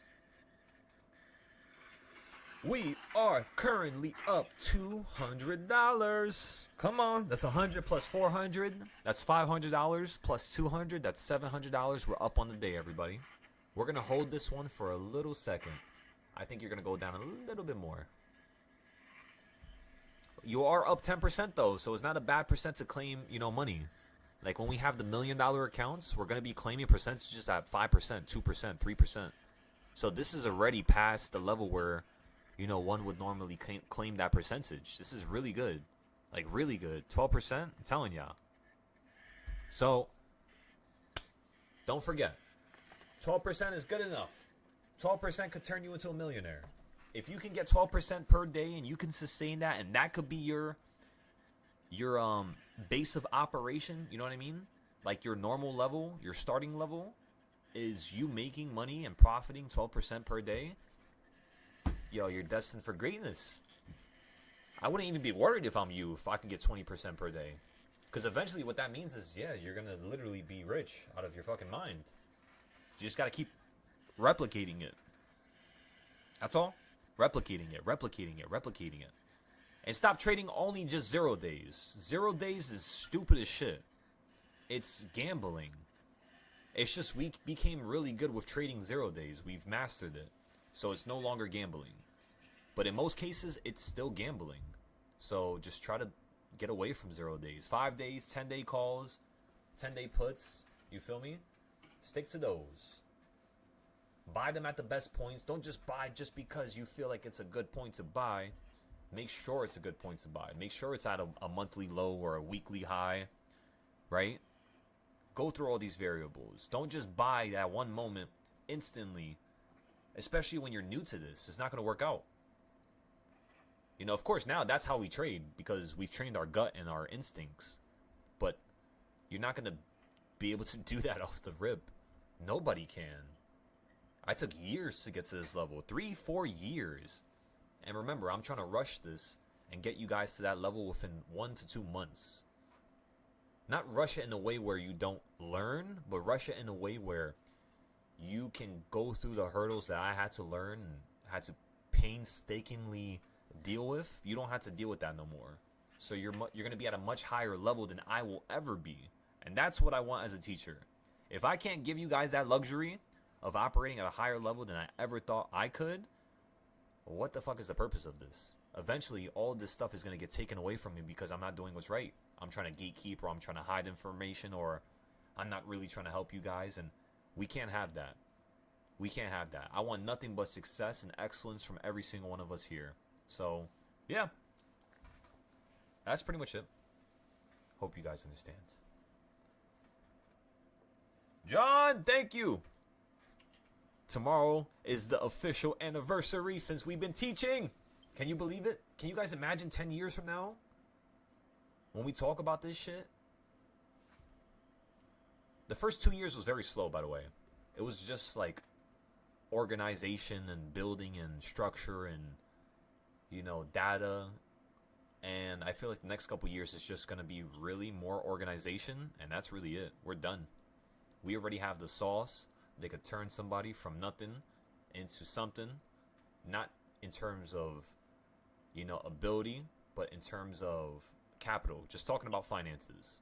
We already have the structure for that. So at this point, the only thing we now need to fix is the ways where we can make fast money, like futures, options, and yeah, that's pretty much all.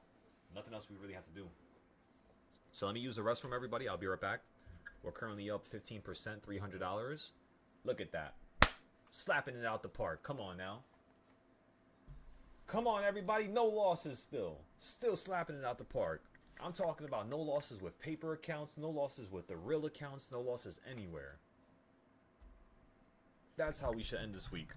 2 more days left, though. 2 more days.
Free Max P.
Short here, everybody, once again, on the real account. Do I be patient or do I take my saving grace? Whatever you feel is comfortable, bro. Take the saving grace. Whatever you feel is comfortable. Always trade in the most comfortable way that you possibly can, bro. Honestly. I'm gonna wait. I'm gonna take small. I'm just gonna take small profit if it gives it to me.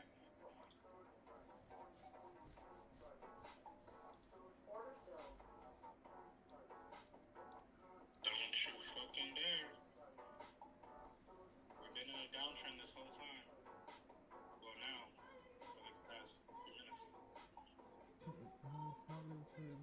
for you.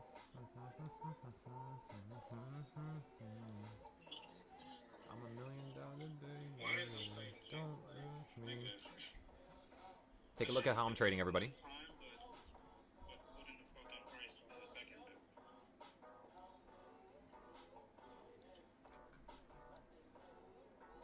Alright, I'm gonna take the saving grace because I don't know what this is doing. Roger that.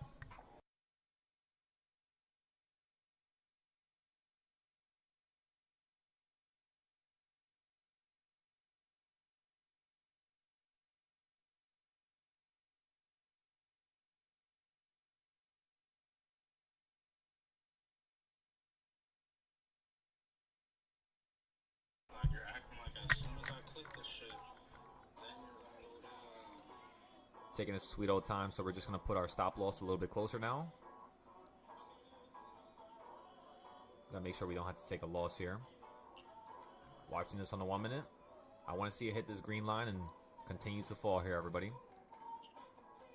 That's what I want to see. Let's see if we'll get it.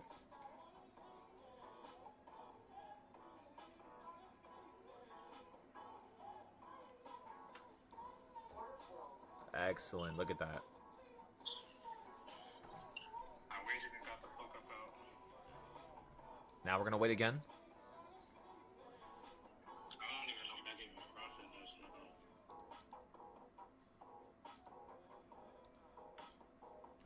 Excellent. Sort of.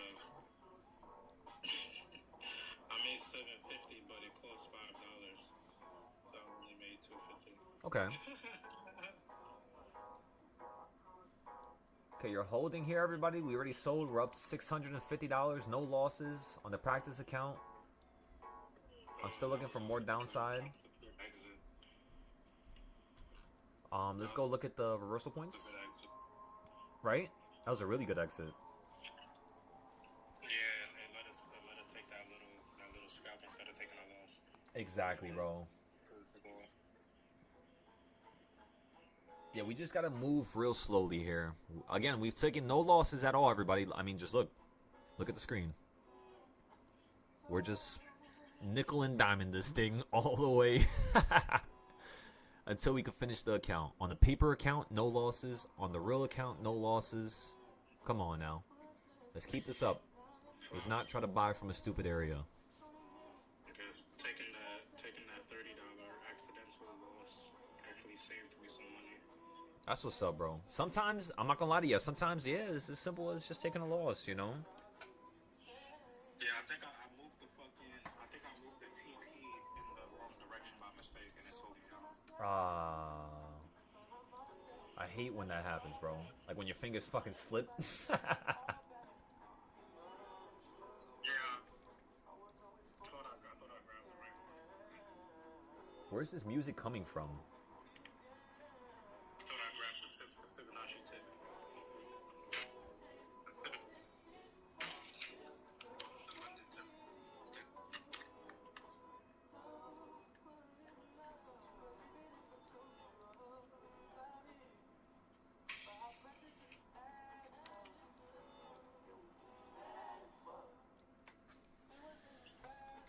Oh, it's here. No wonder. I'm like, yo, this shit is frustrating me. I hate when I can't find where the music is. Let's play Cold Rocket. This is one of my favorite songs of all time. Let me tell ya.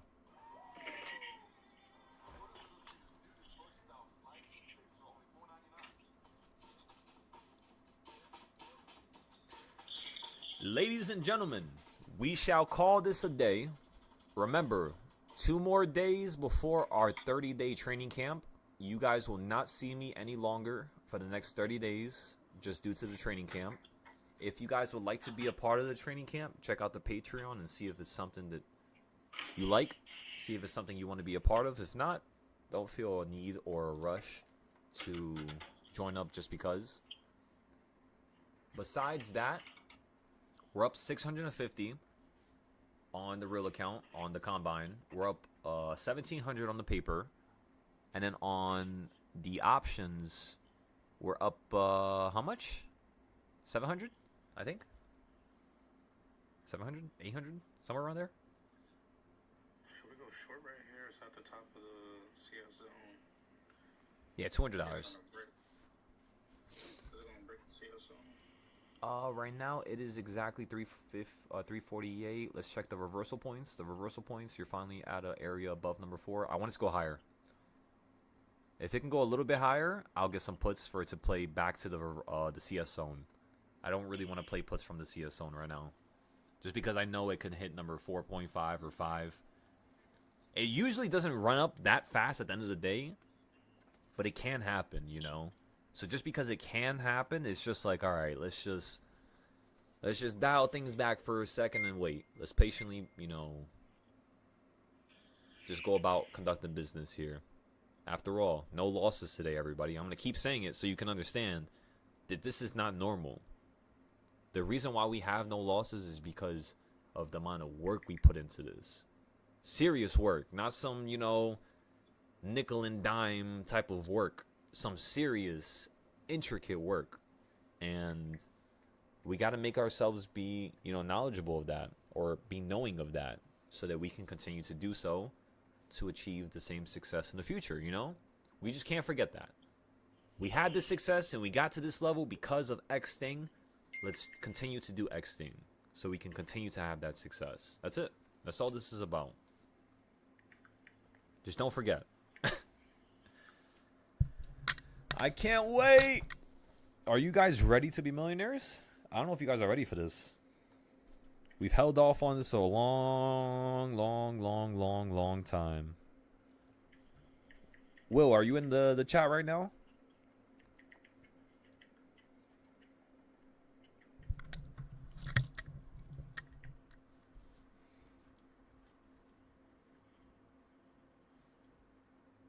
Oh, yeah. Good thing I didn't try to get some puts at the fucking top of the CS.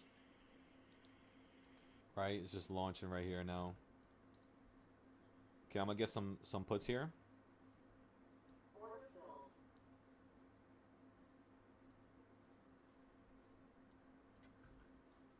And then I'm gonna watch this off screen. I'll tell you guys when I sell it. I mean, you'll hear it. We're up $100. Sold for $150 right there. We're up $800 now. Look at that, everybody. I'm telling you, patience, patience. I'm telling you, we could play this market in such a fashion where we're making money so easily that nobody even recognizes how fast we made it. Right? It's just there and gone, and boom.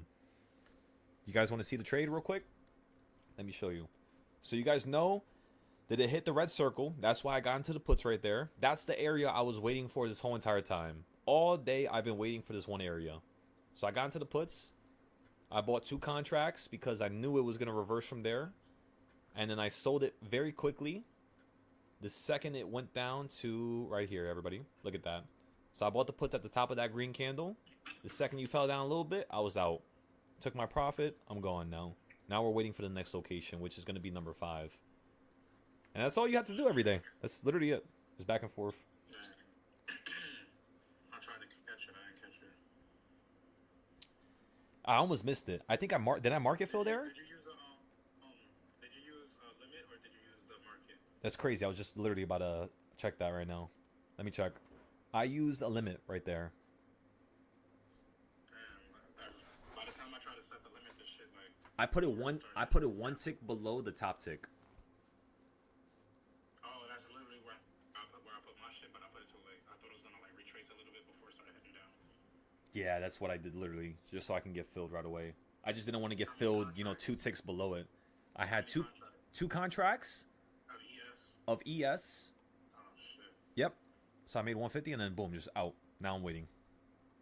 That was why I passed all 17 accounts, by the way. It's because I'm trading the most aggressive thing, but I'm trading the best. How much money do they take from those? Like if you buy one ES. One ES, one tick is $12. No. How much do they cost? They cost one ES is $6,000, so it's $6,000 times 4. That's normally how much they cost. What the fuck do you mean? Like if you're trying to buy this with your actual money, if you're trying to say how much do they give you the ability to buy, different. No, I'm saying like how much is one contract? That's my question. One contract, if you want me to be honest with you, it's $6,000 times 4. So it's gonna be Oh my God. $24,000. You know how when you look at your, you know how when you look at your orders, it says you made this much, and it took like fucking. Oh, are you talking about fees? Okay, so for fees, when I made 150 right there with 2 contracts, they charged me $5.60 of fees. Okay, so one of those contracts was two. Like 2 something, yeah. No.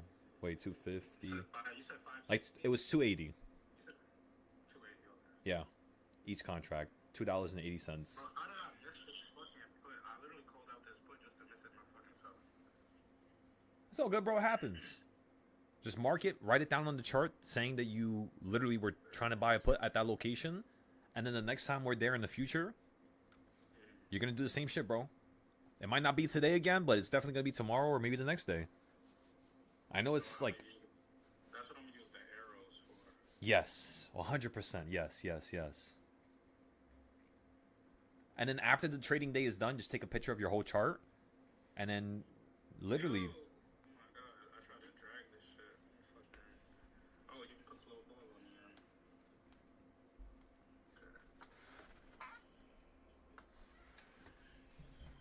Wow, gentlemen. I'm very happy with our performance today. $800, so we only need to make $1,100 tonight and then $1,100 the next night. And boom! Express account. And we did it the slowest way possible with SPY. Not trading fucking 5 contracts at a time or something crazy like that. You know? I'm very happy.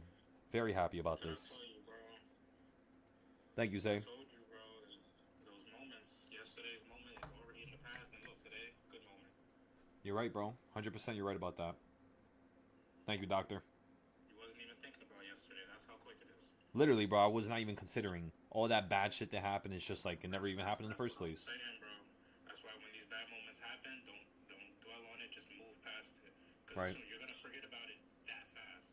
Nigga, today is literally we're not even 24 hours past the fucking bad moment, and you already forgot about the shit, and you're already having good moments. Yep. So that's all you have to stay focused on that whenever shit like that happens. Just know that the coin can flip to the other side anytime. You're gonna be on the good side. It's so powerful thinking like that naturally, you know? I'm telling you, bro. It's like there's no reason to be sad about shit at all. Yeah. 100%, bro. It's like, what's the point of being sad about bad shit that happens if you already know more bad shit is gonna happen eventually, just like more good shit is gonna happen. There's no point. Point to think about it, yeah. You're correct. Once some shit already happens, you're not gonna flip that coin until you can stop thinking about it. I see what You you're have to move saying. on.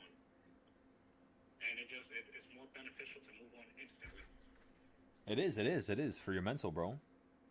It changes the whole paradigm of just that next level of you getting sent first down some type of bad, you know, loop or tunnel, and then at the same time it's kind of like you're literally digging yourself a bigger tunnel if you keep thinking about it and trying to live in it. You know what I try to do sometimes is sometimes when I do something bad, it's like, you know, or like I fuck up, it's like just keep fucking up more, you know what I mean? Just go all the way. And you can't keep doing that, you know? You just gotta, like last night, one of those accounts, literally an accidental little situation occurred, and I was just like, you know what, fuck this account, bro. And like, you can't do that, especially as a leader. Like if I'm doing that right then and there, and I did that last night, that's very worrisome. Even if it's, yes, futures is new. Yes, we started doing it 2 months ago. Yes, but we can't do it improperly. We had to do it properly, just the same way we did it with options. Let's replicate it with futures. We have fucking 6 years of experience. More than most people around the world, yo. Let's use that and let's have it put us at a higher vantage point. And that's really all this is. Stop getting the stupid trades. Stop buying into something that's unsensible. You know, just focus on the best buying points That way, even if the market's dramatic and unreasonable, it still works in your way. Just like how that trade right there. Look at that drop. I would have been done with my combine. But is that what I'm going for? No. I'm not going for something to rush my combine. I mean, honestly, bro, like, in order for me to show the students that they can do this themselves confidently, I had to do this the slowest way possible. Because when I was passing the other 17 accounts, I was doing it in 1 to 2 trades with 5 contracts of GC. You know? So it's like, that's not realistic. Even though it's realistic to me because of my knowledge, it's not going to be to a new student. So that's what I'm trying to fix right now. That's why I'm taking so long to take out my next payout and to make money again. And because we did it good the first time, it was fine, it was beautiful, it was nice, but we could have done it better. I got into a quick put at the bottom of this red candle. Oh, be careful there, bro. I thought you were gonna say you got into a call. I'm in a quick call. That's what I meant. Yeah, a quick call right there. That was awesome. That was a really good play right there. A call? Hell yeah. I was thinking about that too, but I didn't get into it. I kind of don't want to mess up this damn account. I didn't wait for this big ass retrace. That would have been lovely. I probably would have had like $100. I don't even know how much I took just now. My door.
Ladies and gentlemen, real quick, before I disappear for the next 30 minutes, I love every single one of you gentlemen and ladies, like brothers and sisters. I appreciate you guys showing up every single day. I appreciate you guys truly trying to learn and trying to become the best version of yourself. Thank you. You know, it's difficult. It's tough. It's